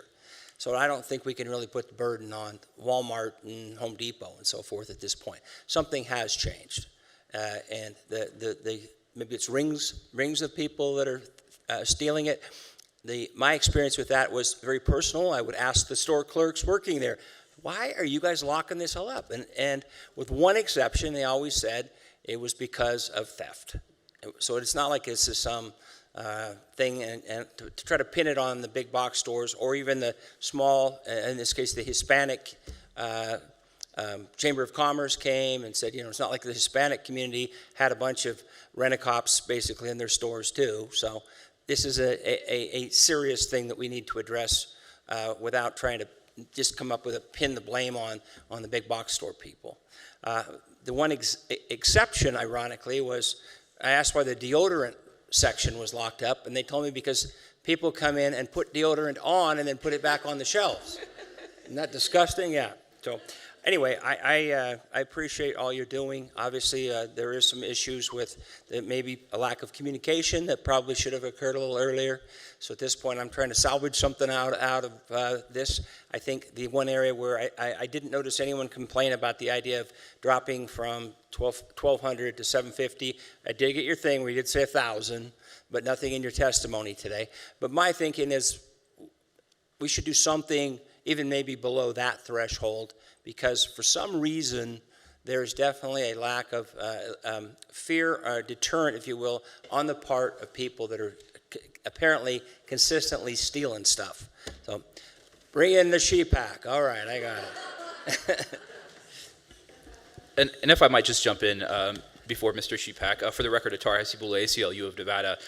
Just two things to that point, Senator Hansen. First, we at ACLU of Nevada are opposed to dropping that threshold, again, because of impact and the lack of deterrence that's associated with it. But one thing that we would be supportive of, and I'll say this because I get calls from business owners as well, and as someone who invests in other businesses, frustrated that they've been shoplifted from, and the response time was 5 hours, and the only way that they were told that they would get their money back was if they cooperated in an investigation for the pendency of the next 6 months to go after a shoplifter. Every business I've talked to really just wants their money back and to feel safe. So what we would suggest instead, maybe during this interim period, is an expedited victim of theft relief fund. Perhaps instead of using the money for incarceration, we can set aside $5 million. Or something of the sort, if that's what we're saying it amounts to, where those business owners can be compensated within 30 days and not require them to have to sacrifice their business time to be able to do that. Maybe that's accompanied by a check-in with law enforcement, but we always hear in response that there's no resources available for anything else. It seems that we have resources to be able to prosecute these people and then incarcerate them, however. Okay, well, good. Open dialogue is great. I'm all for it. I would point out, too, though, that Walmart in particular serves a tremendous number of underprivileged people and communities of color and all that. When I go to Walmart, the people that are the wealthier people are not typically in Walmart. So I would just point out if those prices are going up in those stores to offset the losses from theft, it's actually disproportionately hurting the people that you guys always bring up pretty specifically as like, these are the ones that are always left out of the equation. Well, you're leaving them out of the equation now, too, if we don't deal with something with the problems in the very stores that are disproportionately used by communities of color and underprivileged societies and so forth. Sorry, go ahead, Mr. Sheepak. Thank you, Senator. Thank you, Senator Hansen. This is Nick Sheepak for the record, NICKSHEPACK, Nevada State Director of the Fines and Fees Justice Center. We've done a lot of research on these felony theft thresholds across the country because we agree that we would all like to see less of this retail theft. However, there is absolutely no correlation between the felony theft threshold and property crimes and these theft levels. There are 15 states that have higher felony theft threshold levels than Nevada does. Only one of those states had a higher property crime rate. That was Colorado. Texas and Wisconsin have a threshold of $2,500 and had significantly lower theft in their state than we did in the last year, which is 2023, that we have complete national data for. And then we looked at states that were lower, and 4 states that were lower had higher rates of crime than us, and 2 of them were in this 750 range or lower. 22 states are at 1,000. Right, so when we heard earlier that it's kind of all over the place, there are some outliers, but there is a real heavy middle, and it's around 1,000 to 1,200. Where we do see tracking with this type of theft is along the lines of unemployment rates. Every state that had one of the top property crime rates had unemployment at 3.7% or higher, and Nevada has the highest, and did in 2023, the highest unemployment rate in the country.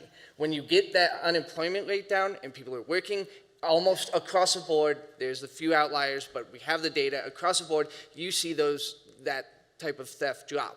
So while I understand the desire to do something here, this has been tried. Some people have lower, some people have higher. It is not correlating to this type of theft whatsoever as far as any data can show. We also have worked really hard and had conversations every single session on organized retail theft. Our organized retail theft statutes are a B felony. If this is something that the community is deeply in need of, our police, our prosecutors, and our judges should be actively ensuring that people are being held accountable for this organized retail theft. But I do not believe, and there's nothing that we can find that would show that doing this, dropping it down, would do anything except give kids who are dumb enough to swipe an iPhone felony charges that are on their records forever. Well, good. I'm looking forward to that amendment you're going to produce, that we are going to deal with that retail theft ring that's missing in our law. I will tell you, Senator Hansen, every year that I've been in this legislature, every session, we've done something with that statute. Sorry, Chair. John Pirro for the record. Every session that I've been here, we've done something with that law, and we've aggregated the time frame over 120 days. So like when we get the example that these guys or people are just going in and they know it's going to be less, it's only a matter of time before you rack up that amount to get that felony theft threshold level. Okay, well, I'm hearing a lot of stuff that doesn't work. So what I'm looking at is, look, something's happened in the last 5 years or so. I don't think the solution is to hire rent-a-cops. I think it's something's missing either psychologically, and I don't accept the idea that because of unemployment, because you drive up and down any street around here and every business has a help wanted sign, you can't force people to work, but I don't think the people that aren't choosing to work are the ones stealing from Walmart or Home Depot or whatever. Anyway, I would like to hear, admittedly, I will say that the people that sponsored the bill may have dropped the ball. These discussions should have been going on prior to the hearing in front of us with 4 or 5 days left. Regardless, so I would like to see if we can come up with something to where we actually have some mechanism, short of hiring cops, to reduce retail crime, because that's, to me, that seems like the biggest one that's affecting the largest number of people in the state of Nevada at the moment that this bill is attempting to address. And John Pirro for the record once more, Madam Chair. The one thing that I will say is with our high unemployment rates, the Nevada crime stats tell us that our property crime is down. So Nevada's actually doing something right here. We're doing something right, and we've been doing something right since 2019. I know not everybody may have been happy with how that bill came out, and frankly, I made a lot of compromises in that room. Senator Krasner brought that up. She said, we were talking today, she said, it seemed like you were making the most compromises in that room, Mr. Pirro, and I was, to try to get that bill passed. But we're doing good. We're doing good, finally. I agree. I think by the stats you guys have produced, things are moving in the right direction. It doesn't mean we can't continue to correct things. I mean, look, the reality is, been here 8 sessions. You and I have discussed, in many cases, the same concept over and over. We've had the bills, and then we come back and tweak them and try to make them better and better. Clearly, there is some areas that I think the governor is correct in attempting to address. So I'm hoping that we can have some last-minute compromise on some of this stuff and come out a little bit of a win-win, and especially on the retail theft angles to it. Not that I'm downplaying child pornography and things like that, but I think that if you were to ask the average person what the biggest concern is in the criminal world, it's going to be retail theft. So thank you, Madam Chair. Of course. I think we also have a question or a couple questions from Senator Orenshaw.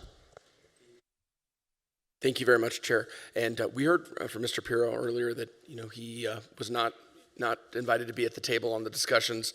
And I just wondered if ACLU of Nevada or Fines and Fees Justice Center had been asked to be at the table for the discussions on crafting this bill.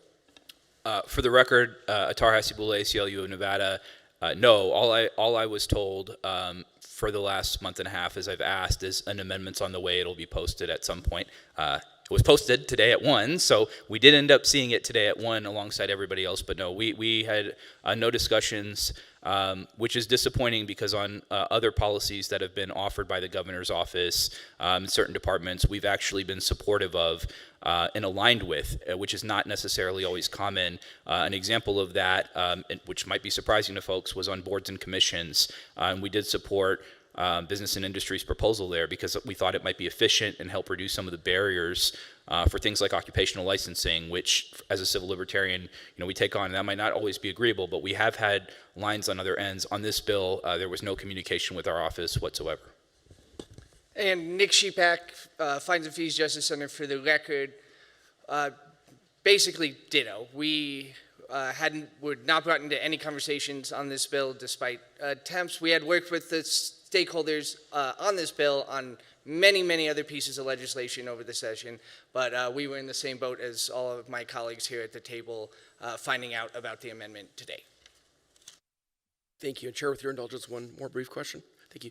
Earlier, I was citing to the Nevada Criminal Statistics Dashboard, and looked to me like figures are looking like crime is going down since 2019, since AB 236 was enacted. And, I think there was some dispute from some of the proponents about, their interpretation of the numbers and whether these numbers are accurate. I wonder if whoever would like to maybe talk about the statistics since 2019 and kind of let me know what direction you think criminal statistics are going in terms of crimes in Nevada since AB 236 passed. Maybe also diversion programs, the success rate of those programs where defendants are diverted into those programs. I wonder if anybody could just speak to that. Thank you for your indulgence, Chair. Nick Shepak, for the record, I'll pass this over to Mr. Pirro in just a second. He's really the expert on a lot of these numbers. However, there is one thing that I noticed during the presentation that I think needs to be addressed, is that when we were talking about the shoplifting numbers specifically, it was from 2020 to today.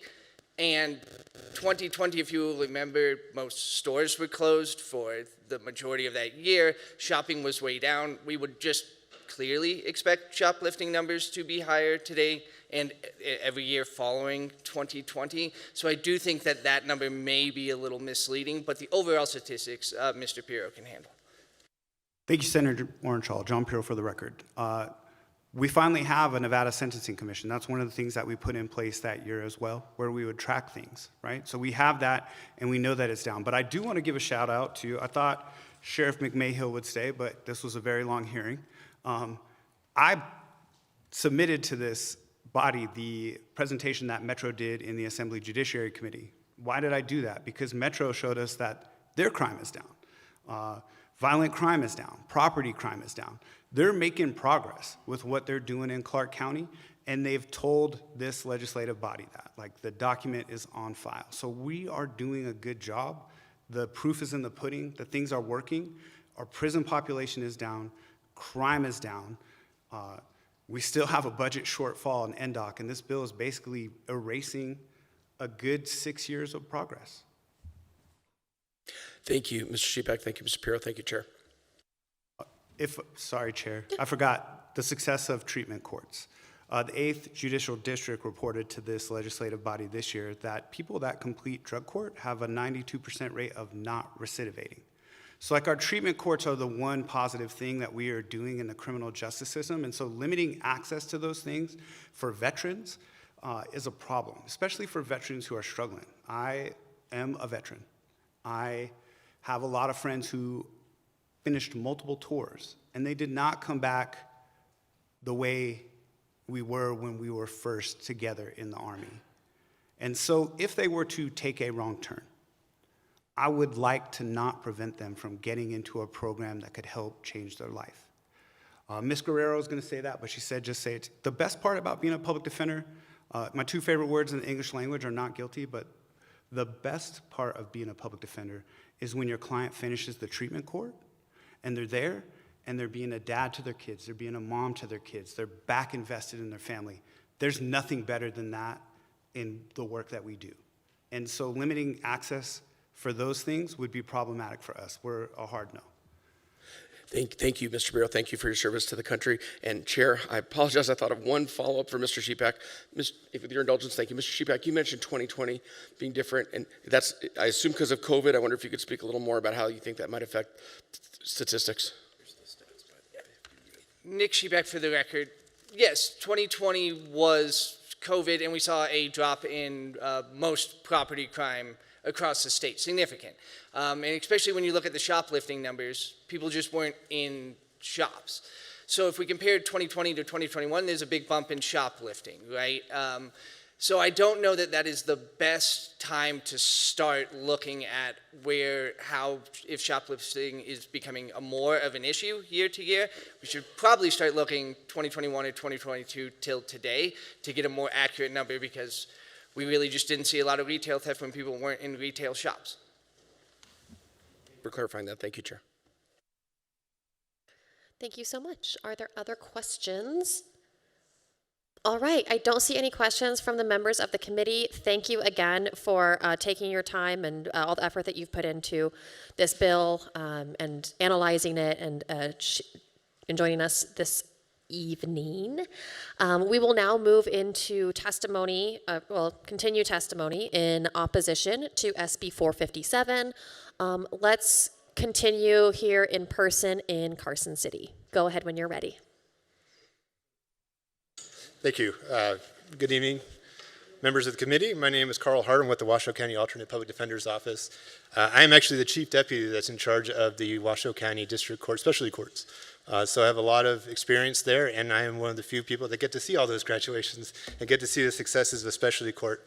So my testimony in opposition is really focused around those sections 41 through 49. I did see the proposed amendment that looked like it was going to eliminate those. That does bring my heart rate down a lot, so I do appreciate that, but I still want to put on the record some of my issues with that.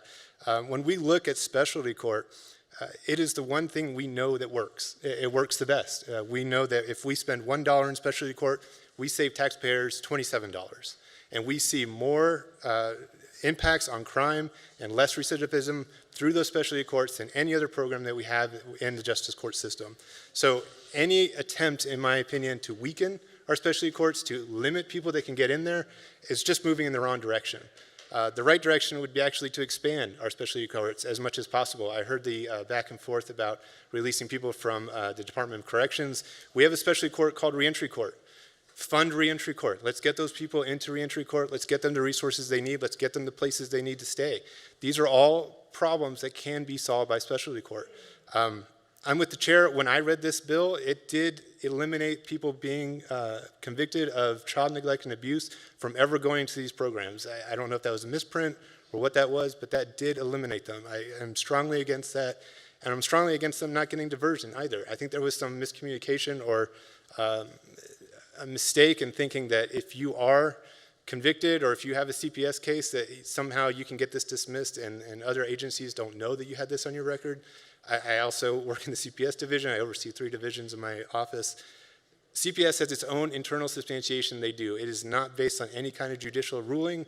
They do it. If there's been evidence of child abuse or neglect, they will internally substantiate you. That goes to hospitals, that goes to child care places. Even if you go to justice and you get convicted and that gets dismissed and it gets sealed, you are still in that system. It is not something that we're hiding from anybody. You are there. So that kind of concern really isn't a concern in my opinion. I know with the DUI, I did want to kind of correct some of that record. We do have DUI diversion. We do rarely have someone get a DUI while in DUI diversion. What usually happens is they are removed from DUI court, they get sentenced on their 3rd DUI, which they were in diversion court for, and they get prosecuted for that 4th diversion. I'm not against working on some language to kind of fix that up. I don't think it's a gap, but I understand there could be some confusion there. As far as everything else, I think it was all stated by my other colleagues, but I don't think that this bill, as written, should be passed. We're already good. Okay, good. We've been in here a while. My name's Quentin Savoy. That's Quentin, S like Sam, A like Apple, V like Victor, WOIR. I'm the president of the Las Vegas branch of the NAACP, +1 on many of the sentiments that have already been expressed by my friends in the PD's office and the ACLU, of course. I would just implore us, if we spent so much effort and energy to figure out how we can help solve some of the socioeconomic problems that are the root cause of crime, if we could spend that same amount of time and those same dollars that are in this proposed bill, $40+ million, anytime that we come and we advocate for things that are gonna enhance people's lives, make them more stable, create a dynamic in an environment where crime isn't as prevalent, because I happen to believe that people don't just wake up and decide, oh, I'm gonna go rob a convenience store or I'm gonna go hold this person up. If we can treat the socioeconomic conditions to create a world where people can provide for themselves and their families, then we've solved the actual problem. We spent almost 5 hours here today trying to devise ways to incarcerate people more and to try to devise ways that we can criminalize people more. And none of us actually want that. We want safe communities. I don't take that away. And I'm very empathetic to the cases that we heard as the bill was being presented. Terrible things happen across this country all of the time. And my prayers and empathy go to those families, sincerely. There has to be a better way than trying to arrest our way out of these problems. I think we saw in the 1990s that this type of approach, this tough on crime approach, opened the door to mass incarceration. And it cost our country a lot of money. Not only is this bill gonna cost our state a lot of money, it's looking to eliminate the places where we have been able to save money. So I would implore you, I know that we probably are gonna need to compromise and figure out how we get something that's amiable for all parties involved, but let's figure out how we divert some of those resources to get to the actual root cause of a lot of problems that Nevadans are facing. Thank you for your time today.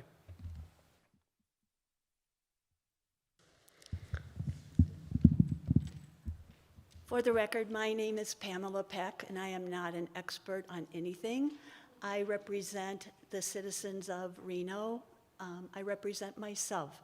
I am a former teacher, a former executive in business, and a former business owner. And I am not so much opposed to this bill as I am echoing my colleague here.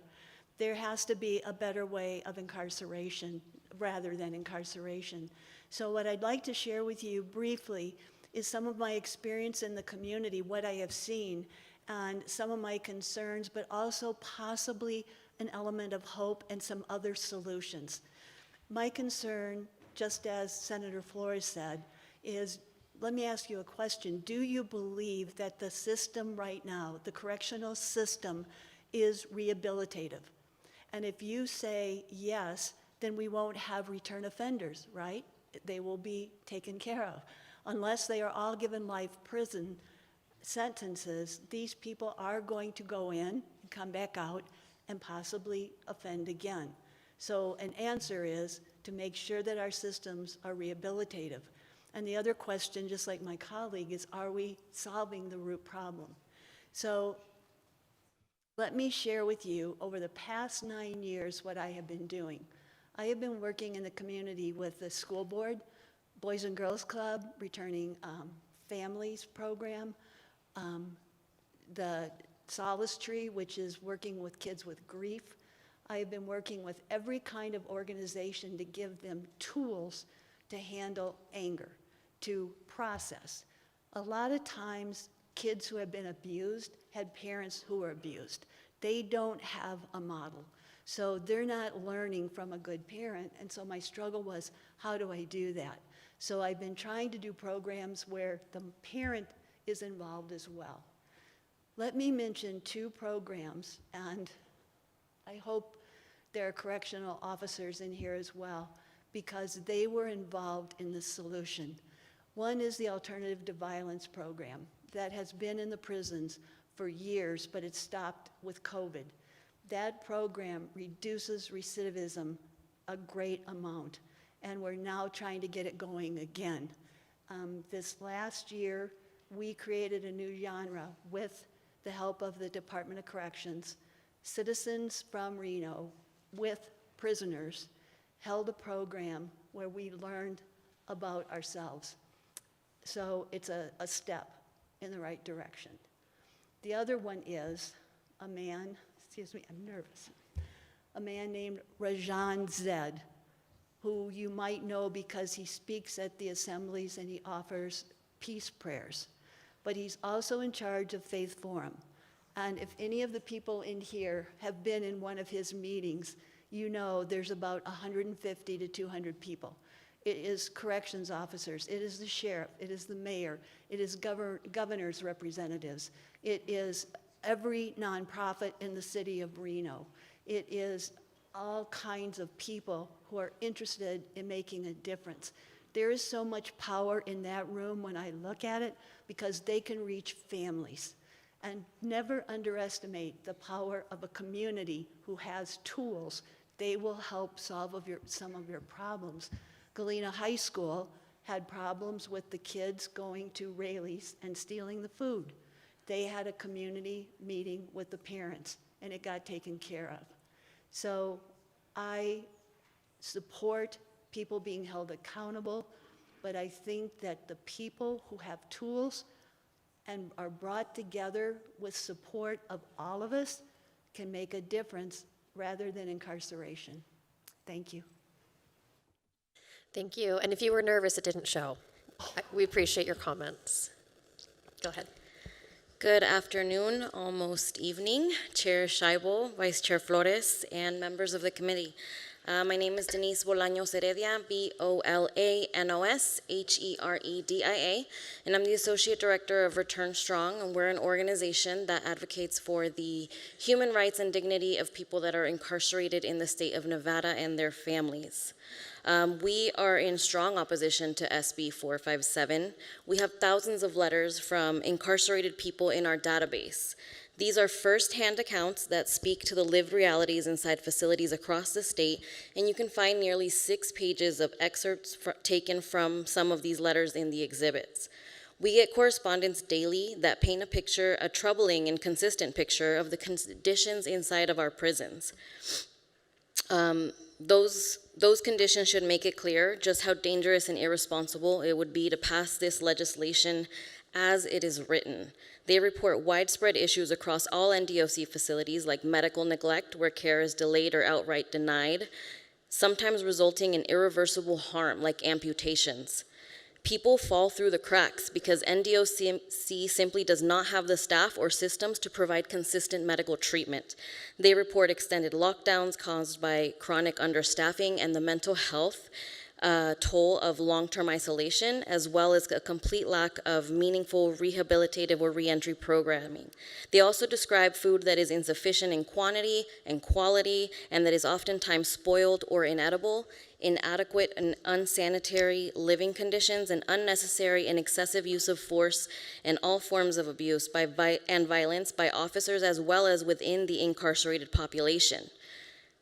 They detail unbearable heat due to broken AC units or freezing temperatures in the winter due to no heat and no hot water. And the list goes on, but all of that to say that NDOC has its hands full, and SB 457 will not solve any of these problems, but it will make them worse by funneling more people into a system that is already failing the people that are inside of it.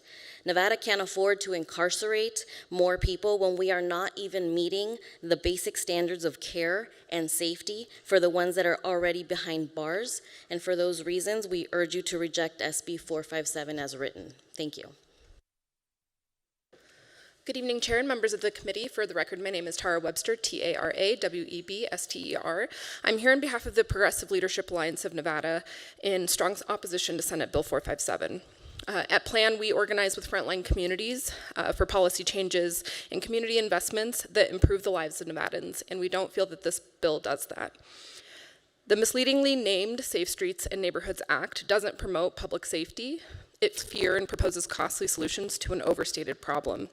We've already heard and know that the data shows that Nevada has experienced a notable decline in crime and recidivism rates, thanks to reforms from the 81st legislative session that made our justice system fair and more effective.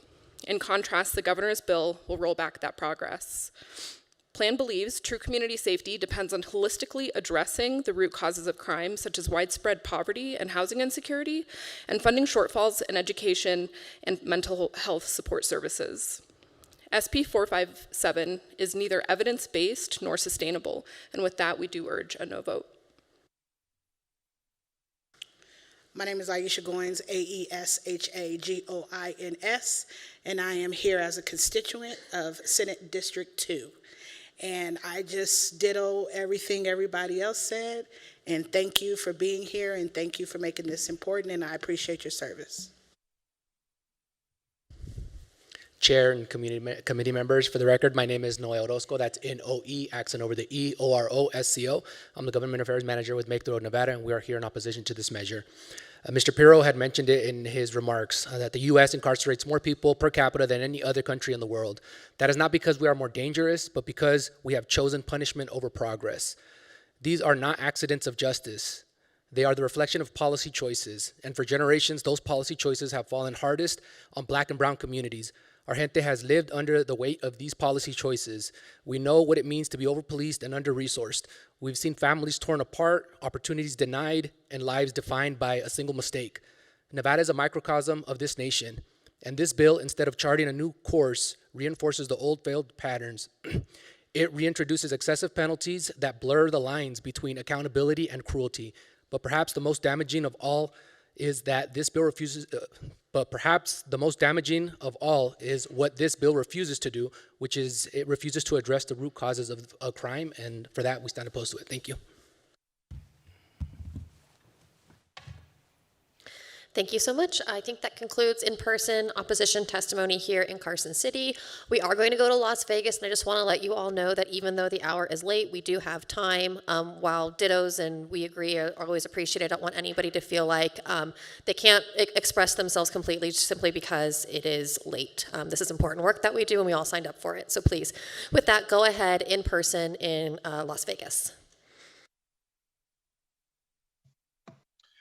Caleb Green for the record. Chair Scheibel, Vice Chair Flores, and members of the Judiciary Committee, thank you for the opportunity to testify. Do my best to be brief. My name is Caleb Green. As mentioned, I'm a Nevada attorney, and more importantly, I'm the president of the Las Vegas chapter of the National Bar Association, the LVNBA. The LVNBA is the Las Vegas affiliate chapter for the National Bar Association, which is the largest organization of Black and African American attorneys, judges, and legal professionals worldwide. And on behalf of the LVNBA, I'm here to oppose this bill. I want to echo the policy concerns that have been raised by the experts in opposition, as well as the prior public testimony in opposition to this bill. But first and foremost, I do think I just need to point out that this bill, as amended, is being introduced for the first time with fewer than 4 days remaining in the legislative session. And while I don't attribute that blame to this body at all, we do have to realize that from a policy-making standpoint, 4 days lead time is not only unreasonable, but is deeply concerning when we're talking about significant criminal justice issues. It deprives the public and key stakeholders of the opportunity to meaningfully review, analyze, and provide input on important changes to Nevada's criminal justice systems and access to its diversion programs. But equally troubling is the exclusion of key stakeholders, including the LVNBA, from providing input concerning this bill's provisions and its amendments. For the last several legislative sessions, the LVNBA and several of its members have been consistent and constructive voice in shaping public policy safety legislation in Nevada. And more importantly, the LVNBA is at the forefront of educating underrepresented communities, including Black and Latinx communities, about changes to criminal laws and policies and how it impacts them. Our exclusion from this process is not only a disservice to the legal community, it's a disservice to the unrepresented communities that we represent and our efforts to educate those communities on significant legal changes. I'm going to borrow from Mr. Pirro, who quoted Coach Prime as well, that the LVNBA is not hard to find. Lastly, this bill threatens to undo years of collaborative work by the LVNBA and other justice-focused organizations, namely eroding the impact and efficacy of diversion court programs and permitting concerning exceptions to hearsay at preliminary hearing stages. Groups like the LVNBA have worked tirelessly to implement thoughtful, evidence-based reforms and balance public safety with fairness and equity, and those measures are working. And this bill reverses that collaborative process that has resulted in reductions in crime and are fiscally efficient. And with that, I'm going to urge this committee to please reject or at least table this bill and recommit to transparency, inclusive process that respects the voices of all Nevadans, especially those that have long been at the forefront of criminal justice reform. Thank you.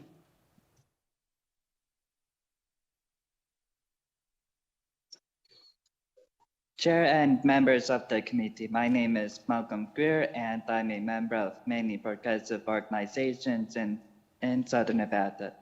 I urge you to oppose SB 457. This bill reverses years of bipartisan criminal justice reform and will increase prison costs without improving public safety. There is a lot of research from UNLV and other universities that prove that rehabilitation and diversion programs work and decreases recidivism rates. Nevada deserves smarter justice, and we need to strengthen these programs and not mass incarceration. Please vote no on SB 457. Good afternoon. Carl Segerblum on behalf of Nevada Attorneys for Criminal Justice, CARL SEGERBLOM. There's a lot of problems that we have with this bill. I'm going to focus on section 1.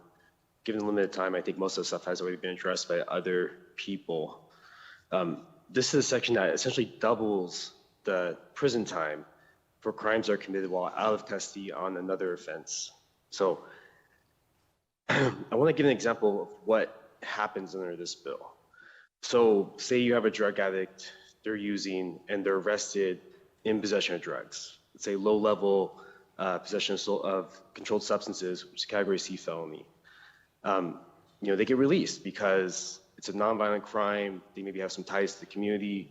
But guess what? They're still a drug addict. They're still using. They get arrested again. Same crime, low-level possession of controlled substances.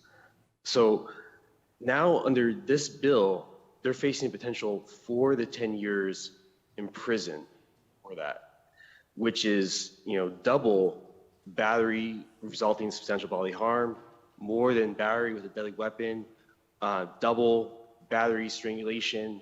That's what you're facing here for drug possession.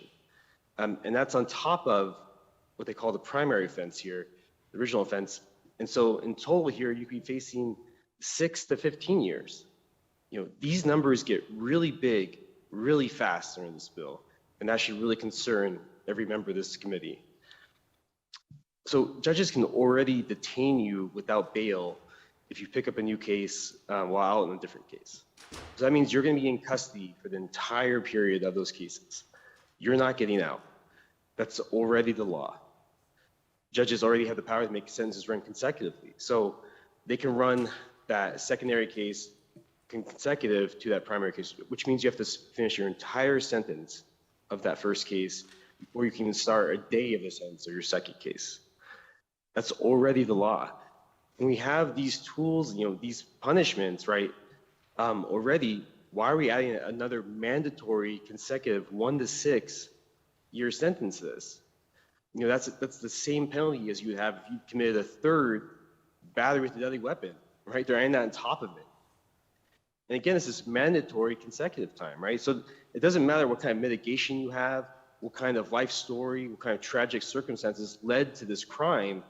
The judge doesn't have a choice. They have to give you this additional 1 to 6. They have to. This bill doesn't improve public safety. It just makes the sentences longer and longer, people in prison longer and longer. It breaks up families and communities for longer. That makes it harder to reintegrate into society. That makes it harder to rehabilitate. Whose interest is this really serving to have this in the bill? Thank you.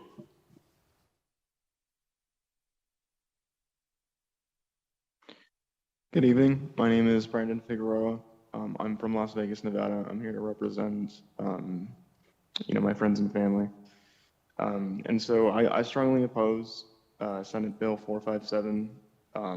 I think that this bill would harm our communities by expanding the reach of harsh penalties and increasing incarceration without conviction. And I think that by punishing people based on accusations rather than proven guilt, SB 457 undermines due process and risks incarcerating more of our neighbors, separating families, and destabilizing our community. We do not need, more fear and incarceration. I don't think that's the answer for all of the problems that we've been facing as a community. I think that we could use investments, in mental health care, addiction treatment, housing, and education. These are real solutions that could promote safety and healing. So I urge you to vote no, and thank you for your time.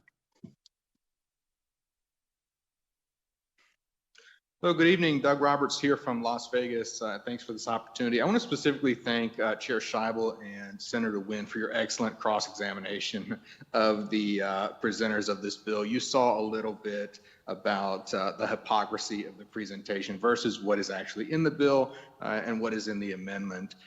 This has been a bad bill from the beginning. When I first saw this law, it even had a 3 strikes provision in there. I mean, what are we doing? We know some of these things just don't work. They create, of course, mass incarceration, but they just create so many problems where people are being arrested for minor offenses, spending life in prison as a result of them.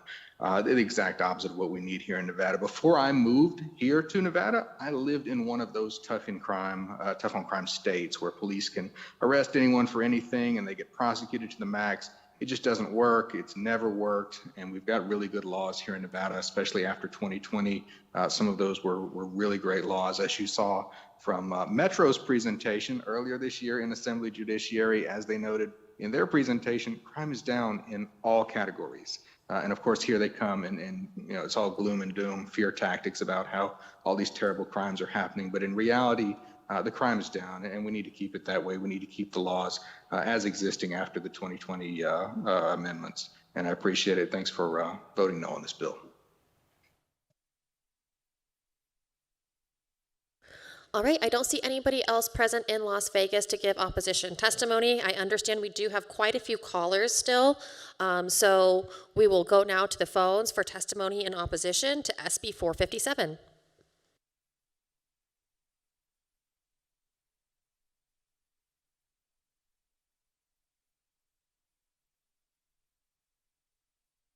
If you would like to testify in opposition, please press *9 now to take your place in the queue.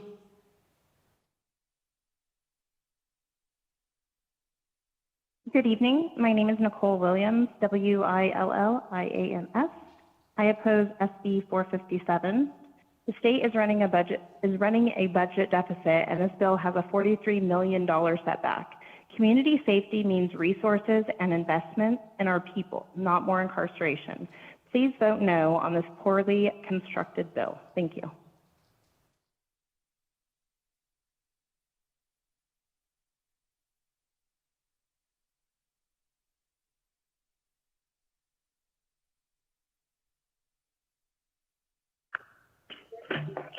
Good afternoon. For the record, my name is Erika Castro, ERIKACASTRO, and I'm calling on behalf of the Nevada Immigrant Coalition in opposition to SB 457.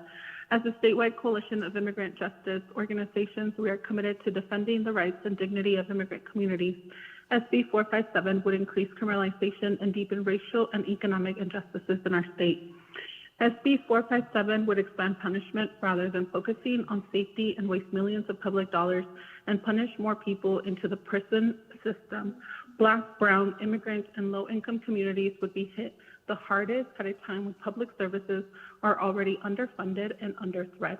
Lowering the felony threshold ignores the impact inflation has on all Nevadans.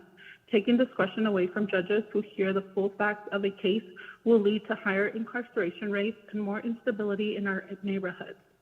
This bill prioritizes punishment over prevention and short-term political points over real community safety. Nevada deserves policies that support our communities, not tear them apart. We urge lawmakers to oppose SB 457 and choose justice, not regression. Thank you.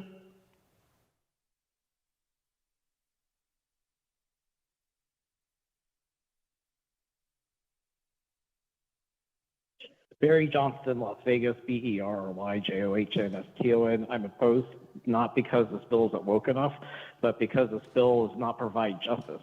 We need to go back to our cowboy ways to make it easier to start shooting criminals again. This bill should have been broken up into sections. Thank you, Senator Hansen, for you're the only one making any sense.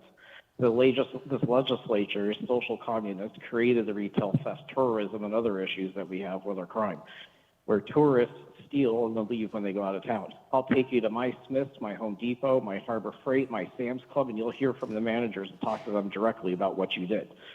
Sheriff McMahill and his attorneys are refusing to be honest. They are refusing public record requests and not properly documenting crime. Retail workers, especially women, are being put in danger every single day while woke mafia pretends it's not happening. My Smith loses thousands of dollars a week. I'm in Sutherland. My friend's daughter almost got stabbed at the Marshalls over a purse up here. This woke legislature caused these issues. I've talked to some of them in Area Command. They've seen the numbers. I've seen the numbers they report. They're lying and manipulating data. They've leaving older women to fend for themselves while protecting crime is out of control. I was almost carjacked at my Smith's, and the cute little ladies laughed with me because Metro won't do anything and no one cared. That's the kind of Nevada we're living in now because of the legislature, social communist members have done to us. We need 100% honesty, and Metro's own officers don't trust Metro data. We can't let them speak without proof. McMahill's own officers are clowning him in hilarious videos featured on Doug Papa's podcast, even using McMahill's head as a drunk driver from a Family Guy cartoon because his officers say he covered up his own DUI. If any of us did what he did, we'd go to jail, no questions asked. On one side, we've got the woke mob pushing angry Karen-style rules demanding to take away our guns. while using armed government agents to control us. They celebrate lawlessness. They let criminals run wild while law-abiding citizens live in fear. On the other side, we've got sheriffs treating us like revenue streams, pretending to honor the Constitution while stomping out our rights and ignoring the Constitution and case law that limits their power. Joe Lombardo must stop acting like a Democrat. We need him to fight, not fold. Look at what DeSantis is doing right now. These parasites around Lombardo have bent him over like a bad scene in Pulp Fiction. It's time to get off our knees and get him to get off his knees and start fighting for Nevada. We've got a legislative council bureau claiming that they just finished the last minute amendment. Nobody believes that. Not after your acting director annihilated any trust Okay, left in that we office. don't defame people personally here, especially not the Legislative Council Bureau, who work incredibly hard to keep this building running and, in fact, did not have all the information that they needed from me to complete this amendment even a moment sooner than they did. So we will go to the next caller, please.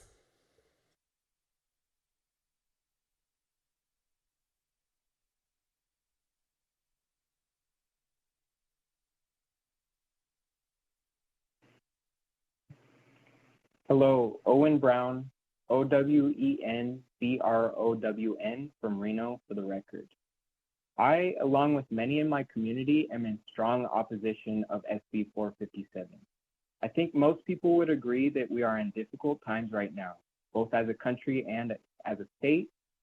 My question is, why does this legislature seem hell-bent on making things even more difficult for Nevadans with this bill? This bill will only serve to pack more and more people into the already overcrowded, dangerous, inhumane, and ineffective jails and prisons across the state.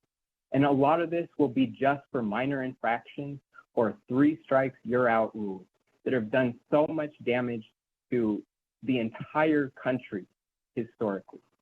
I think that it is also irresponsible and dangerous to stare down the barrel of both a state and nationwide recession and justify a mass incarceration bill.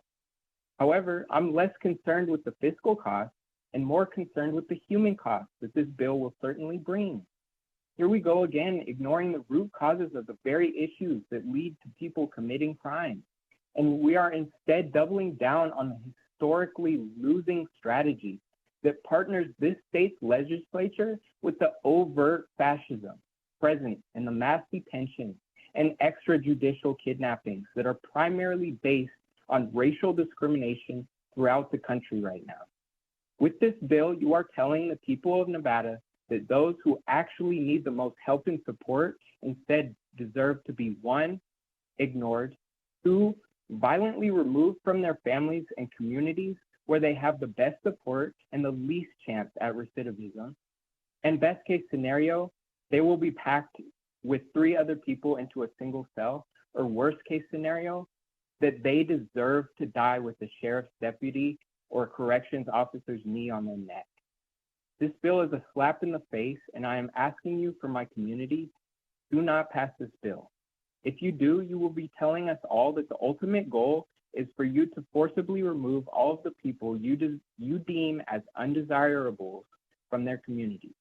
And I'll tell you this much, you will not be able to hold us all and are fighting a battle that you have no chance of winning with this cruel and misguided strategy. Next session, the people of Nevada deserve a bill that addresses the material and root causes of crime, poverty, and struggle. But for now, we certainly don't deserve to be threatened with a bill on mass incarceration.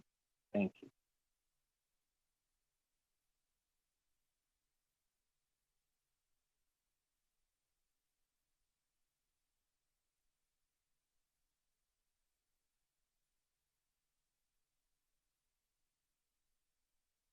Hello, Chair and committee members.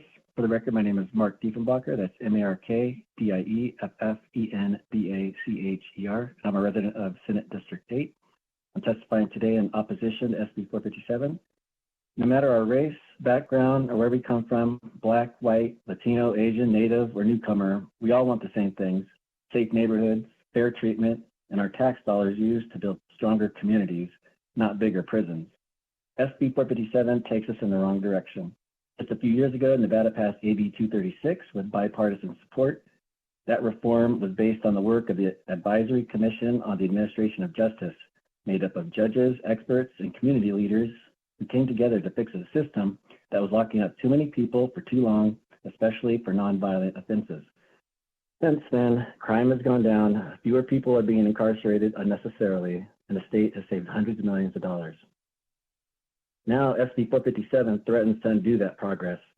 This bill would lower the felony theft threshold, expand who can be labeled an habitual offender, and take away incentives for people to turn their lives around. That's not justice. That's punishment for punishment's sake.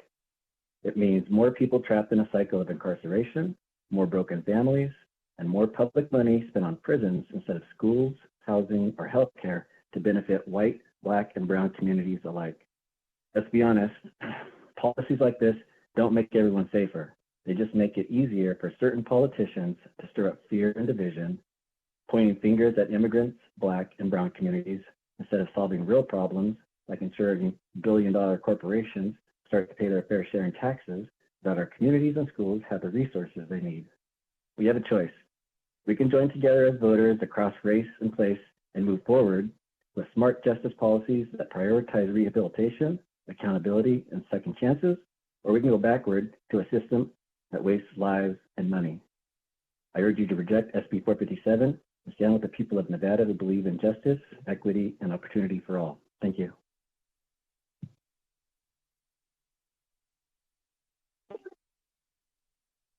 Thank you, Chair and members of the committee. My name is Shelby Forth, and I am the Executive Director of Battle-Born Progress.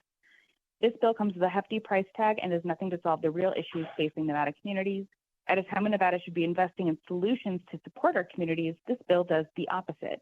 It wastes $42 million to expand a broken system that disproportionately harms veterans, working families, and people struggling with mental health or addiction. We've spent years building smarter, more compassionate, and evidence-based alternatives to incarceration. With this bill, you'd be throwing away that progress, and it is a reckless bill. I urge all of you to please oppose. Thank you.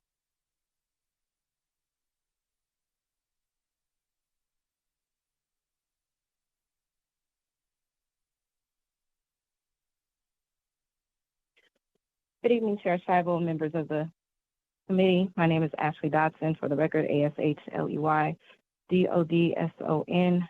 I am here on the behalf of Anchor Perspective as a community organizer, political analyst, and master social worker. While SB 457 is framed as public safety measure, it is in fact a dangerous step backward, one that deepens the very iniquities that have spent decades fighting to overcome. This bill increases penalties, lowers felony thresholds, and expands prosecutorial powers in ways that will disproportionately impact Black, brown, and low-income Nevadans.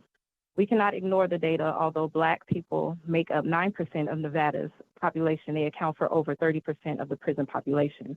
In Las Vegas, neighborhoods of color, especially in wards 3 and 5, already experience heightened policing, higher incarceration rates, and fewer resources.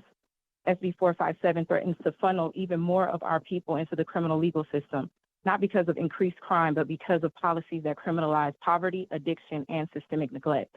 Even more troubling is the $42 million projected cost to expand incarceration under this bill.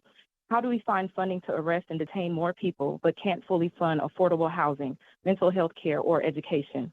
The message this sends is clear. We are willing to pay to punish, but not to heal or uplift. This is not justice. It is a policy of violence. If we are truly committed to safer communities, then we must invest in what works: prevention, treatment, housing, economic development, and care. SB 457 does not move us forward. It doubles down on the very systems that have failed Black and brown communities for generations. I urge you to vote no on this bill. Thank you.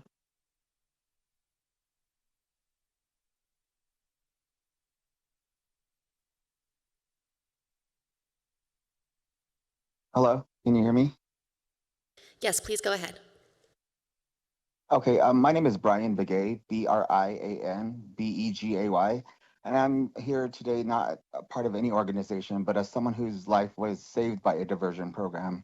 I'm here to oppose SB 457. I understand that parts of this bill aim to address serious issues like gun violence and crimes against children, and I respect those intentions. However, my opposition is to the sections that would eliminate diversion opportunities for nonviolent offenses, especially for individuals like me who are struggling with addiction. Without the drug court program, I wouldn't be here today. It's provided me with structure, accountability, and support when I had nothing left. It gave me a reason to fight for my life. Because of it, I'm now clean, working full time, helping others, and advocating for change. This bill would take that chance away from so many people. It reinstates the failed three strikes law, lowers the felony theft threshold, and moves us away from treatment and second chances, reverting to mass incarceration.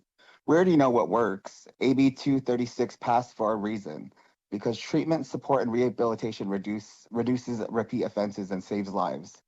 Yes, violent crimes need to be addressed, but incarcerating people for addiction and petty theft doesn't make us safer. It just perpetuates the cycle. I'm not here to share my story. I'm here to advocate for change. I'm now working with the Southern Nevada LivedX, a team of individuals with lived experience committed to ending homelessness and improving our community. This is the work complete opposite of the life that I was leading before, and it's a testament to what's possible when people are given a real chance. Please vote no to SB 457. Don't take away the only lifeline some of us ever get. Thank you.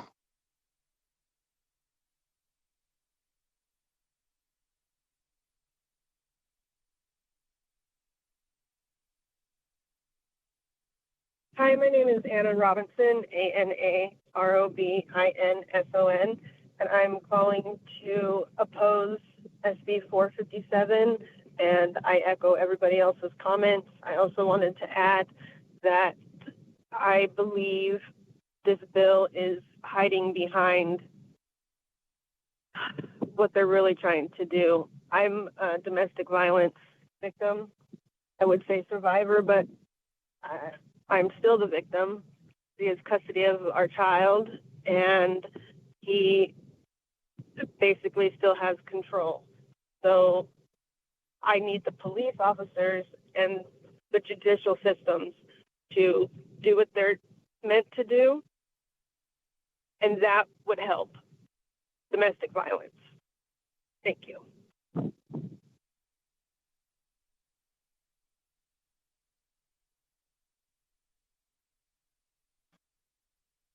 Good evening, Chair and Committee members. My name is Bree Schmidt, BRISCHMIDT with Silver State Equality, Nevada's statewide LGBTQ+ civil rights organization. We stand with our partners in strong opposition to SB 457. This bill will cost Nevadans an outrageous amount of money, but more important is the human cost. This policy ignores the data and destroys important treatment courts, putting more Nevadans behind bars and fewer in recovery. We should invest in community-based solutions, not pour more money into the mass incarceration of Nevadans. Thank you.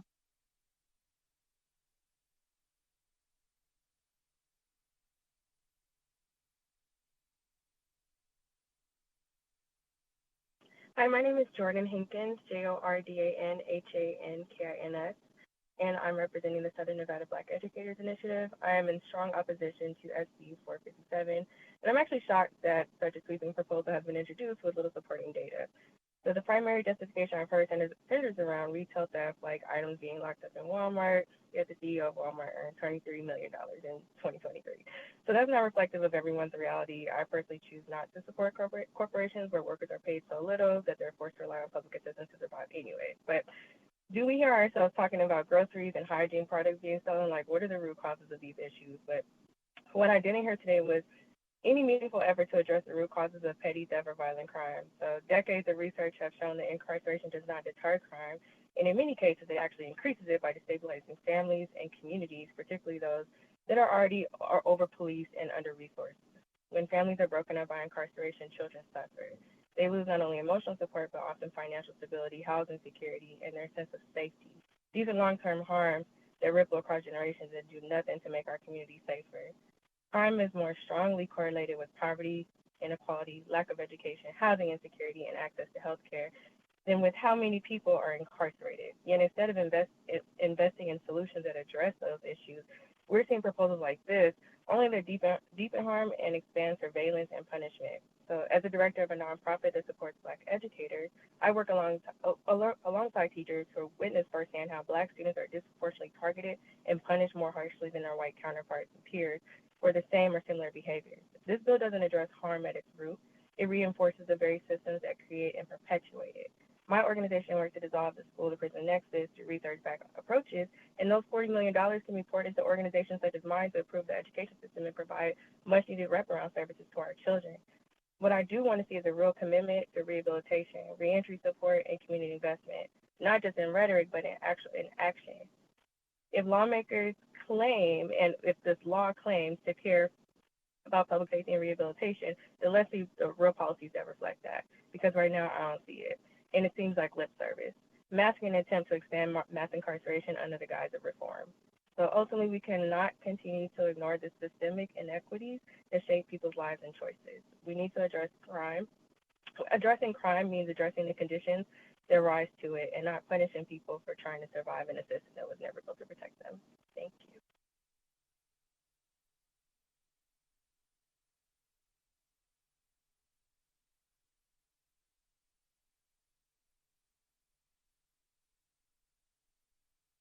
For the record, my name is Nicole Weiss, Nicoleweis.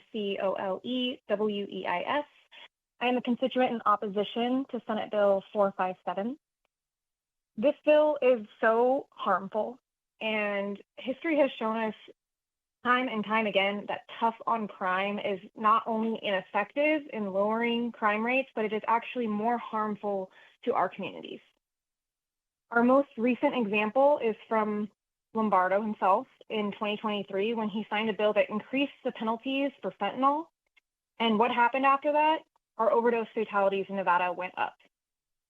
This bill, it stands to destroy all of the progress that we have made over the last several years since we passed AB 236.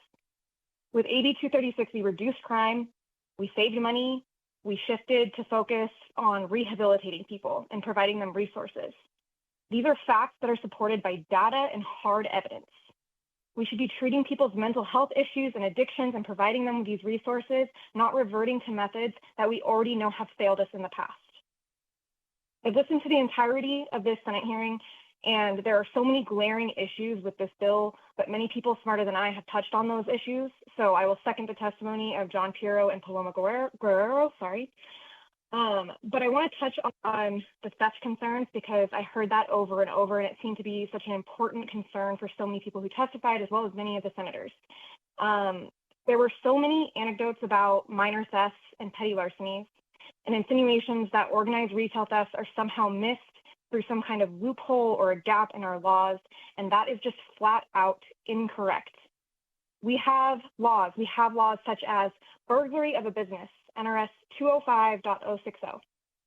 And that is a felony charge, burglary of a business, where people are prosecuted if they enter a business that they have previously been trespassed from for stealing. It's a Category C felony. It carries 5 years of prison time, and it has no monetary threshold. So we are already criminalizing these repeated offenders of theft from shoplifters. We also have organized retail theft. That's NRS 205.08345. And it was most recently amended in 2019, and it's a high-level felony, a B felony that carries 10 years of prison time. This bill is not needed to address these apparent concerns of rampant theft from stores. If police officers are telling shopkeepers that there is nothing that they can do to help them when they are victimized, that is a policing problem, not a problem with our laws. Those supporting this bill with anecdotes are fundamentally misinformed.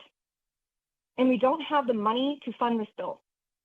But if somehow we do have that money to fund a bill like this, that money should not be used to build more prisons and incarcerate more people. That money should be used to create mental health and addiction treatment facilities outside of the criminal justice system to help raise our constituents up and support our community instead of dragging our community back down. We have the data, and the data shows that AB 236 is working. This bill would do the opposite, and it appears to have been dangerously rushed. I'm urging this committee not to undo the progress that Nevada has made and to please oppose this bill.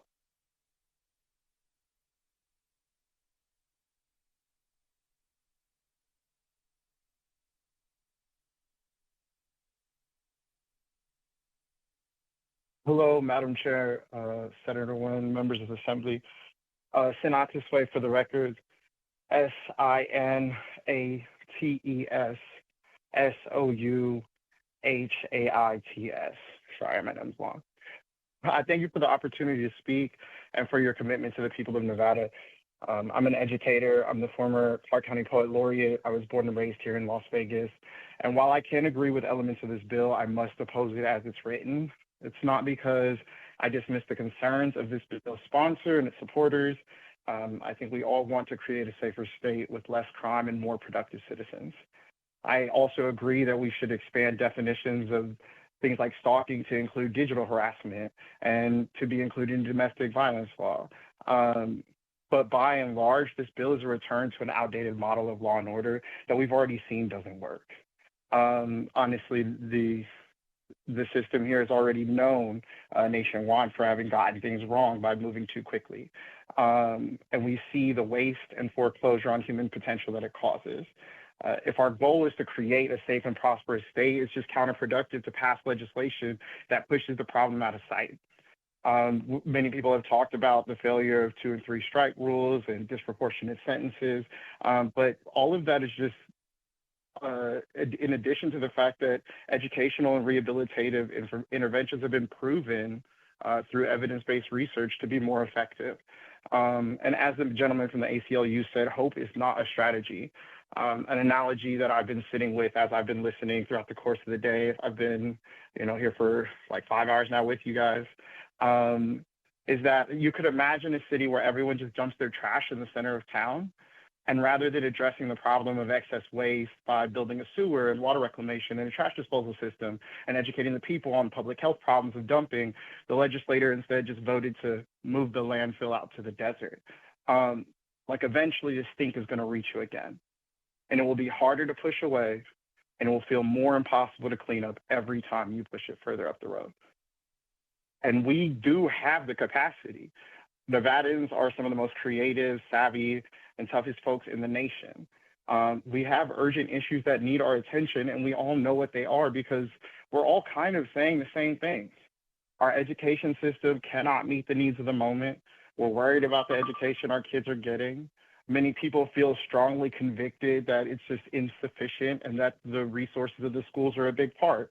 It's also been echoed through everyone that it's become increasingly unaffordable for people to live here, folks that have been able to make a life here for a long time. We have a problem with unemployment, and we can get into the weeds about what that is, but it's just an issue that we've seen in our city and in our state for a long time. We know that we need to adapt economically. We know that we could raise a minimum wage so that everyone could afford an apartment, that if they were working.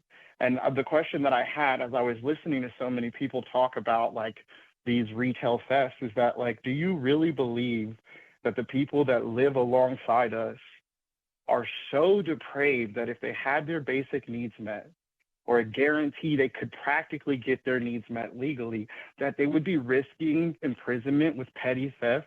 The woman just before me spoke to it, but people mentioned folks stealing over-the-counter meds, baby formula, groceries, and work tools.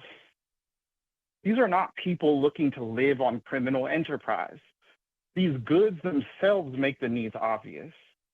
And I also pose the question that do we think the personal inconvenience of waiting to get your things unlocked, is that important in comparison to the plight of our neighbors who are struggling? People mention that it's the homeless who are stealing, but we don't talk about the fact that we have some of the highest rates of homeless youth and veterans in the nation. Why not focus our attention and financial resources to supporting those populations? And I don't mean to suggest that big businesses like Walmart and Target don't deserve protections, but they, to be honest, they are not Nevada businesses, and more than that, they're not your constituents. You don't owe a responsibility to corporations. You owe a responsibility to your constituents. And the thing with the theft is not a change unique to Nevada. It happens less here than in other places. And by and large, people are just disillusioned with the greed of corporations. There's an increase in petty theft in big box stores. It's a result of dramatically increased need and price gouging by those corporations. We've also been experiencing record joblessness. We very much appreciate your testimony. We do have, I don't even want to tell you guys how many people are still waiting to testify. If you could wrap it up, please.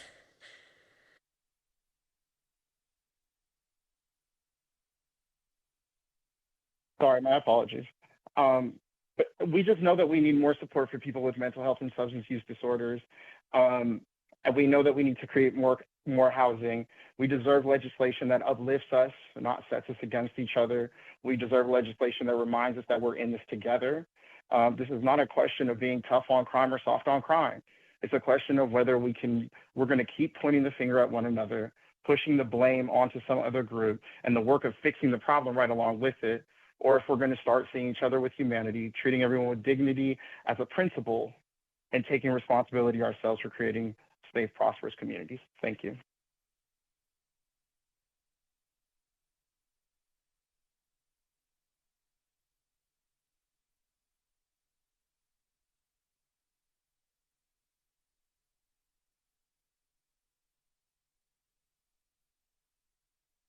Caller with the last 3 digits ending in 477, you are unmuted and you may begin. Good evening, Chair, members of the committee. I'm Chandler Cooks, Chandler Cooks. Speaking in opposition to SB 457, yes, retail theft is real. It's a desperate echo of economic pain. Local businesses shutting their doors, families forced to choose between groceries and gasoline. I don't dismiss the suffering. I too stand with business owners who see their livelihoods vanish. But in our rush to punish, we propose to lower the felony line to a figure that amounts to criminalizing poverty itself. Let us not be naive.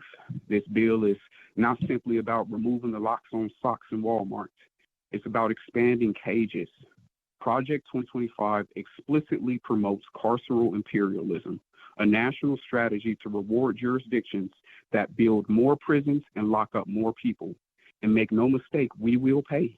As of December 2024, Nevada confines 10,859 souls behind bars at a cost of $33,703 each year, roughly $366 million just to keep them housed.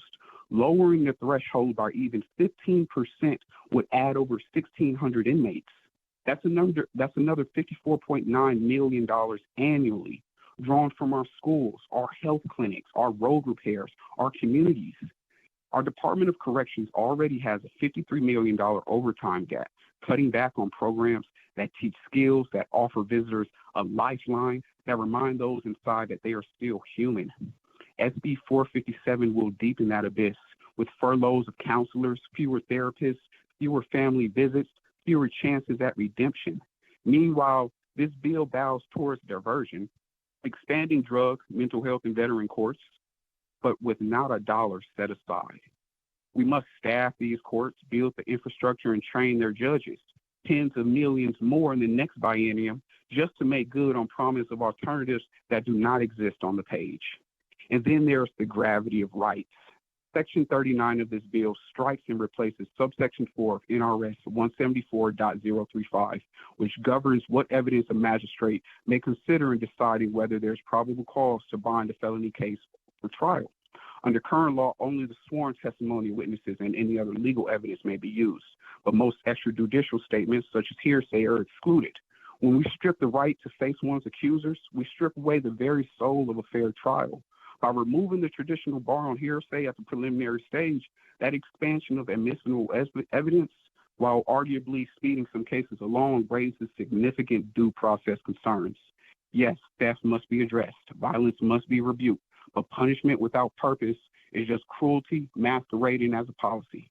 We cannot cage our way to safety. We cannot lock up the trauma.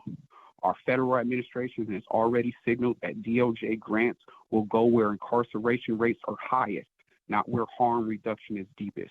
So ask yourself, is this extravagant spending on cages truly the best investment in community safety? Is this the path we choose? I urge you to vote no on SB 457. Thank you. All right. At this time, I want to give everybody who has been waiting patiently for hours to testify an opportunity to be heard. At the same time, I did promise each side 45 minutes. It has been an hour at this point of opposition testimony. So what I'm going to do is I am going to continue to take opposition testimony on the phone. I'm going to ask everybody just to give their names if they're affiliated with a particular organization, and then we're going to move on. If you give more than 2 sentences, I may cut you off and continue to the next person.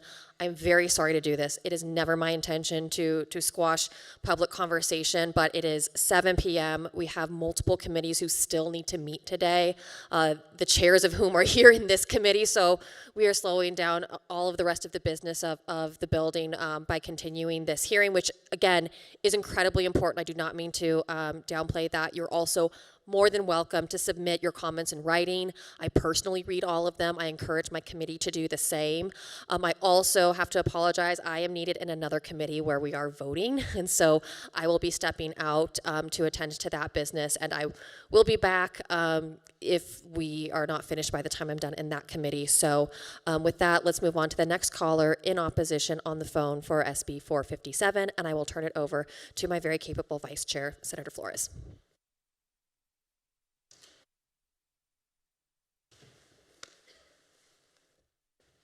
Hi, my name is Jamila Lewis, Jamila,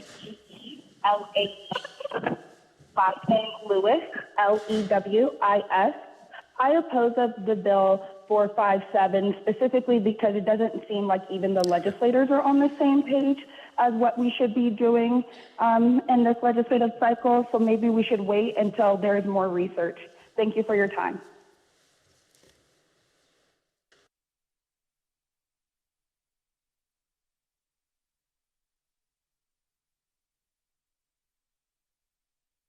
Hello, my name is Yesenia Moya, Yesenia Moya. I will be submitting my entire testimony that I worked on through the email, and it is really upsetting that we won't get to have our piece. But I oppose this bill staunchly, and I will be contacting each of you personally. You will hear from me.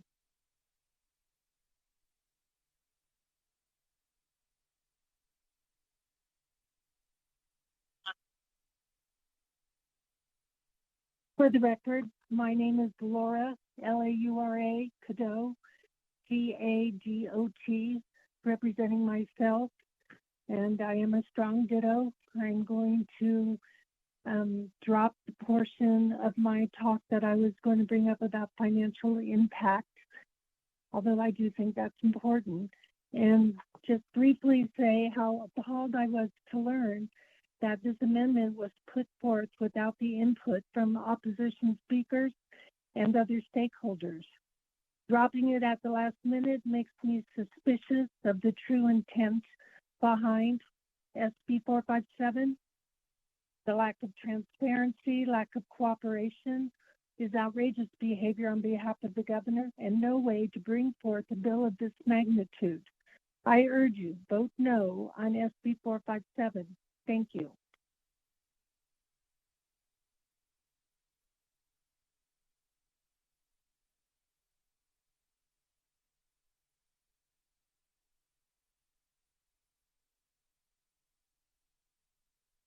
Hello, my name is Lauren Cross. That's LAURENCROSS. I will also be submitting the words that I worked on to the email. And with that, I would just like to leave that I urge you to vote no or to table this bill, as in my opinion, that dare I say that it is incredibly irresponsible to present this bill with less than a week left of session. Thank you.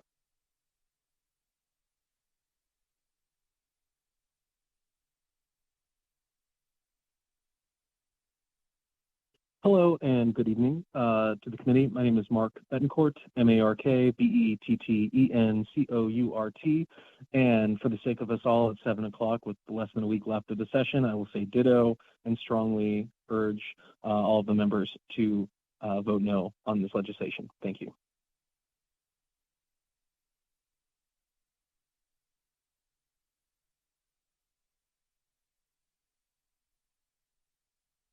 Good afternoon, everyone, Madam Chairwoman and members of the committee. My name is Angela Altman, ANGELA AULTMAN, and I came today to speak on behalf of, as a leader within the Las Vegas NAACP in strong opposition to Senate Bill 457. But due to time restraints, I will be submitting my testimony via email.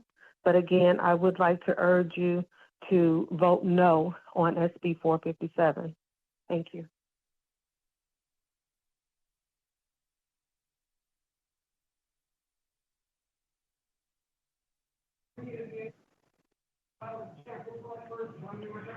Hello, good evening. Good evening, Chair and committee members. My name is Amanda Striano, AMANDA-STRIANO. I am calling to oppose SB 457, increasing incarceration rates for nonviolent crimes. Will background the same won't solve the problem. Please vote no. Thank you.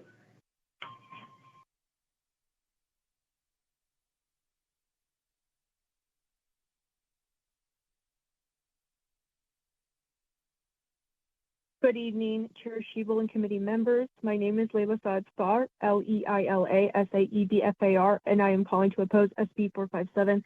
Increasing incarceration rates for nonviolent crimes will bankrupt the state and won't solve the problem. Please vote no. Thank you.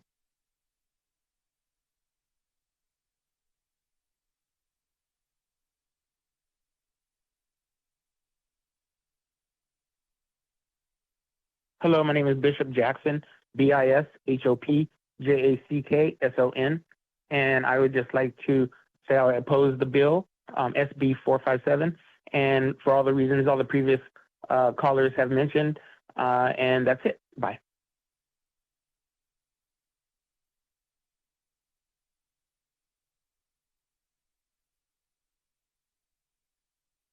Hi there, my name is Rachel Mosley and I live in Reno, Nevada. I strongly oppose SB 457. Addiction is a mental health issue, it's not a crime. Please vote no and support your real solutions. Thank you.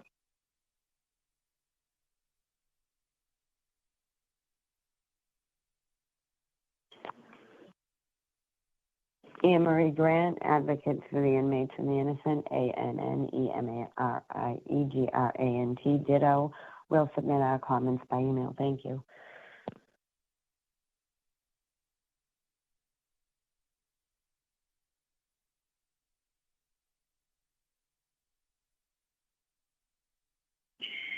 Good evening, Chair Scheibel. My name is Jovelina Walker, for the record, JOLLINA WALKER, and I stand in opposition of SB 457. And I am here testifying for myself, and as an everyday average Nevadan, I'd rather wait 5 minutes to get toothpaste out of a cage than 5 years to get my child out of a cage for petty theft. Thank you.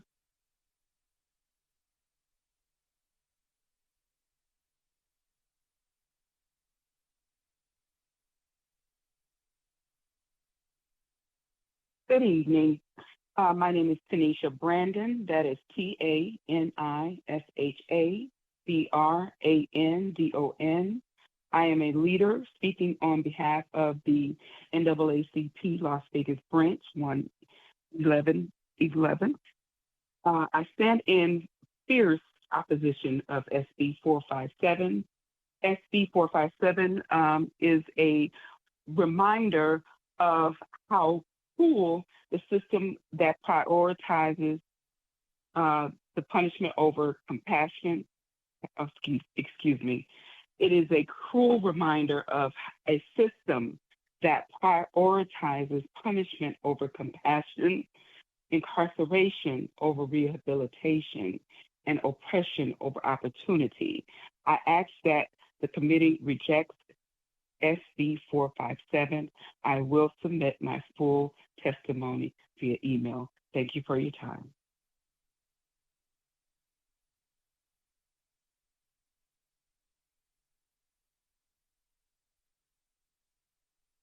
Hey, hello? Yes, we can hear you. Please proceed. Okay. Hello, chairs and members of the committee. My name is Mohammed Bilal. That'll be MOHAMED BILAL. And fortunately, I had a whole story ready for this, but I'll just have to cut it short for the chair. So the best comparison for SB 457 would be the war on drugs. and how well that ended up. Spoilers, it didn't end too well. All it did was hurt minority communities, and it gave power to like drug cartels. So this bill will probably be doing something similar to that. Oh yeah, forgot, I gotta keep it short. Yeah, I strongly oppose SB 457. It's bad, it's really bad. Please don't let it pass. That is all. Thank you for listening.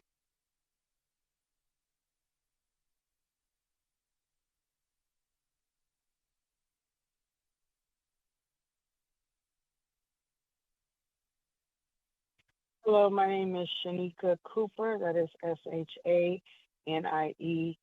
Last name is Cooper, Cooper, and I am calling this in super opposition of SB 457. This will do more damage, I feel, than good, and it also shows to get a bill 4 days before the end of session. What the intended person of this bill set out to do.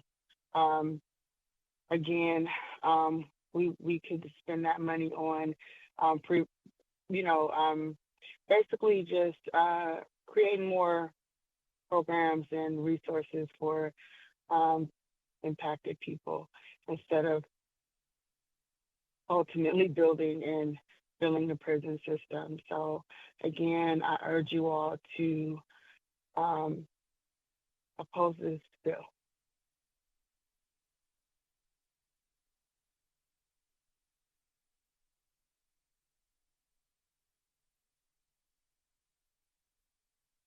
Good evening, Madam Chair and members of the committee. Thank you for the opportunity to speak today. My name is Justin Hobson, Justin, HOP, P as in promote, not punish, SON, and I'm here to express strong opposition to SB 457. This bill represents a dangerous step backwards for Nevada. Let us not forget AB 236 was a smart on-crime reform that raised the felony theft threshold, modernizing sentencing laws and expanding diversion options, and prioritized rehabilitation over punishment. Let us not forget that this was based on real data projected to save the state money and aim to reduce recidivism along with averting hundreds of millions of dollars in state spending over the next 10 years. AB 236 is the perfect example of a bill that actually addresses the root causes of crime, poverty, addiction, and the lack of mental support. Vote no on SB 457. Thank you.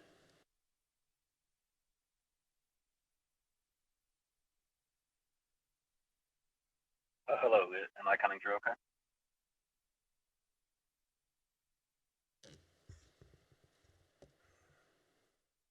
Caller with the last 3 digits ending in 115, you are unmuted and you may begin. Hi, am I coming through okay? Yes. Hello? Okay. My name is Graham Foley, Graenefoley. I will do my very best to keep this short. I'm not calling as part of an organization. I'm just someone who's interested in seeing real justice done for people. Victims of crime and violence deserve to be made whole as much as possible. I don't think that's an unreasonable thing to ask. But we also owe empathy to people who are struggling and who are pushed far enough where theft and violence becomes an acceptable option to them. If people are actually stealing more basic goods like socks, food, medication, these people need help, not punishment. There's no good evidence that deterrence reduces crime, but meeting people's basic needs absolutely does. Social services pay for themselves. People who are brought into the criminal justice system are overwhelmingly and disproportionately non-white. They're disproportionately poor. They're homeless. And being in the criminal justice system only exacerbates their poverty and the conditions that push them to that point in the first place. We can do better as a state, as a community, and I think we should. I urge everyone to vote no. Thank you.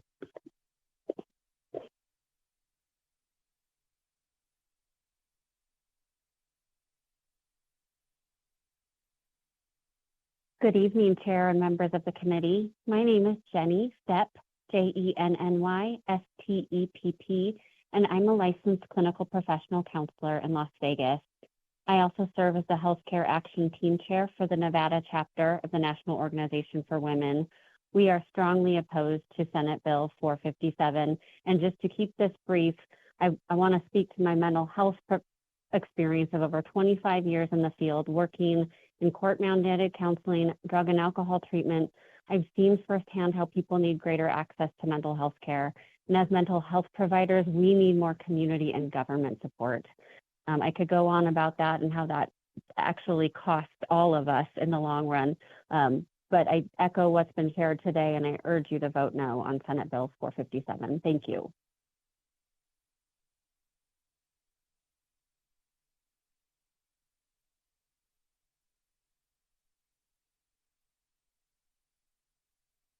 Very good evening, Chair and members of the committee. My name is Matthew Wilkie, Matthew Wilkie for the record. Calling in opposition and also say ditto of those previous speakers. Thank you.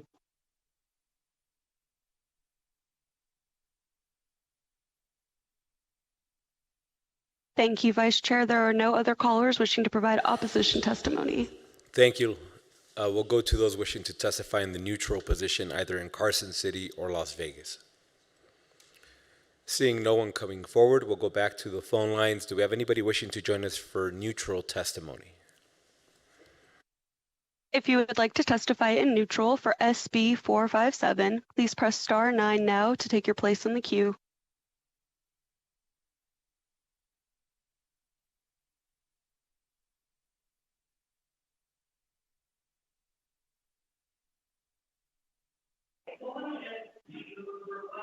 Hi, I'm sorry, I'm calling in opposition. I was waiting in line but didn't get my name called. But good evening, my name is Zach Hooker, ZACHHOOKER. I'm calling in to oppose SB 457. The bill uses fear-mongering rhetoric to position Nevada with President Trump's so-called tough on crime agenda while costing Nevada millions. Please vote no. Thank you. Oh, hi. We'll go back to those wishing to testify in the neutral position over the phone, please. Once again, if you would like to testify in neutral for SB 457, please press star 9 now to take your place in the queue.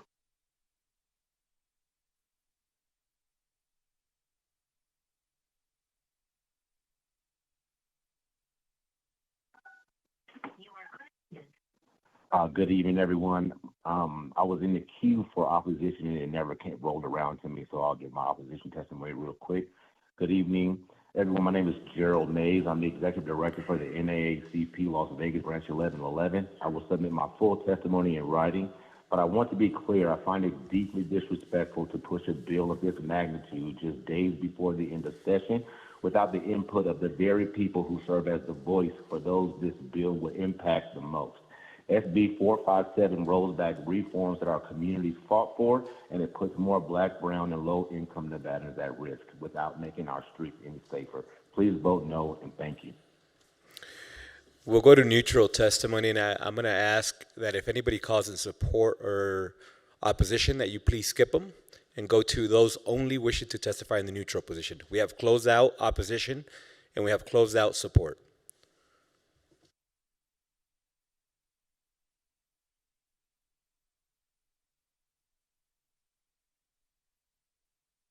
Caller with the last 3 digits ending in 390. If your testimony is for neutral, you may begin.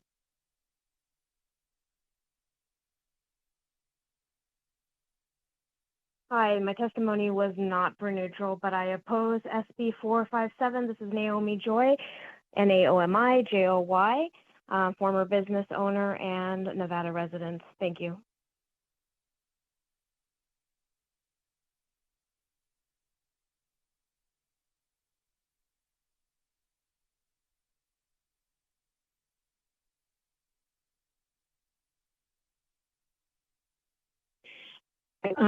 I am in opposition of SB 457. I've been on this line for 6 hours and 26 minutes, so I'm not sure why they're saying that there's no opposition testimony left.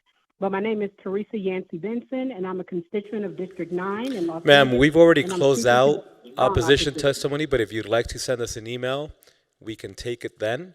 In the interest of fairness, we've allowed more time for opposition to speak, so we need to, at this time, be respectful of the fact that we allocated specific time for opposition, specific time for support. Everyone who did not get an opportunity to testify at that time can submit their testimony in writing, and we'll make sure that it goes to the committee. Next caller, neutral, please. Vice Chair, there are no other callers wishing to testify in neutral. Thank you. At this time, any closing remarks?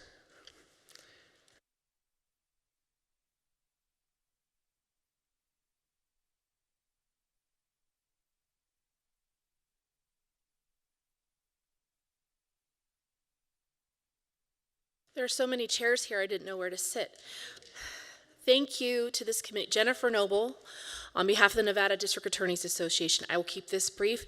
Thank you to this committee for sitting through this hearing, for sitting through our presentation, for asking thoughtful and difficult questions. Thank you for your consideration of this bill.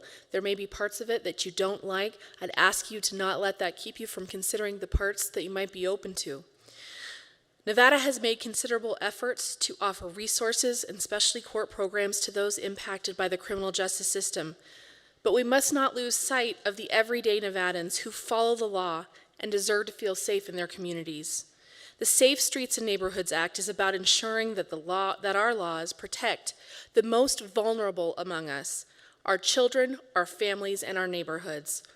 This bill's provisions, from tightening child pornography laws to addressing domestic battery and firearms-related offenses, are crucial to safeguarding our communities.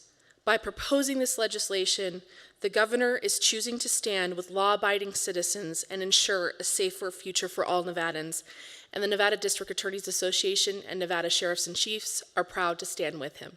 Thank you.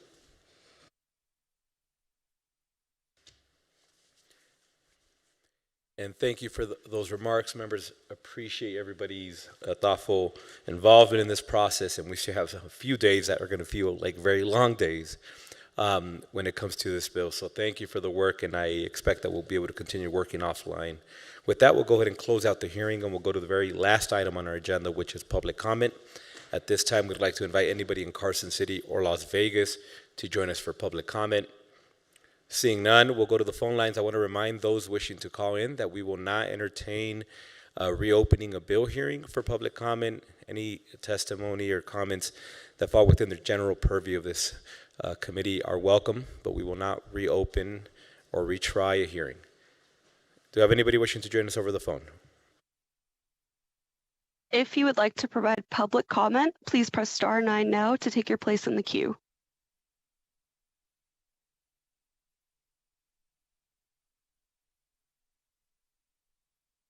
Barry Johnston, Las Vegas, BERRYJOHNSTON.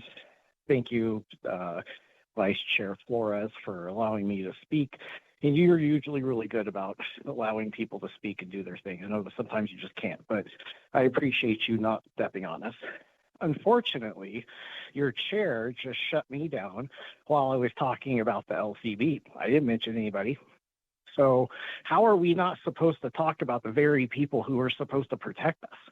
When you send certified letters to the LCB and you're asking for legal guidance, they don't care.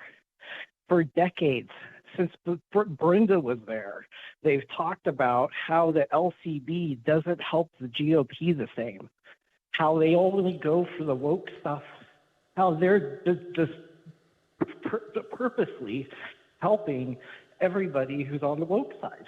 So how is it that us conservatives aren't allowed to speak about the people sitting there in the committee, allowing illegal things to happen? How the new director isn't fair as Brenda. Not like she was perfect, but it's not cool. You guys have to hold yourself to a higher level of accountability. Now you're sitting here talking about putting us in prison while you guys are violating the First Amendment in Nevada state law, in federal law. And the LCB is supposed to be there stopping all of that. And they're participating in it. But we're not allowed to talk about it? Sir, you're more than welcome to discuss it at any time. However, public comment is not a time to do personal attacks. But if there's any specific issues you'd like to bring up that fall within the general purview of this committee, this is the time to do that. But again, following the orders and instructions of our chair, I would like to remind you that this is not the time to do any personal attacks. But anything else you'd like to address, please do so. The caller disconnected, Vice Chair. Thank you. And we have no other callers for public comment. Well, thank you. And with that, we'll go ahead and close out public comment. Members, I do want to let you know that Government Affairs is going in now. Government Affairs will be going immediately. We do have 5 bill presentations along with the work session, so we need to utilize all of the time that we have available to us before we have to get back to the floor. Thank you, members, for all the hard work. And with that, this meeting's adjourned.